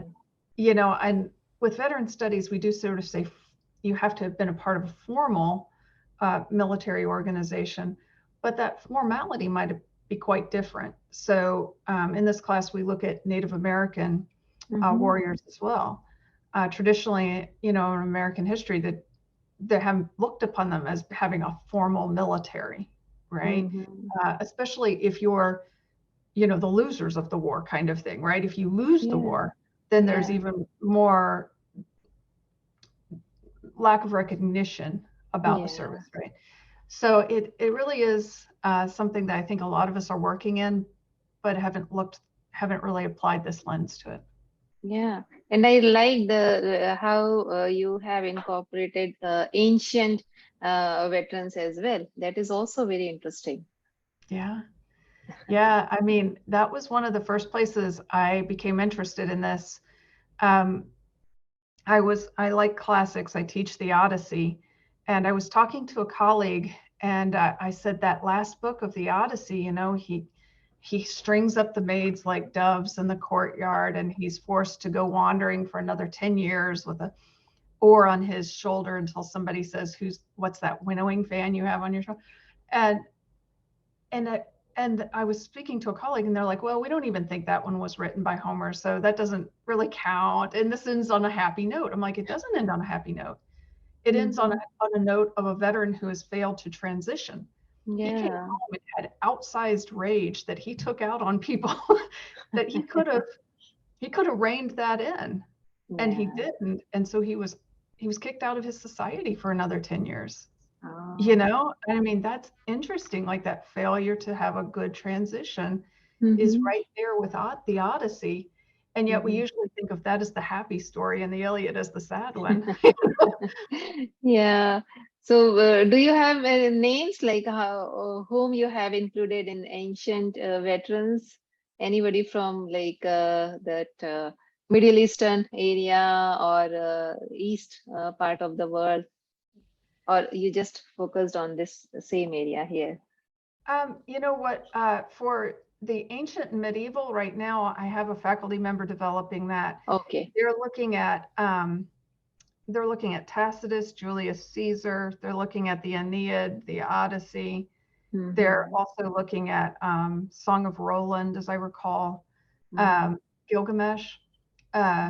So, you know, they're jumping around in the past there a bit. Yeah, that's really fascinating because I am also working in some like ancient economic philosophy based on basically East Asia. So that's why it was interesting for me. So we need to bring that in, right? Yeah. Absolutely. Yes. So thank you so much, Dr. Hanan. Dr. Srivastava, you have any comments? Sorry, I will keep talking. No, thank you so much. It's a wonderful presentation. Yeah, it's quite like very relevant. We should know like how you encourage like veterans has to be like students has to be involved. That's a really great things. You know, I just all presentation I was here, but this is a little quite different but wonderful. Thank you. Very informative. Yes, I mean I'm learning. Yes, I'm telling you, it's very good like information. So we can pursue any question. Definitely, I'm going to email you. All right, wonderful. I appreciate it. Yeah, I had questions. Dr. Shukla already asked, but I got answer. So wonderful. Everything's so good. Yeah, it's exciting. I don't know. I'm really hoping that this program does take off. So we'll see. Yeah, no, like it's a great place you shared this. So maybe we can talk about it in our institutions as well, right, Dr. Srivastava?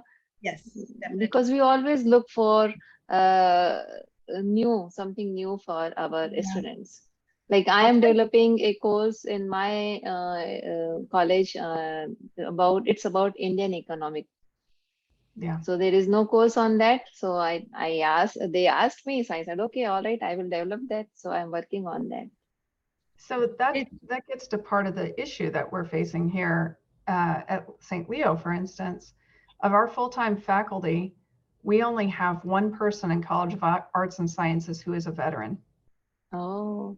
And as you know, like just if you haven't lived the experience and you don't know anything about it, even academics who can be really open-minded about things just sit there and say, well, that there's nothing there, you know. It would help a lot because what I find myself doing when I'm explaining this is if I'm talking to a veteran and a person who is a scholar, they get it really a lot quicker. And it's easier for me to have somebody that can sort of play off what I'm saying. But if I'm breaking all new ground, like a lot of my colleagues don't know that people in service go to school, you know, and that they learn things. And it's not just, they're not all infantrymen, you know, there's linguistics, for instance, and all this other stuff that happens. And that's one of the things that sort of stands in the way is the lack of representation in academia of people who have served. Yeah. Well, thank you so much. And I Thank like you the really painting you have back there. I love it. Very nice. Yes. Yeah. I mean, painting also nice, but presentation was nice. Very nice. No, All I'm not for right. that. Yeah. Thank you so much. Yeah. So our next presenter is Dr. Payson. So Thank you. Hi, I'm here. yeah. Hello, Dr. Payson. How are I'm you trying to doing? open the video. Oh, there I am. Okay. Ah, okay. Yeah. Hi. Hi, Welcome. everybody. I got my headphones. Yeah. How are you doing today? I'm doing good. I'm doing Yeah. good. Thanks. I'm Yeah. also wearing my headphone. It makes life easier. Keeps all the Yeah. noises away. Oh, yeah. Yeah. Mine are a little more explicit, I guess. Yeah. So I can share a screen. Is that easy way First, to go? let me introduce you, Dr. Payson. Oh, okay. Yeah. So, Dr. Stephen Payson has been a federal government economist for over 30 years. And prior to that, he was an economic consultant for over 7 years. And he has been a senior economic advisor at the Mine Safety and Health Administration, where he is currently at Immigration and Customs Enforcement at the Bureau of Indian Affairs and at the Bureau of Safety and Environmental Enforcement. He was a branch chief at the Bureau of Economic Analysis and a senior economist at the National Science Foundation and the Department of Agriculture. He has authored 5 books and several journal articles on measurement issues in economics, scientific integrity in the profession, the economics of science and technology, and public economics. Dr. Payson has taught in the adjunct faculty of several universities on a range of topics, served as the president of the Society of Government Economists, and founded and directed the 501 nonprofit association for integrity and responsible leadership in economics and associated professors, also known as AIRLAB. And that's how I basically got Dr. Payson. He received a doctorate in economics from Columbia University, an MSc in economics from the London School of Economics, and a BA in mathematics and biopsychology from Wesleyan University. So today, Dr. Payson will be talking about scholarships in the OPM in the economists. So welcome, Dr. Payson. Now, Oh, floor thanks. is Thanks a lot. yours. Okay, should I share the screen then? It'll be easier for me to. Yes. Okay, can you You see should be that? able to. Yeah. Not now. Yes. Oh, okay. Yes. Wait, let me move you guys there. Okay.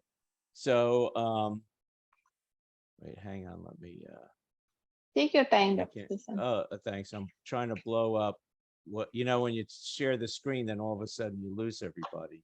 I know. But I'm I trying to can bring see everybody you. back. Okay. Oh, great. Yeah. All right. So, so let me get started. Okay. So, this is different. I'm going to be looking this way because they have the screen here. So and I'm not sure everybody will agree with this, but it's I felt like doing something a little provocative in this area. So the topic is the scholarship is the opium of the economists. I have myself with the University of Maryland, but I also teach at Montgomery College, which is a community college. So I know a lot of people were talking about community colleges, so I'm there too. So, okay, so let me get started. Okay, so scholarship is an opium. Are you kidding me? This is academic blasphemy. So just now, just a minute, let me explain. Did I say we should not have scholarship in economics? No, I didn't say that. Would you believe that I myself might have occasionally contributed to scholarship in economics? Okay, that's okay. I don't believe it either. But here's the point, okay? Scholarship in economics is not what it should be. Scholarship in economics could be much better, and in its current form, it has done terrible things to the economics profession. So now for the details. There's a lot to unpack here, so I'll try to be quick about it, but getting in all this information. Okay, so I'm looking at scholarship as being different conceptually from what I call independent analysis, but there's an overlap between them. So this is going to help me define what I mean by scholarship. So I'm looking at it from two dimensions. One is motivations and actions. Okay, so I've got three motivations for scholarship: to develop a strong understanding of the most recognized contributions to a field, and to do that as a self-satisfying end in itself. To be recognized as an expert and to belong to this group of experts in this field of study, and to further promote what the field has already contributed so that others may also become true believers in it like yourself. And the actions that are associated with scholarship is to compile and process all the information you can about what has already been published and is recognized on the topic, and to spread the word by contributing to the existing literature on the topic by giving presentations on your own literature review, etc. So I see scholarship as basically, it's about processing existing knowledge as we currently know it, while independent analysis is about adding your own new knowledge to the existing body of knowledge. So one of the motivations of independent analysis is to derive pleasure from making your own unique contribution and to make a difference to help make the world a better place. The actions that independent analysis would involve would be to study the world as it truly is and find the biggest limitation in the existing literature that you believe you can address, and to address that limitation with a unique contribution to the literature and to tell the world about it to affect, to cause positive change. And I see that there is an overlap between scholarship and independent analysis. The motivation for the overlap is to absorb everything in the existing literature that will better enable you to make a case for your own unique contribution. And to establish, and the actions involved with that is to establish your own unique contribution as an expansion of scholarship in the field. Now, I would distinguish two different types of things. A successful field of science versus a religion, okay, as two kinds of contrasting activities or human endeavors that have a different proportion of scholarship versus independent analysis. So what I would see as a successful field of science in which most of the researchers in that field are trying to move the science along to build knowledge, useful knowledge in that field of science.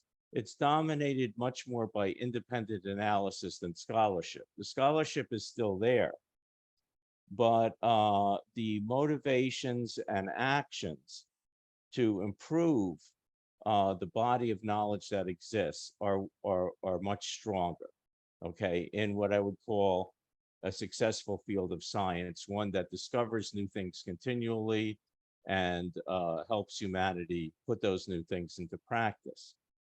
Okay, now I can contrast that with a practicing religion, like or sort of a process of worship. And in a practicing religion, scholarship is primarily to understand what the scriptures have already written, to feel that you understand what's been said already, and to compile and process all the information you can about existing knowledge that is there. But in terms of contributing your own independent analysis, it's often considered sort of out of place in terms of a religious field. I mean, it exists, but often it's very limited. And so scholarship is the primary emphasis when it comes to activities that involve worship and religion. Okay, so here I have red lettering. These kind of things reflect what's often frowned upon as arrogance or heresy in terms of, are you questioning the status quo of the knowledge that's already been built up? And so now enter economics, especially as it's practiced in academia. Economics, in my view, is dominated by scholarship more than independent analysis. Now, I don't mean that independent analysis doesn't get credit, but its independent analysis is subservient largely to scholarship, okay? Where the emphasis of research is on following what already exists in the knowledge base. And things like deriving pleasure from your own unique contribution or to finding limitations in the existing literature are sometimes frowned upon. And in general, scholarship plays a larger role in what people learn and what the work that they do in research. So I am not by any means a Marxist. I'm not, and I don't feel there's a need to say that, okay? Because I'm not, but I think this one quote about religion being the opium of the people from Marx pertains to the sort of perspective that I'm bringing out here, okay? Now, so Marx had this one quote, and I call it the best love, his best love quote, because it's best loved by everybody who's against Marxism. Okay, it's best loved by all capitalists and other anti-Marxists, that is. And the quote was been shortened, okay, to religion is the opium of the people.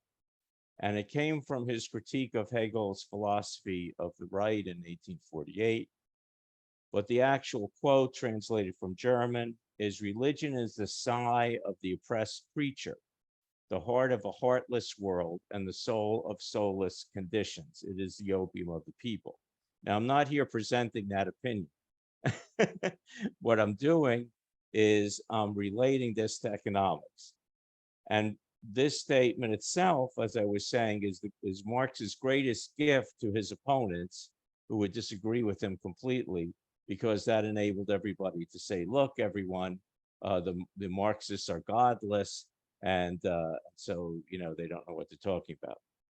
Okay, so what he meant, though, in that writing, as I interpret it, was exceedingly simple, okay? That religion and opium, both in the mid-1840s and perhaps at other times as well, and by opium, of course, it's a metaphor for all, sort of altered states of consciousness through drugs, had provided a convenient form of escapism from the world's problems, from the world's poverty and injustice. Okay. So if we can't do anything about it, if we can't do anything about, poverty, we can escape from it. That's what his point was. We could smoke opium to escape from it, to enjoy a euphoric escape from the world's troubles, or we can pray to God to change things, which also offers an escape from the world's troubles, whether euphoric or not, depending on the individual.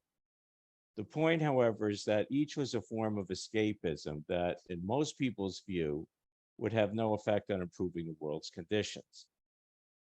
Now, if we're going to do nothing to directly address a need for economic change, then praying for economic change has advantages over taking drugs to forget about. Okay, because drugs make you not smart, and they're illegal, and they can get you in trouble. And also, I agree that there's something to be said for hope and faith. In appealing to a superior all-knowing entity, there's always the hope, however remote it may be, that your prayers will be heard And if so, somehow, some way, the change you are seeking might really happen. But if you're going to do nothing to directly address or recognize need for economic change, and you are an economist, there's a third form of escapism out there.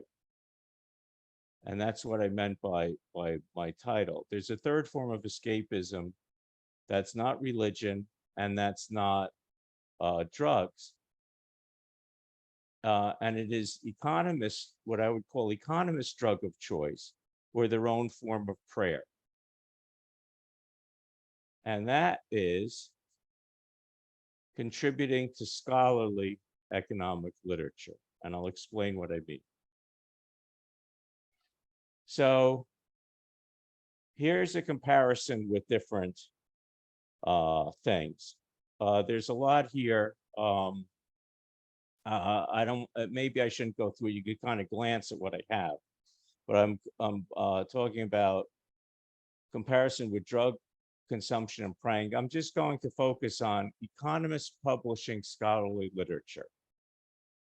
So here is different aspects of the comparison between drug consumption, praying, and economists publishing scholarly literature. The higher entity to which the appeal for change is made. There is a higher entity in economist mindset when they contribute to scholarly literature, which is a presumed body of accumulated human knowledge and a pool of scholars to read your work. A source of pleasure, there's a sense of accomplishment from publishing and a career boost from the publication. Allegiance to others who benefit from this action. Well, prominent economists who dominate and preside over publications and the profession generally is an allegiance to them. Reassurance and support for these actions. There's encouragement and praise from leaders in the profession for the publications that you've received, for your work being published. There's a delusion or wishful thinking involved that the knowledge that you generated in your scholarly publication will reach others who will from there affect economic change. And the reality that the vast majority accepts is that your conveyed knowledge will most likely have no effect on the change being sought. So let's look at these things. What makes it a religion or drug is that the scholarly economic paper that calls for economic change typically will never reach anyone who has the capacity or interest to make that change, to affect that change. It will only contribute to the accumulation of existing literature and entertain other scholars. It is thus essentially a prayer that somehow the almighty body of human knowledge might hear and answer what you've contributed. But nobody believes that. So we settle for the publication payoff, publishing credentials for our career in homage to the profession's leadership. So how do we get out of this? How do we move economics from a religion predominated by scholarship to a science predominated by independent analysis? So one thing I would say is we need to recognize that we have this problem and commit to fixing it. We should identify how independent analysis can affect change and strengthen those connections. For example, figure out how economic research can be considered by policymakers and by other entities that actually have influence over the economy. And to change the incentive system within the profession so that successful independent analysis is rewarded more and scholarly contributions to the literature are awarded less. And that's what I have. I have a feeling some people may not agree with this perspective, but that's my perspective that I've expressed. So I can take any questions that people have. if they have any. Yes. Thank you so much, Dr. Pesan. You're It welcome. it was very interesting. I don't have Uh-huh. any question, but it was very interesting to see the comparison and look at this profession, this subject from a different lens. Especially as you compared economics with drug consumption and praying and then economic scholarly literature. So that comparison was totally a different perspective. I have never looked at it. So it was interesting to see No, that thank you. analysis. So Oh, very nice. Yeah, Okay. wonderful no, thank you. presentation. Really, I really loved it. Yeah, and so like informative and like a different direction and different road, you can say. But Right. really, yeah, I like it. Yeah, it's a good, like a good comparison, good observation. Really, I don't have to say anything, but really awesome. It's like Right. an No, outstanding, you thanks. can say outstanding. Yes, No, thanks so much. very Thank you. crystal clear, right, Dr. Shukla? Very crystal clear. That And I believe you told me, Dr. Pearson, the article will be published. So I am looking forward for reading that final product. It will be Okay. very All right. I'll yes. work on it. Yeah, I'm interesting. working on it. No, thank you. Yeah, yeah. Thanks Thank you so so much. much. Thank you Okay. so much, Dr. You're Pearson. welcome. Okay, I can stop sharing now. Stuff. Yeah. Okay. So yeah. So I'm a little early. I finished early. We could go to someone else, or we could, yeah, I don't know. We have next presentation is at 2 and Zia is still not here.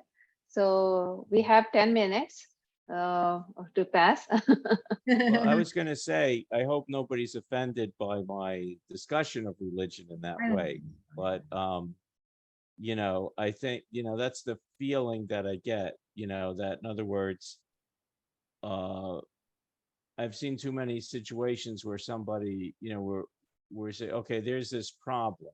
Okay, we have, a problem in economics. And so the only thing that a lot of academic economists, will do is write a paper, get their journal article out, and then it's like, I'm done. And I've spoken to the great body of knowledge, and whether the great body of knowledge will do anything about it, I've said my prayer to them, that kind of thing. So that's where I was coming from. And But that's true, but in today's they count. Like if you have to go to like tenure track, or if you want to get promoted, they need you to publish. So that's the requirement. So people have to do that, even though if they don't want to do it. So that's right, the current need. it's built in. Yeah, it's just the incentive system. Mhm. It's academic use a requirement. Doesn't matter you like or not. You had to. Yeah. And I've written in that area too about the sort of the publication requirements and that kind of thing. Yes. And I like the Karl Marx quote that you analyzed here. It's a totally What's that? different perspective. Marx quote. Oh, right, Karl right, Marx. right. Yeah. Yeah. So it was a very different perspective. I never thought in that direction. No, thanks. Well, I guess part of it also is, during most of the day, I work on economics in a government agency where I could see that there are things that economics can have a direct influence, but it's not, it's kind of, academia is kind of into its own thing, so there are avenues where ideas, economic ideas, could be communicated better to the parties that, to the powers that be, that can affect things sometimes, so but it's not a direct connection, so but when I write the paper, I'll add some more on that, so. Yeah, But anyway. that's true. That's true. um, Dr. Sushma, it's a GIA start time is 2 p.m., right? Yes. I'm expecting she can join maybe 5 minutes before, so we at least we are ready. Yeah, I messaged her and she told me she won't be late. She didn't say she will come early. She said I won't be late. So. Okay, then confirm, right? Okay. Yeah, she's confirmed. Yeah, no problem. So, Dr. Payson, how's your classes going on? Are you teaching this they're semester? going good. They're going good. Yeah, I'm teaching economic development. Some of the earlier presentation on tribes and Indian things, I came close to asking questions about that because I found it very interesting. I was in for my bio or whatever, but I was for 7 years in Yeah. the Bureau of Indian Affairs. Mm-hmm. So I've seen, working with American Indian tribes, so Yeah. it's good. There's probably some similarities, Right. in that Right. topic area. Yeah. So, Dr. Payson, when I told it that before also, I born and brought up in an area of India called Bastar, which is basically like a tribal based area. I am from Brahmin family, but my father was posted there as a forest officer. Yeah, so that's why I was there. So I chose my thesis topic on tribes of that area, economic development of tribal tribes. Okay, right. Yeah. That's good. So, Yeah. but when I moved here, so I didn't see any it's a different place here. So I didn't pursue my thesis. I chose something different. But now I hear about that, so it makes me connected. Oh, maybe. Well, it's never too late, right? You get no, just Yeah. kidding. You can do something along those lines. Yeah, maybe. Yeah. Do Because they, do the tribes really have their own sort of infrastructure in various ways? Do they have, I don't know, their own kind of museums or yes, something like that, some cultural centers and things? yes, yes. Some of the tribes they are not connected with the modern world. They live by their own. They don't have like electricity or anything. They have Ooh, their old okay. type of system, and they live in very deep forest. It's hard to get in there as well. But government is working for them. So some of the tribes government have projects for them, so they can get education and they can be part of modern era, and they provide them like education and other type of supports. They have like reservation system to get into colleges, medical college, engineering college. So it's mix of both. Some of them are still in very their natural Remote, yeah. remote, but some of them are because of government actions. They are with the modern stream. Oh, that's interesting. I Yeah. didn't realize how remote they were, so that they're not, they're doing their own thing kind of thing. Yeah, yeah. Amish family, here, Mhm. kind of, Amish. Kind of, right. Yeah, the Amish are kind of integrated a lot, but I'm thinking more of the native Alaskans, because a lot of them are pretty remote. You can still have areas where there are no roads. It's hard to find. There might be some areas that don't have electricity, but I think electricity is pretty widespread, but there's definitely areas where there's no road and no postal address. So, to find out where somebody lives, you have to sort of go in there and ask around. Yes. Because it's a problem for the U.S. Census Bureau to find Yeah. them and things like that. Right. So it's kind of interesting. Mhm. So they have their own languages. They have their own food. Right. They do. There's a lot of what we call subsistence consumption, right? So a lot to do with Exactly. their own fishing and, you know, that kind of thing. But they are connected, you know what I mean? I mean, they can get to a road eventually, and they, you know, a lot of their, you know, their children might get scholarships to go to college and, you know, to stay in touch with them and stuff like that. And now with cell phones, I don't know if you probably can't get cell service too much over there in those areas, but it's expanded, you know. So I think, you know, the writing is on the wall where they're gonna, you know, be Yeah. able to, you know, get more communication more and things like that. Yeah.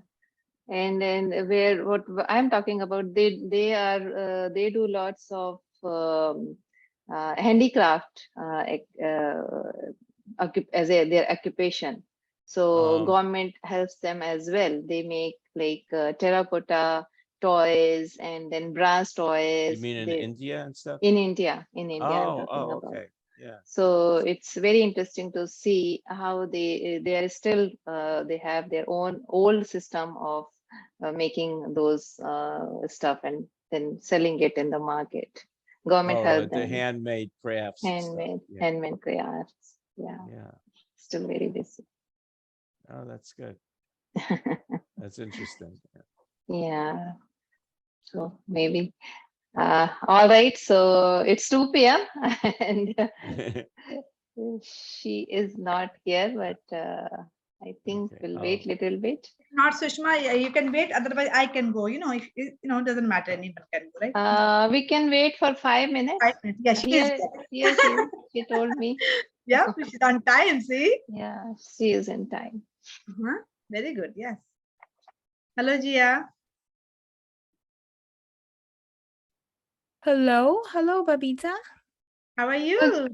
We can't see you. Yeah, hi. Oh my God, so pleasant to see you, Ji, after a long time. Oh my God, so happy. It's How's such babies? a long time. How's babies? They're growing up. Yeah. Yeah, they grow. One is 21. Yeah, one is almost 22 months, and the other one is turning 4 in 4 months. Oh. Yeah. Time All flies. right. You're getting Welcome, old. Jia. All Very right. busy. So yes, we'll continue. So welcome, Jia. Thank you. Let me introduce Jia first. So Dr. Jia Yu is an associate professor of economics at School of Business at Southern Connecticut State University, and her research field is health economics and applied macroeconomics. She is currently the faculty affiliated member at City Association of Healthcare Executives. Dr. Yu has published many research articles in several selective academic journals and presented many of her research in various regional, national, and international conferences. Before she joined SESU, she was a lecturer in economics at Christopher Newport University. Dr. Yu graduated from Suffolk University with her PhD in economics. She completed her MA in economics at SUNY Albany and her bachelor's degree in China. So today, Dr. Yu will be talking about collaborative online international learning between SCSU and LJMU. So Dr. Yu, now floor is yours and welcome. Thank you for the introduction, Sushma, and appreciate it. Let me share my slides then. Yeah, good. Okay, can you guys all see it? Yes, but if you can make it full screen, that will be good. How about now? Yes, perfect. Okay, awesome. And so I'm gonna talk about the COI, which is called the Collaborative Online International Learning International Learning and Education Program. This is a newly launched program between Southern Connecticut and the Liverpool John Moore University at the UK. And we started this project last semester in spring 2022, and it went pretty well. So we continue it in this semester, and this semester we're focusing on some global health issue after the COVID pandemic. And so I want to give you guys a brief introduction about the COI first. So what is a COI? I'm not sure if any of you like ever heard about this. And this is a online international cooperation learning, and it is a approach brings the students and professors together across cultures to learn, discuss, and collaborate as part of their classes. And professor partners to design the experience and student partners to complete the activities designed. Course becomes part of the class, enabling all students to have a significant intercultural experience within their course of study. So it's kind of like COIL is bringing the international learning online. So it's not necessary for students to travel or study abroad, and they can have a connection with the faculties, staffs, students from another country, from another culture. And so the basic structure for COIL can be created in any discipline, and it is also can be interdisciplinary, like the COIL project we're doing at Southern, between Southern and the Liverpool John Moores, and we're a quite interdisciplinary collaborations, because in our project we have faculties from a business school, we have faculties from a law school, and we have faculties from College of Health and Human Services. And also for the student side, we have graduate students, undergraduate students, and a student from different majors. It's very interdisciplinary, and it's encourage active students learning and teamwork, and also include emphasis on cross-cultural interaction and understanding. And usually COIL lasts 4 to 16 weeks long, and the COIL can be designed as a graded activity in each participating classes, and also it can be designed as extra credits activities as well. And COIL is using technology tools, and we use a couple different online learning and education platforms to achieve our goal. So what are the components for a COIL module here? So a team building phase includes, so here actually the components for a typical COIL class model. And so there's include those 4 parts. And the first part is icebreaker and team building phase. And during this part, we'll do introduction. And we also group students in different groups and let students enter different breakout rooms and to interact with each other and to just get familiar with each other. So this is the first team building phase. Includes introductions and icebreakers, along with discussions and activities designed to help students get to know and feel comfortable working together. And working together, especially online and across cultures. And the second phase is we do comparative discussion and organizing teams. So what we do is comparative discussions and organizing the project that teams students will be working on. So during this phase, and we assign like this discussion topics to students, and we give students online lectures. And so students will be able to select the discussion topics they would like to work as a group, and then they will study and discuss about those topics and then make a final presentation. That's the last phase. And then okay, and then the next one is collaborative project and problem solving. When they determine their group project, when they determine their project topic, and the next thing they need to do is they need to work together. They need to find a time and accommodating every group member, and then they need to see like be together and then talk to each other and discuss about discuss about the topics and apply their knowledge and create something together and have a substantive discussion about the topics. And during this period is actually this is the phase they exchange their thoughts, exchange their cultural experience, and also express their perspectives about the topics they chose.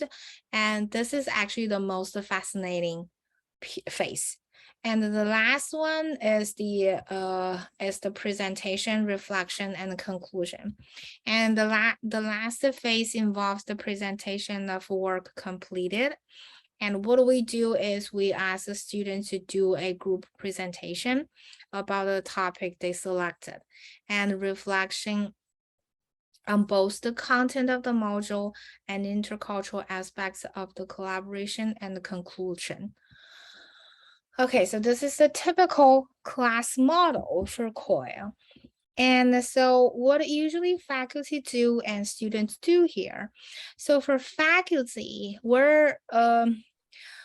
we started this project and we designed the learning outcomes, and we designed the entire learning structure, and including like the length of the project and what kind of comparative and collaborative activities, which is such as the major theme for the topic. The major theme for the project, and then we need to determine what kind of platform and meeting tools we want to use for which going to be easier for both students and faculties to manipulate it. And then we also need to monitor students working in progress and their learning activities. And at the end, the faculties need to serve as a judge for their group presentation. And we usually have a group presentation competition at the end of each COIL project, and we encourage students to do better, and we give a prize for the winner of the competition. And from the student's perspective, and during this process, students, they're developing an effective international and intercultural teams, because for each team, there are always students from different countries, different schools. And they discuss, they work together and find the same time for them to meet together. And they discuss course assignments and content. They complete a project-based activity as part of their coursework, and and this is also going to be reflected on the academic content of the course and the intercultural exchange that take place. All right, and so the goal for COIL, and I listed a couple of goals for COIL. I think those are the goals COIL try to achieve, and I do believe this is also the goals for higher education, and especially on the international awareness and international enhancement for higher education. And we can think about like in not only in United States, in lots of countries, and college students, they're not they do not have many international experiences. Some of them, before they enter in college, they don't even know like how I supposed to travel outside of my country. And so this project actually provided opportunities for them to learn. Okay, there's another countries there, and I saw the professors and I saw the students from another country, and I have this opportunities to talk to them, to learn from them, and to exchange the perspectives with them, and and so the students, it can enhance the students like a global awareness, and to emphasize them, you are a global citizenship, you're a global citizen, you're not only a person living in your country, in your town, and you're a person living in the world, and lots of problem which is happening in the world is actually affecting your life as well. And so less students being engaged and participating into this type of discussion and experience is going to enhance them the cognition and awareness of this globalization. And especially after the pandemic, I feel like this pandemic has been shutting down the world too much, and lots of people, because of the fear of the virus, and lots of people refuse to be open-minded anymore. I think in enhancing this intercultural communication and international education will increase the students' awareness of this global citizenship, and to make more and more college educated students become open-minded as before. Okay, and let's move back to the goal of the COIL. And so the couple goals for COIL. The first one is the intercultural communication, and we encourage the actually the COIL project we're currently doing is between United States and UK, but I know Liverpool John Moores, they do have a COIL project between them and and some university in India. And I believe this is gonna be a much significant cultural shock between the students at UK and the students at India. And so it's gonna have a much more effective intercultural communication if two countries, they have very different culture. And the second one is a global awareness. And so I have already explained this, right? And we, especially for college students, and before they enter in college, they probably doesn't even really have this global awareness. They don't even know, okay, I'm not only a person living in New Haven, and I'm not only a person living in Maryland. I am a global citizenship. I'm a global citizen. I'm whatever my behavior is going to have impact and have influence on the entire world. And the next one is academic professional subject matter. And this is also the opportunity to extend this academic and professional networking as well. And since we have this partnership, this COIL partnership with a university in another country, so it is possible for us to have maybe a higher international student recruitment. And also we have a destination for students to travel to UK in the future, to learn and experience the different cultures and different education system in the future. So because of this this like a small project is actually make the study board in the future become possible, and is increasing the connection. It's also increasing the connection between students and faculties as well. And students is possible to make friends during this COIL projects and know some professors. And so there's a tons of opportunities after that, and students can, it's possible for professors to develop research projects and recruiting maybe US students to work for them. And if we do have like a United States students, they will like to study abroad, or they will like to pursue their graduate school after their college in the United States, and now they have an option. They have an additional option. They can travel to UK and they can attend this partner school. And the next one is actually one of the most significant one in COIL project, which is group work and teamwork skills, because the entire project is about group work and teamwork. And we group students starting from the very first session, and the student need to start to work on their project starting from day one. Okay, so they're gonna need to talk with their group members, and they need to elect what we call a captain and a vice captain for their group. And then they need to organize like group meetings regularly, and they need to talk about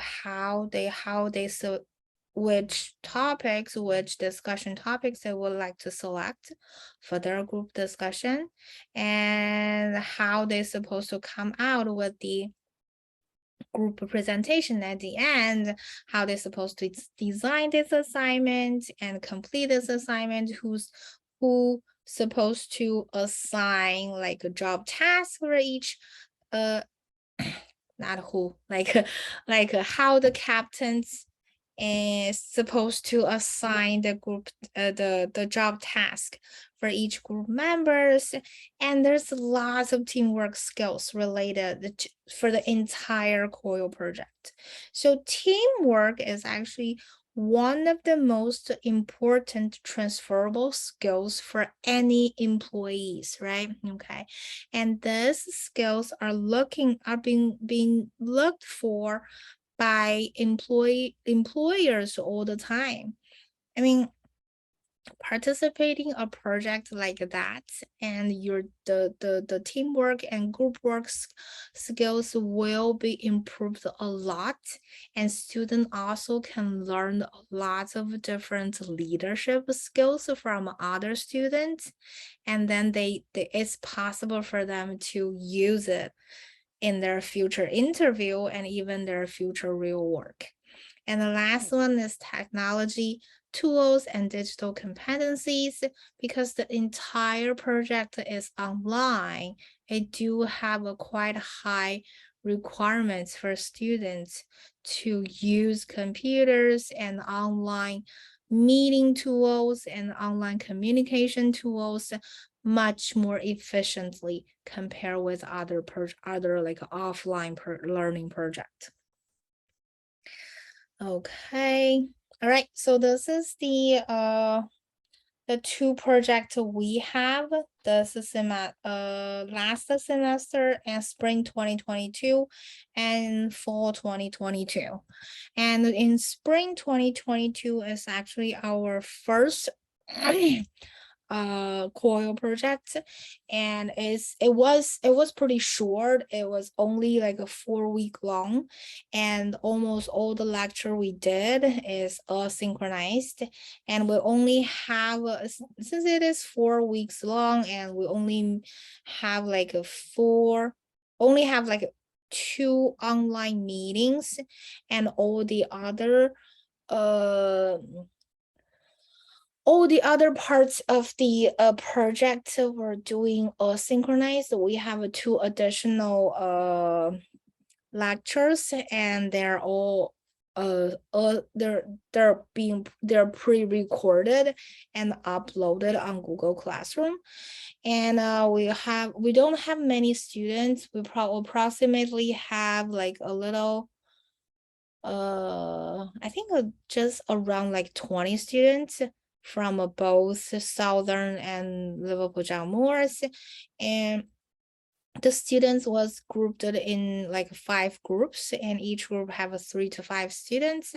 And we had the final student group presentation, and we use Google Classroom as the platform, and we upload everything was every pre-recorded lectures and the online slides being uploaded on this Google Classroom. And for the meet, we only meet twice. And the first meeting, it was the first introduction meeting. And then the second meeting is the last group, student group presentation.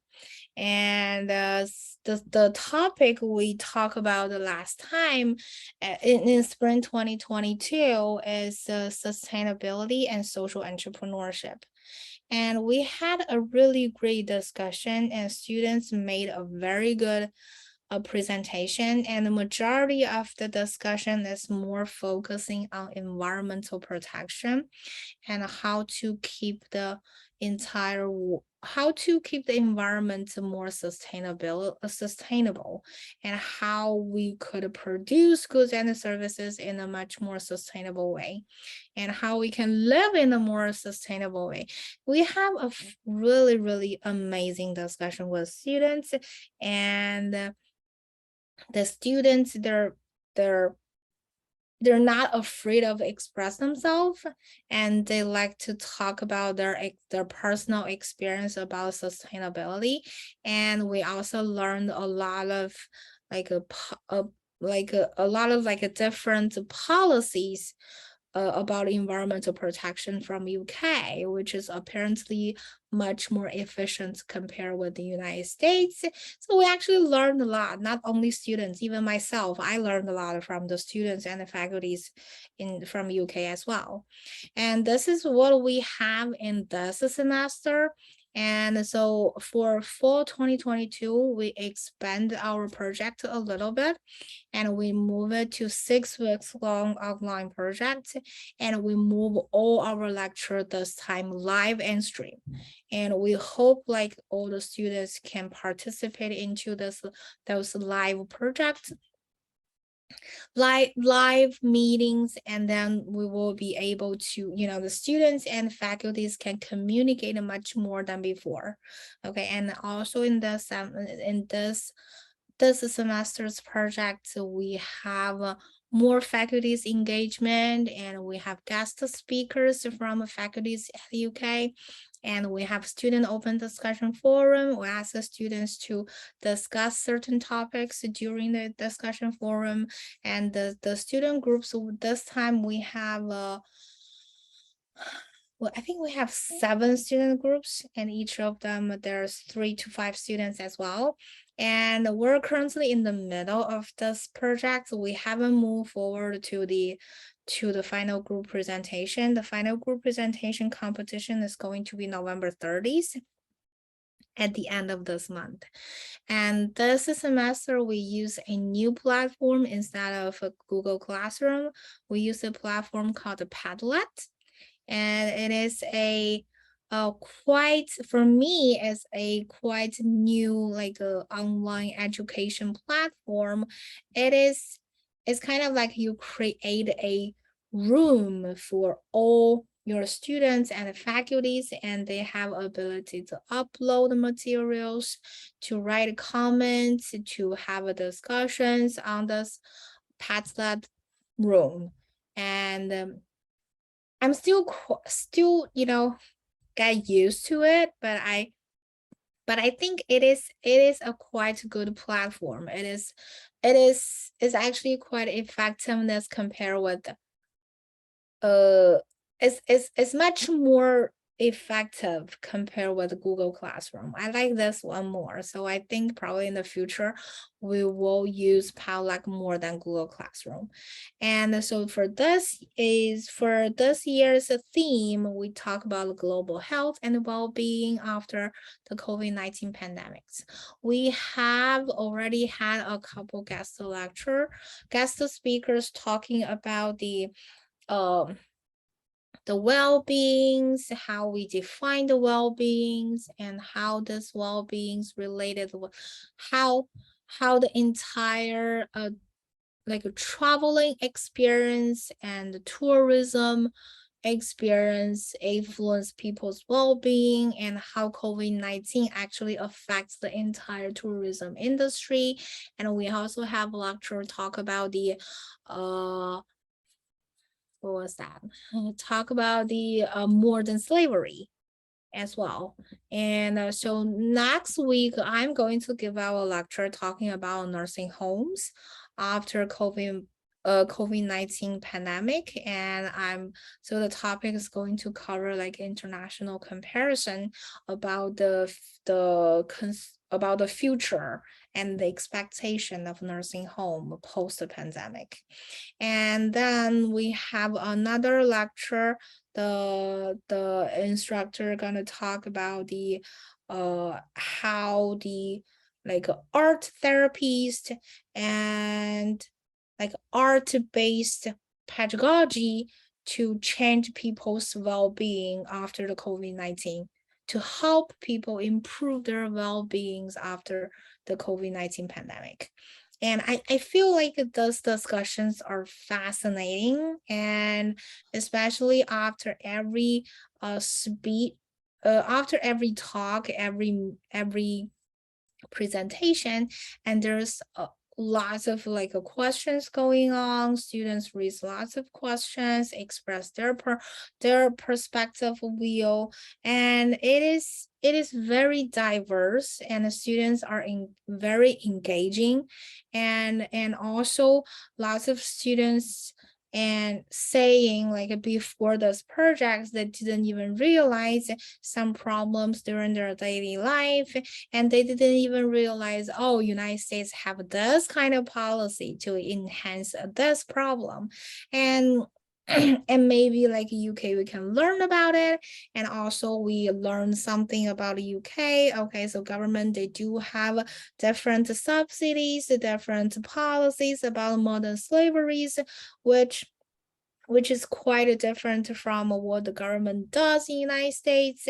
And so students learn, it just make me feel like this is like the most wonderful experience for students to learn internationally. And we do have, for this fall semester, I did have a very good student feedback. And so let me just read a couple of them for you guys. And the COIL program benefited me as a student in diverse ways. First, it introduced me to the interconnected world, which drives educational achievements and social change across the globe.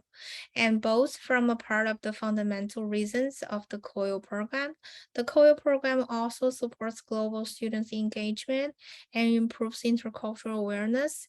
The idea of collaborating with fellow students across the world and being able to learn about their cultures and way of living is so enriching. Finally, it was evident that the COIL program facilitated intellectual collaboration and improved communication, teamwork, and leadership skills. And the second one, the COIL project allowed me to take a deeper look into how the United States was trying to correct this global issue and where, in my opinion, we're failing. It's allowed me to speak with and learn how individuals in the United Kingdom see the problems in the environment and how they believe in a stricter approach to correct the damages. Through the help of the professors, I learned the problems facing policymakers and how the destruction of the environment can affect the people in many ways, from diminishing their overall health to damaging their financially. Most of all, I realized I still have a lot to learn. And the last one, Thank you so much for including me in the COIL project. International study cannot be replicated. This assignment was an incredible opportunity to share ideas with our allies. I enjoyed it very much and miss it already. I like the meeting some of the faculty outside of my program too. I feel more connected with Southern Connecticut State University now. We had a brilliant, heartfelt comments to contribute and lectures to lead. I hope you all learned something from me too. So from the students' feedbacks, I just feel like the COIL project program is really great, and it is really a great enhancement for higher education. So I think if possible, every university should adopt this program. So we have a couple future possibilities from a student's perspectives. Students would like to engage more topics related with like a more, I mean, the topics which is like a closer life the most, like social media and global change and international food security and peace. And students also have a perspective of maybe establish COIL program with other universities in other countries, not only UK. And for the from a faculty's perspective, in the future, we do have we're actually currently planning a student exchange program in May 2023, and the UK students may got chance to visit the United States in May 2023, and but for Southern it's might gonna take longer to send a student out, but I do think this is gonna be a possible in the future. And also there's a more faculty collaboration, research collaboration and visiting research opportunities to Liverpool John Moore University for us. And in the future, we also, you can see like for those 2-semester COIL project, we already expanded the project. And we involved lots of co-teaching skills.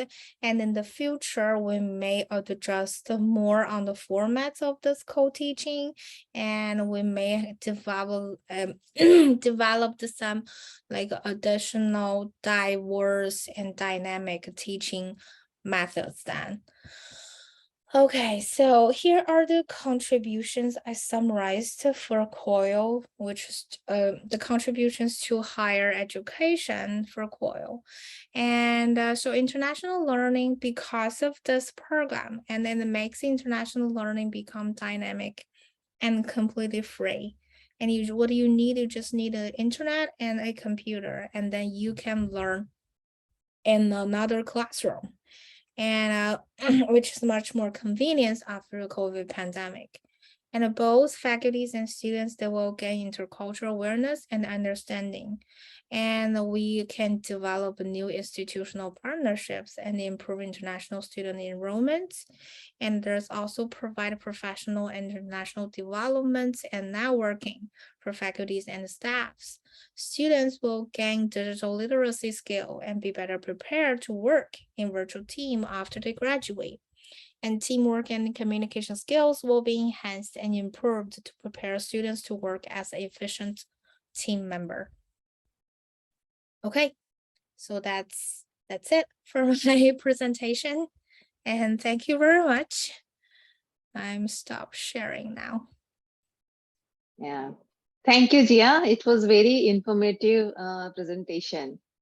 And I know because after COVID pandemic, many people, they don't want to travel. They don't want to go different places. Yeah. But that's the way, even though they don't need to travel, but they can have the experience as an international student. So Yeah, I also feel like I think especially for students attending community college and the state college, they do have their personal financial hurdles. yeah. And so not everyone, they have ability to afford to travel abroad or study abroad. Yeah. I mean, like, but this is not supposed to be the way to tell them you cannot be engaged into this world. I mean, like because of this, the existence of this program is actually building up this bridge between international traveling and the money. You know? Exactly. Yeah. Yes, Very that's good. true. And I love it when you said, Gia, like a global citizen. It's really, I love it, this word, we are global citizen. We Instead of saying are. country, like how nice, right? Yeah, it's like, it's just, showing how diversity we are promoting all these things. The thing is, yeah, Gia, if you have skill, you can fly, you can get the things. We believe that way.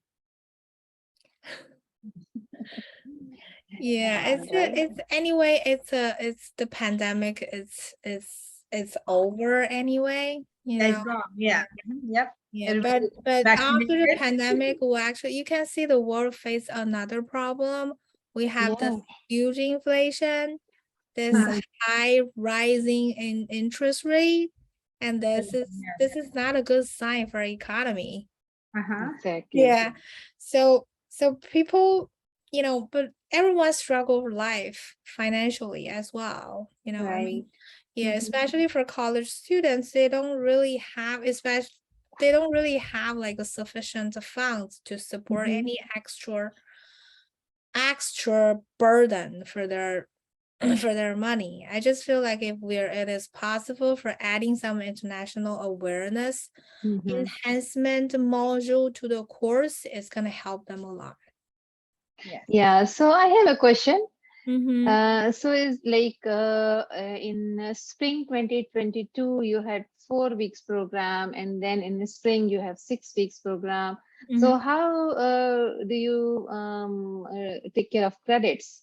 Is it the course is like 1 credit or 2 credits? No, How it works? it's not a course. It's kind of like a module we just embed Yeah. into a course. Into a course. Yes, Okay, and okay, we okay. Not very grade. We give grade to students. If students Mhm. participate into this project, Mhm. and we give them a grade and we give them extra credits. Oh, okay, Yeah, okay. and it's not like a single course. It's just a module. It's a part of a course. It's a part of the course. All right. And to build that, who is the person to whom we should contact if I want to integrate that in my courses? Okay, I'm not sure like how the community college, work Okay. on that, because Mhm. for us, for state university, and Mhm. we need approval because this is international collaboration. We need Right. approval from the BOR, from Okay. our from it's called the Board of the Regents. Okay. Yeah, we need approval of that. And after it's like all the international program from the university, and you need approval from your Mhm. hierarchy. I mean, Mhm. yeah, because like if you're in the private university, you need approval from the president office. And Right. if you're a Right. state university, you need approval from the state. Like we're a state university, we need a BOR approval, and we can have like this international collaboration and international partnership. And Yeah. after you got this approval, and you can Mhm. just develop the COI by yourself. It's completely like your choice then. Yeah, you can do Oh. whatever you want. Yeah, yeah. Very nice. Yeah. Okay. Okay. Got it. Thank you so much. Yeah. Sure. Good information, right? Good information. Yes. Yes. Yeah. So now let's move on to our next presentation. So our next presentation is basically Dr. Babita Srivastav. She is a visiting assistant professor at the Business and Economics Department at Ursinus College, as well as an adjunct professor at William Peterson University. She has earned her PhD degree from the prestigious University of Allahabad, a postdoctoral fellowship from the William Peterson University, New Jersey. Dr. Srivastava is also certified as Sustainable Business Strategy, Entrepreneurship in Emerging Economies and US Public Policy, Social, Economic, and Foreign Policies from the Harvard Business School. Dr. Srivastava's research focuses on resource management, energy economics, and sustainability. Dr. Srivastava's teaching interests includes microeconomics, macroeconomics, business management, business statistics, and Dr. Srivastava has taught various college level courses in economics. She is the recipient of several awards of recognition for her creative and innovative teaching style. Dr. Srivastava encourages their students to apply economic principles to real world problems. So today, Dr. Srivastava will be talking about diversity and its impact on the knowledge economy. So welcome, Dr. Srivastava. Now the floor is yours. Thank you, Dr. Shukla. I would like to share screen, please.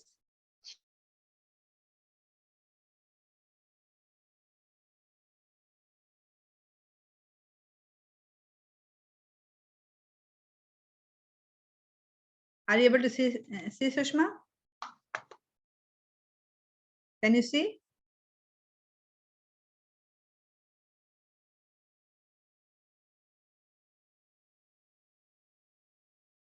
Are you able to see Sushma? Yes, Yes, I can now see. I can see. Yeah, Okay. now I can see, but please make it, yeah, slideshow. Is it okay now? Yes, sorry, I was muted. I was responding, but I was muted. I'm so sorry. No, no problem, no problem. All right, please go ahead. I would like my timer.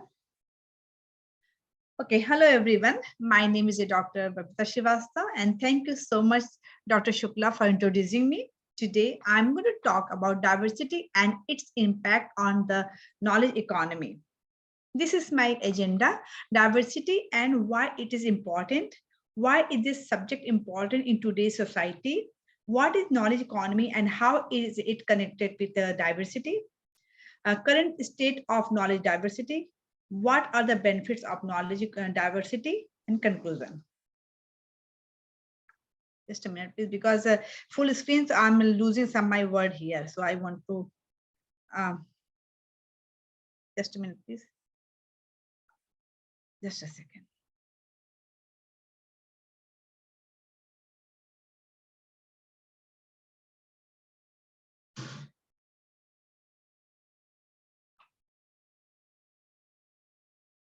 Okay, so if I go, if I'm not going full screen, is it okay like this, please? Because That's fine. If you want to go like this, you can go ahead. Let me just little bit, because I think I'm losing some my word. Just so you can go like this. Just a minute. I don't know, it's not moving. Anyway, okay, just a second.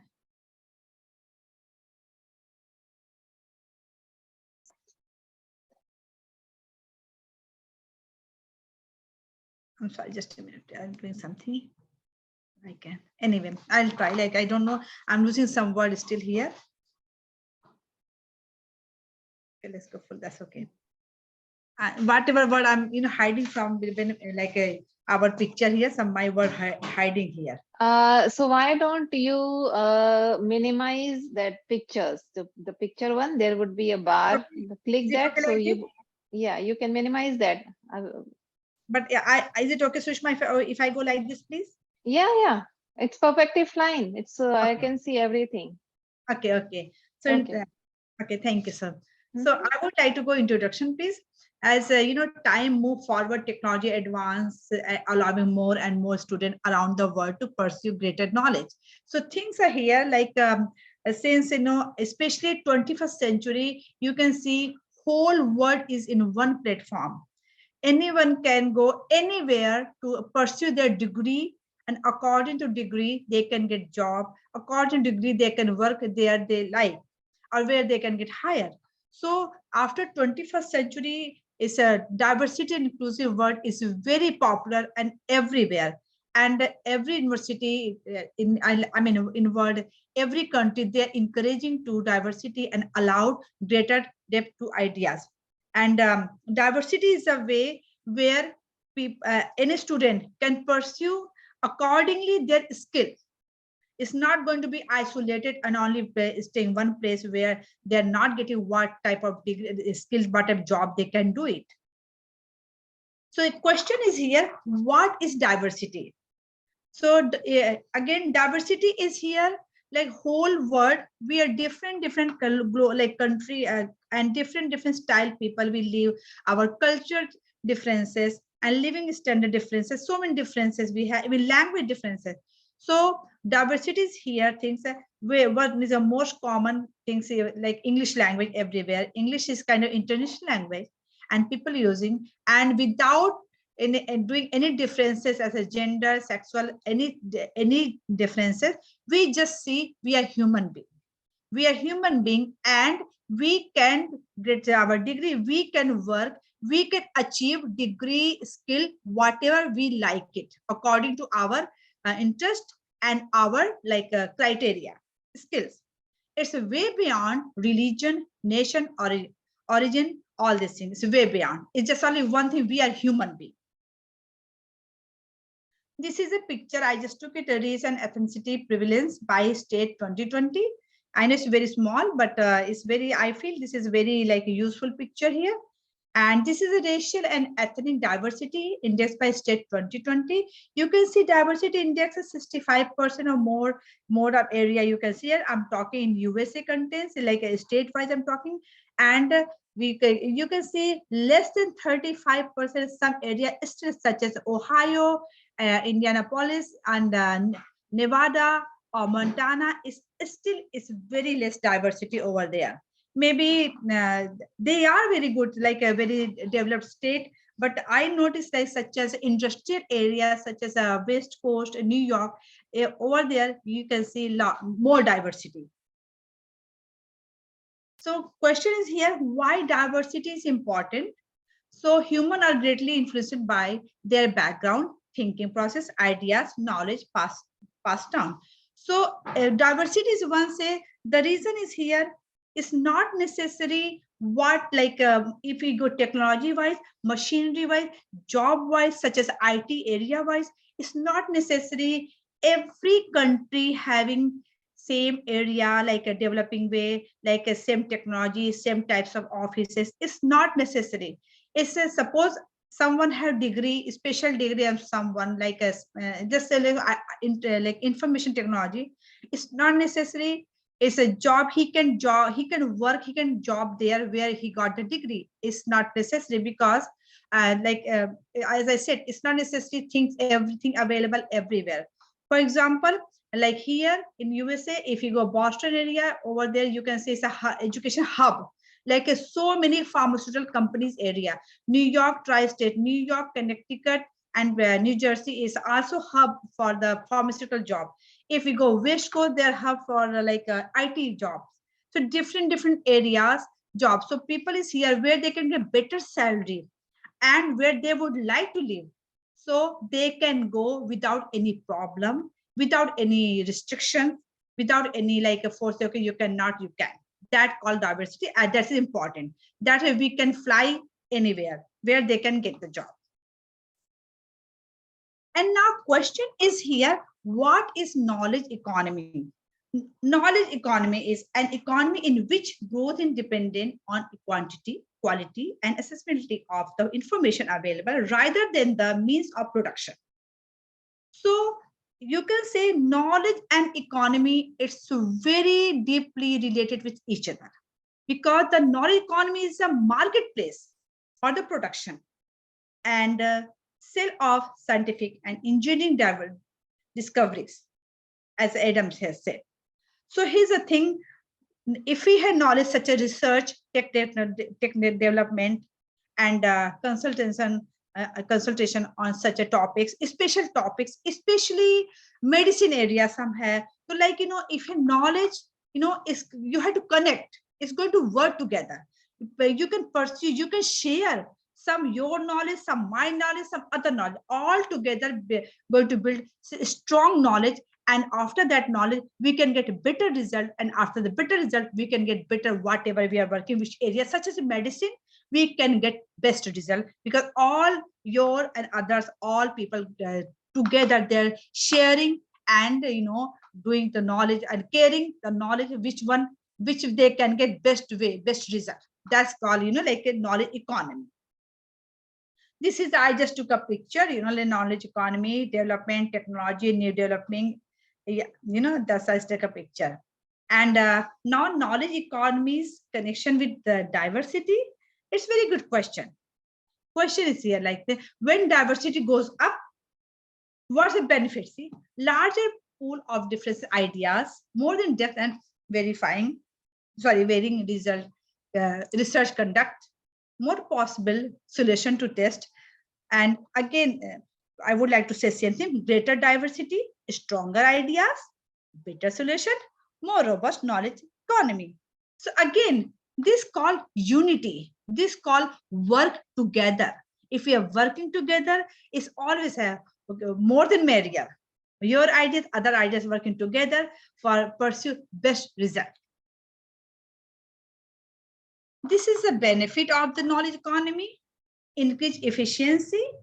Again, like you can more chance to share your idea. You can, for example, if we are having, suppose I'm writing some paper, some for journal, is I ask some my friend and some my scholarly friend if they can and what is my thought if I want to write, is I'm going to ask and share my friend who's expertise that area, what topic I'm writing, right? If I'm sharing with them, I'm going to get more more ideas, so I can include that ideas in my journal, so that journal more like more accurate I can do it. So I can get help who has more ideas.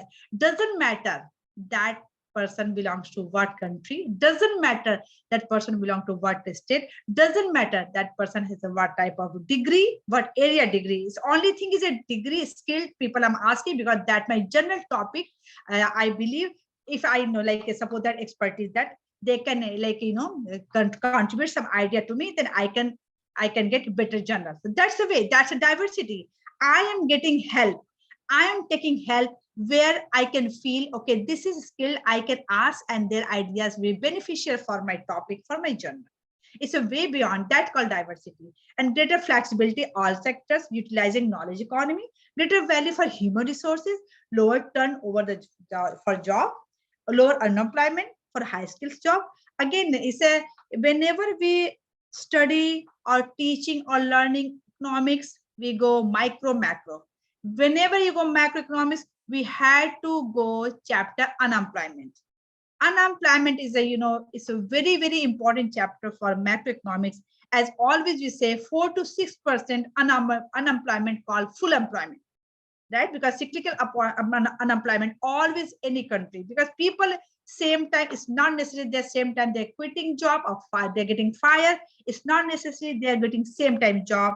So that gap called 4 to 6% unemployment, which is 100% employment. So here's the thing, how you can say if diversity everywhere, even that small gapping, it's not going to be, because who have skill, doesn't matter which color, race, gender they are. If they are skilled, they are qualified, they can get job. And if they can get job, of course, they're starting to sharing their expertise, their ideas, their quality, and contributing for the country, for the economic structure, any economic structure, doesn't matter, developed country, developing country, any economic structure, and faster closing to gap education requirement as well. This is the current state of knowledge economy. So knowledge economy is the present and future of economy. Yeah, again, I would like to repeat, please. As I told you, like before 21st century, this was common, popular, but after 21st century, I think as 21st century start, like a diversity word is a more popular. The reason is here, biggest reason, technology, online, virtual, all this area. Like for example, today we are having a virtual conference, but this is actually international conference. International conference means whole, like worldwide, anyone can connect and join, right? We give opportunity to everyone. So here's the thing, we gave this opportunity to everyone, regardless gender, color, and this is diversity. We are promoting that thing, because, and this is a very become more popular and popular, because again the things that technology is like there, most of the job, especially IT area job, is like a remote job. They're sitting home and anyone can get job from anywhere, who has the best skill, who can do better way. That's the way. So like diversity getting more like popular and popular. And today's society, knowledge economy contribute greatly to overall global economy. Large quantities of individuals are currently employed in knowledge economy focused jobs such as marketing, engineering, design, education. Beyond all these things, let's go talk about Amazon. You can say Amazon is an international platform. Other also, but most popular these days, Amazon. It's an international platform. You can say it's a diversity, so like a definition of a diversity we can find here. We can see here. We can order things where I want, doesn't matter which country. Anyone can order, doesn't matter who they belong, which country, which area, which criteria, which state, does not matter because of diversity. This is a picture I'm just looking. This is knowledge-based capital and physical capital. You can say here. I would like to bring your attention for United States.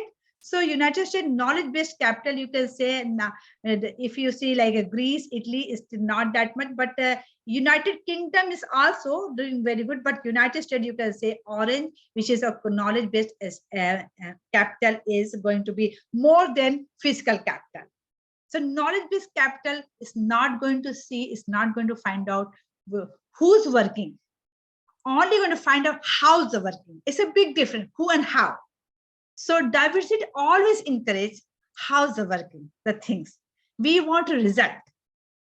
We want a best result, like how we can do better, how any country economic structure can do better, how GDP can grow. Yes, it's also important. How GNP can grow. So, and who's working, who's doing, and it's not that important, how we are getting result, that's more important. And this is my conclusion. Increased diversity produce large quantity of different ideas and thoughts on the same subject. Again, we say, we want like a different area, different people, different skill. It's totally open. If we open in the sense, we're going to see, we're going to say, evaluate ourselves, which job we can feel better, which job we can fit better, and where is my skill, where is my qualification going to fit. This is two things. One, where I'm fitting. Second, where I'm getting job. And where I'm getting job is also important, like who's going to hire me. What over there is diversity there. This is officially everywhere we are talking diversity, but thing is here is actual diversity working on there. This also matter. However, yes, we are encouraging, we are always go, and we always see like our perspective, our perception is using only one glasses. Whole world is like everyone is same, no difference. If I'm capable, if I'm skilled, I can get job regardless which place, which country. With more ideas, there's a more solution to the problem we face today and in the future. Of course, with diversity going on, we are going to face so many problems, but at the same time together, diversity is only where we can, with diversity is only like equipment, which when we can use and we can get solution. And with more diversity idea, knowledge economy can be developed and grow stronger. The benefit of a well-built, robust knowledge economy infrastructure will greatly add the economy and society as a whole. Yeah, it's not going to talk of one, it's going to talk unity. It's not going to say it's mine and yours, it's going to say ours. The knowledge will help develop other countries, allowing them to reach substantial height in productivity. Whole country, we divide like developed country, developing country. Beyond developed and developing country, we are talking about poverty line. Beyond developed and developing country and poverty line, one more country we call third world country, where we need more work. If we open the TV, we can see Somalia, such as Somalia, Mongolia, over there, still people are struggling even for medications, even for health issue. Yes, if people and education system over there. If education system going to be strong over there, might be we're getting more skilled people and allow them We would like, people are allowed to come and work other country, or even there, they go different state, work with different type of people, work and just, earn GDP, all these things, so that country can get better, structure, economic structure, and might be poverty will be much better. Such development as overall quality of life goes up, and we eventually reach the possibility of brighter, happier future for all. Again, hope is always there. We everyone working for diversity. We encourage diversity because we know diversity is the only solution where we can get best platform, best society, best world. Everybody will work together. We get job according our skill. We can work according our skill. Yes, and we can get pay according our skill. This is also, and diversity is not only like I'm talking color and thing. It's diversity when I'm talking, gender, men, women. If you go job, so far I know women get paid less than men. Even professorship job is both are working same. I just don't know why, but I'm just saying, I do understand physical work stronger men are stronger than women, but others such as education area, academia, still. This is also is my personal perspective. I would like to add also beyond all these things, and we just faced a pandemic almost gone, done. So this is also, see, pandemic was there. So Zoom was so popular. Zoom was popular. Everyone, even working, attending class, everything. Doesn't matter from where. This is, we can give some credit to Zoom also to, improve and like promoting diversity. So that's a way together we can promote diversity. We can work for diversity. For what? For we can get best result to make best society, best country, and best world. Thank you so much.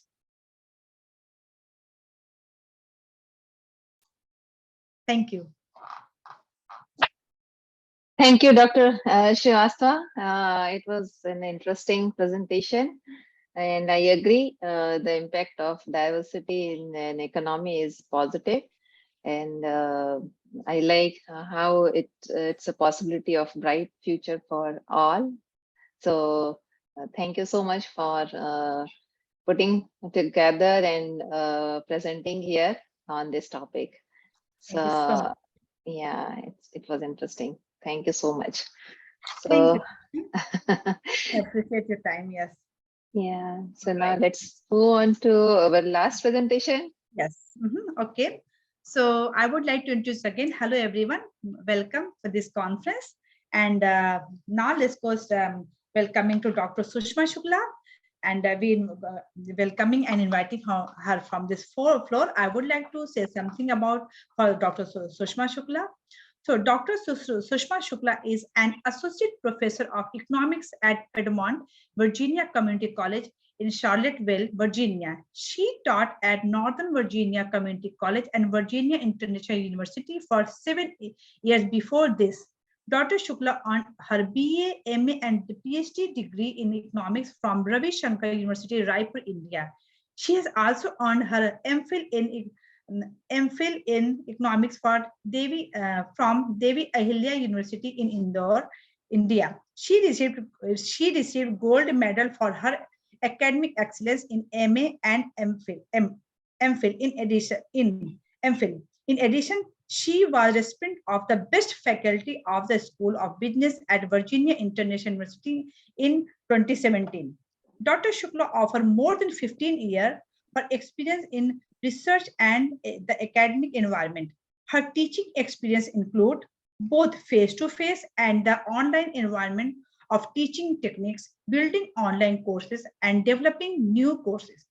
She teaches microeconomics, macroeconomics, statistics, public finance, research methodology, health economics, and international trade. Her research area of interest include economic growth, innovation, economic development, macroeconomics, and emerging economics. She is presented many conferences and published her many national and international journals. This is really great, Dr. Shukla, and I would love to invite you. Floor is yours. Please go ahead. Thank you, Dr. Srivastava, for your kind introduction. All right, so now let me share my screen.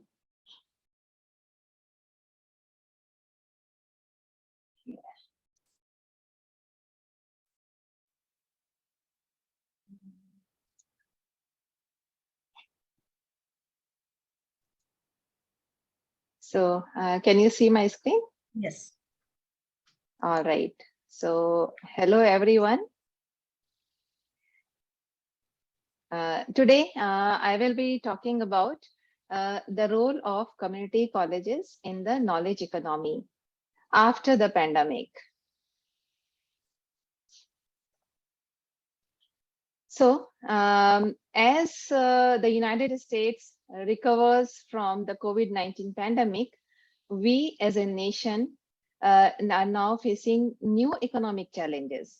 And even though the labor market has recovered very substantially, unemployment rate is around like 3.5%, and employment has returned like pre-crisis levels, but still there is extensive debate going on regarding the health of the United States economy.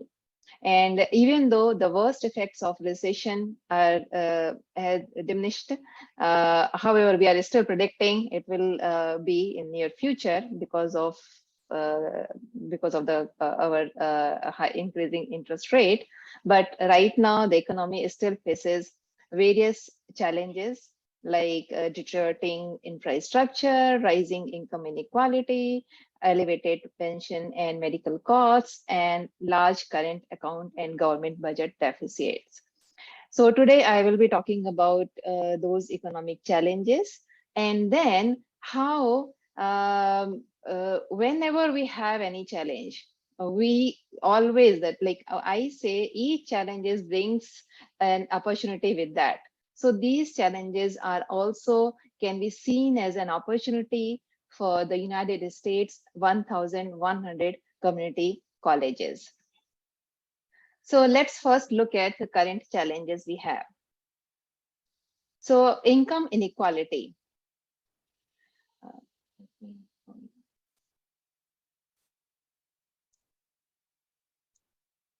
All right. So income inequality. In the year of 2022, 3 multi-billionaires own more wealth than the bottom half of American society. 160 million Americans, right? Then today, 45% of all new economic income goes to the top 1%, and CEOs of large corporations make a record-breaking 350 times what their workers earn. Then highest rate of childhood poverty of almost any developed nation on earth, and millions of kids disproportionately black and brown, they face food insecurity. It's insane. Like one of the developed nation and one of the top country in the earth, and here we are talking about our food insecurity in this country. And then there are some 45 million Americans struggling with student debt. So here, that's a chart about Gini index. So zero Gini means perfectly equal society, and 1 means perfectly inequality. So here you can see right now we are around like 50. So, and it's over the period of time, it has increased. Especially you can see during the after the pandemic, that number increased by 1.2 points. And next, second challenge that we are facing is higher economic cost. So 50 years ago, tuition was free or virtually free in major public universities. And throughout the country, today, higher education is unaffordable for millions of young people. And now there are some 45 million Americans, they are struggling with student debt. And the average cost of college in the United States is around $35,000 per student per year, which includes books, supplies, and daily living expenses. And the average cost of college has more than doubled in the 21st century, with an annual growth rate of 6.8%. So considering student loan interest and loss of income, like opportunity cost of not working, and the ultimate cost of a bachelor's degree will exceed more than $500,000. So look at this graph. Starting from 1970 and 1971, all the 4 types of institutions in the United States, like public 4-year, public 2 years, private 4 years, and private 2 years, the cost of tuition and fees was less than $2,000. And now for public 4-year, it's more than $30,000. For public 4-year, it's around $9,000. For private 2 years, more than $15,000. And for public 2 years, it's still close to $3,000 per year. So you can see how in other areas, cost of education has increased, but not that in public 2-year or community colleges. We still prices has increased, but comparatively that growth is less. Now here you can see 4-year college graduation rates for students from poor families. So you can see this is like an old chart, but I wanted to point out here the comparison between lowest wealth income group and highest wealth group. So lowest wealth group who born in 1970s, their graduation rate was 11.3%, and it increased by 0.5% only in 1980s. But that growth is way high in highest in wealth group. That number increased from around like more than 10%. And similarly with middle in wealth group, that growth has also increased by more than 10%.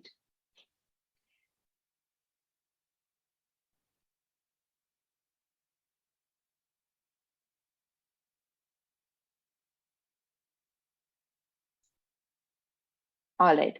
Next, we have labor shortage. Next problem. So more than 60% of the construction workers who lost their jobs from 2007 to 2009 during the Great Recession, they never returned to the industry. And staffing shortfalls between industries differs. For different industries, that issue is different. The industries which are growing fastest, they are likely going to see this problem more. Brookings predicts a 60% increase in wind turbine technician hiring and a 50% rise in solar panel installer jobs over the next decade, because of course we are moving towards green energy. Compared to a 3.7% average increase across all jobs nationally. So we are going to see like 60% and 50% rise in those wind turbine and solar panel industries. There are 50% more jobs opening today than any time before the pandemic. The unemployment rate is near a half-century low. So how did that happen? So the answer is, the big story is 9.2% drop in employment among workers ages 65 and older. So after pandemic, 65 and older, they didn't, the number fall around like 10% of that age force, they didn't go back to work. And a 3% decline among workers ages 20 to 24. So now let's talk about changing the structure of the economy and workforce after the pandemic. So here you can see this chart, which is about the average share of customer interactions that are digital in percentage wise. So in December 29 at global level, customer instruction on digitally was only 36%. But after pandemic in July 2020, it reached to 58%. Look at the big jump. And if you look at North America, before pandemic, that online interaction was 41%. And after that, it's 65%. And this is data for 2020. Now, if we look at 2020 data, that number will be, I'm sure it will be bigger than that. So this data is from a survey by McKinsey. And this chart tells us about average share of products and services that are partially or fully digitalized in percentage. So here again, you can see in December, it was 35%. And in July, it reached to 55% as a global. In United States, that percentage increased by 20% only in 1 year because of after COVID-19 started. So how economy structure has changed because as a result of this pandemic. And this chart tells about how institutions and they responded to change of their work style. Like for an example, they were organizations, they were expecting change in increase in remote working and with remote collaboration. So organizations were expecting it will take 454 days to go online, work remote online and collaborate. But when COVID started, it took only 10.5 days. Can you believe how quickly we moved in online platform? So that changed because of pandemic. That was the big change we saw in our industries, in our organizations, how quickly we digitalized, we moved online. And that changed the demand for workforce as well. However, before that, we had also some change of job and education requirement. If you look at this chart, compared to 1983, in 2019, the demand for people with higher education was increased. In 1983, around 30% of workforce or jobs needed higher education. But in 2019, that number was doubled, around like 60% jobs needed higher education.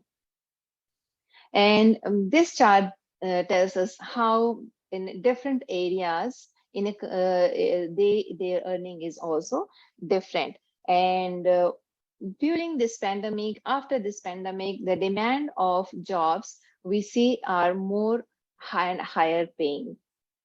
So that is in that sense, it's a good change. And this chart basically tells us about the different type of students body in community colleges compared to 4-year colleges. So here you can see community colleges have more underrepresented minorities student compared to 4-year colleges, more first generation college students, more single parents, more working students, more students who are enrolled part-time. So you see there are different student body in community colleges compared to 4-year college. Now there are some thoughts about it's like I'm comparing what happened after Great Recession and then after this COVID pandemic. So after Great Recession, the nation's long full recovery from the Great Recession holds essential lessons for the months and years ahead. And in midsummer 2010, New York Times sent a reporter to the Rust Belt to talk to manufacturing employers and had the picture brightened in their sector to know about what's going on in that Rust Belt. Were they adding jobs? And how many of the 2 million manufacturing workers laid off since the crash in 2007 were being rehired? So the answer was unexpected, but bittersweet. Manufacturing was slowly coming back and plants were starting to rehire. But even with a vast pool of unemployed workers to draw on, employers were having trouble filling jobs. The people that are out of work don't match the jobs that are open and that are growing. And Midwest manufacturers had retooled as they came out of the downturn, making a quantum leap of automation that made many of their old workers obsolete. And an array of new jobs was available for people who could operate computerized machinery and do the math not required to solve even routine problems in the plant. So these new jobs often paid better than the jobs that had been eliminated, but employers couldn't find qualified workers. That was the problem. Then after COVID-19 pandemic, today a similar threat is looming as businesses reopen in the wake of COVID-19 lockdown. And millions of Americans are going to need fast, job-focused upskilling and reskilling to get back to work. And the challenge for the nation, can we supply the essential instruction? Whether safety training, technical training, IT training, or any other kinds of upskilling that we need now. And among the institutions being called on to provide training are the nation's 1,100 two-year community and technical colleges. And many community colleges already put a premium on career-focused education.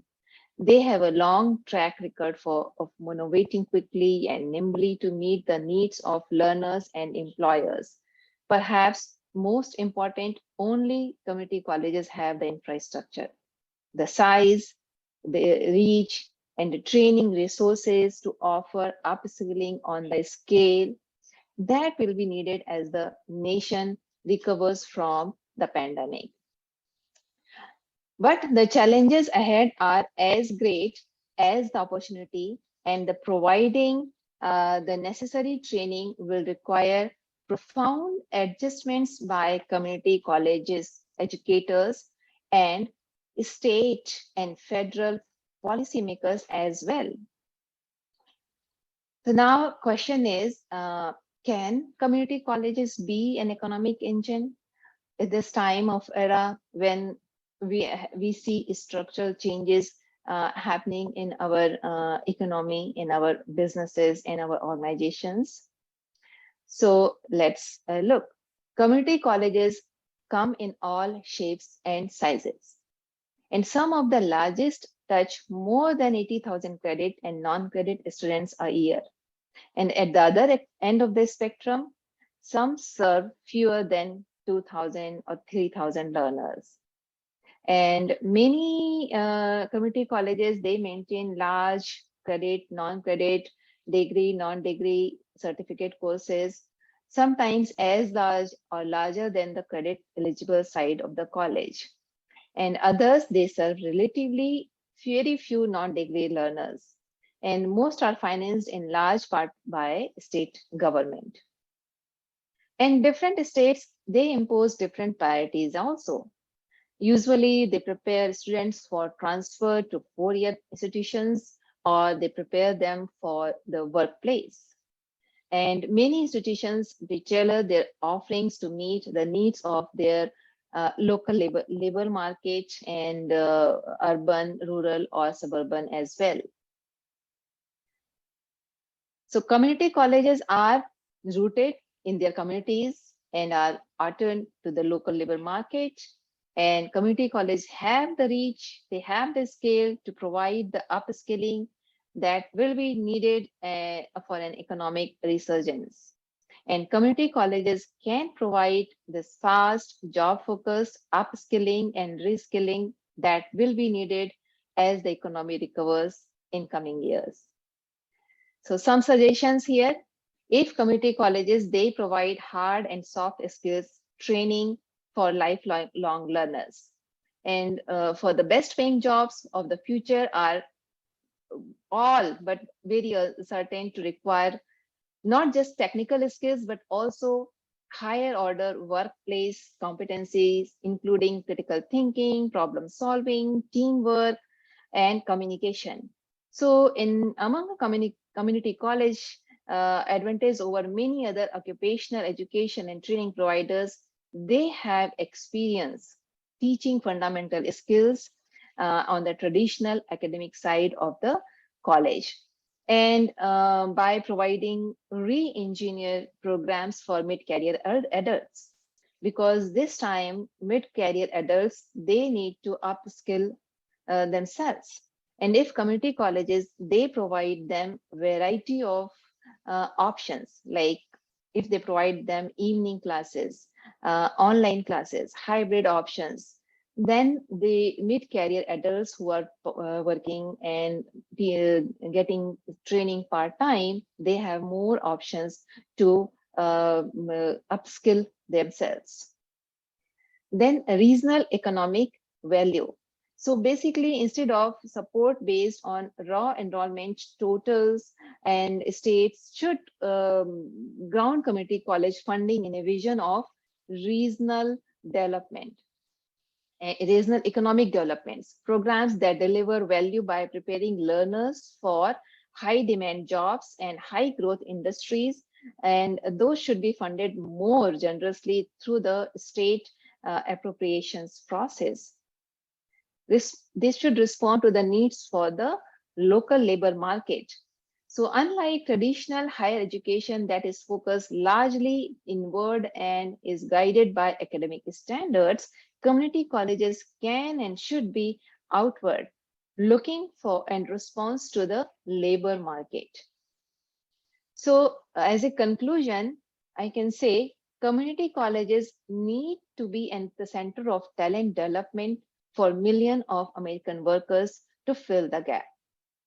And federal and state governments and community colleges can work together to ensure the future health and effectiveness of community colleges. And as nation recovers from the pandemic, we must create a more equitable economy, one that offers good job and rewarding work for all Americans. And one way to begin is by providing education and skills that create pathways to more demanding and better paying jobs. If they set their sights high enough and commit to a new mission, community colleges can emerge as the nation's premier providers of workplace training and education. At the beginning of the last century, it was the expansion of the American high school, and that produced a workforce that was the envy of the world. The community colleges can be a similar generator for the 21st century.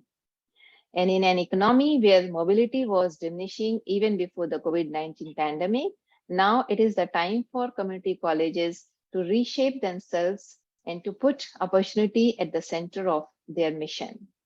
And that can be foundation for a more equitable future. These are my references, and thank you so much for your time and listening.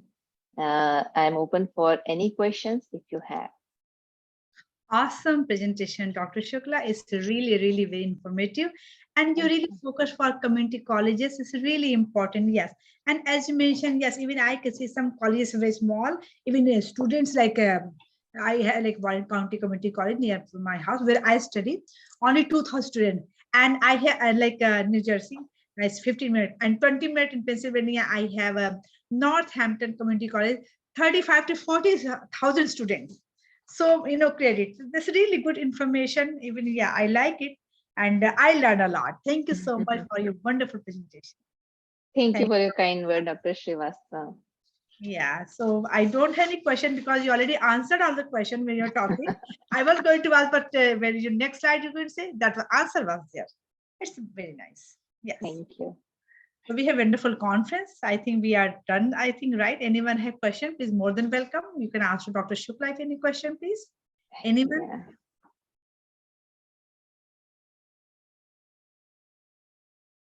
All right, I think All right. so we can start closing remark.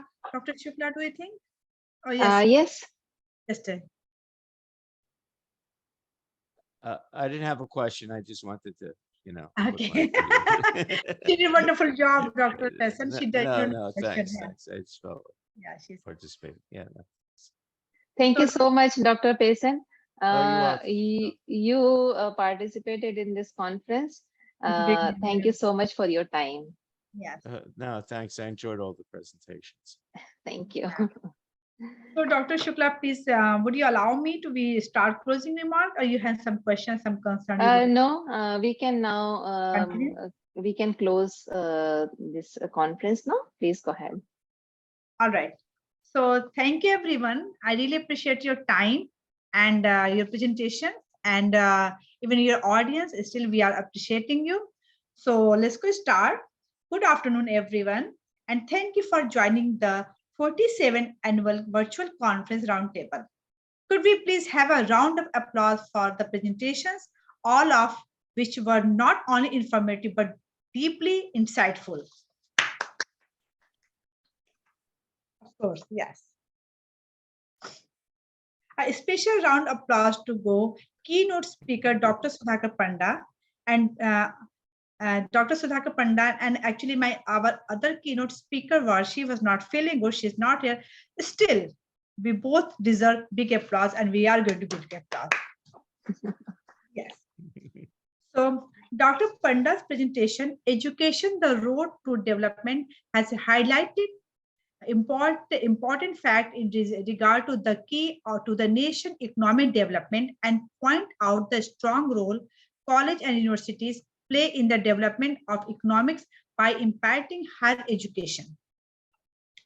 In Dr. Dwivedi's presentation, the new education policy 2020, with special reference to higher education institution, we are exposed to India religiously in their education system and its correlation to education policy 2020.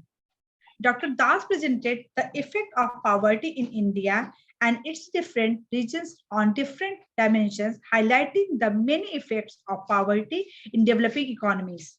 His insight into poverty has brought to light some of key data concerning general economics.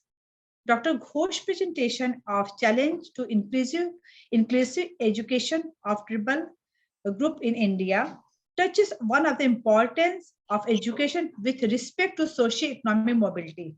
When tackling this key issue, tribal groups, Dr. Ghosh point out how important it to factor in the culture and tradition of them, their group, showing strong comprehension in this field. As Dr. Prashant Panda mentioned in his presentation, higher education in transition and faculty insecurity, the institutional expectation of a faculty member have undergone drastic change over the year with regard to several aspects of teaching. In Dr. Hanna's presentation, Veteran Study, the new field and degree for involving environment of academia, we are exposed to ideas regarding the veteran community and how important, diverse their contribution to society that greatly affect community society as a whole. Dr. Pearson's scholarship is the opium of the economist, bring forth strong points parenting of the academic scholarship with regard of economics. This presentation really has a question where academic scholarship should stand when one confronts the reality we live in today. Dr. Yu's presentation, Collaborative Online International Learning between SCSU and LJMU, has shown new insight to the different aspects of international learning with the COIL program. We stand to learn a great deal through understanding the differences in teaching in different settings intentionally and how it can affect the overall knowledge that accumulated. Dr. Shukla presented the role of community college in the knowledge economy after the pandemic, which covered a very important topic that affects all nations. It is important that we adopt that many challenges that have presented themselves due to pandemic by first understanding the impact it has on economics and the knowledge economy.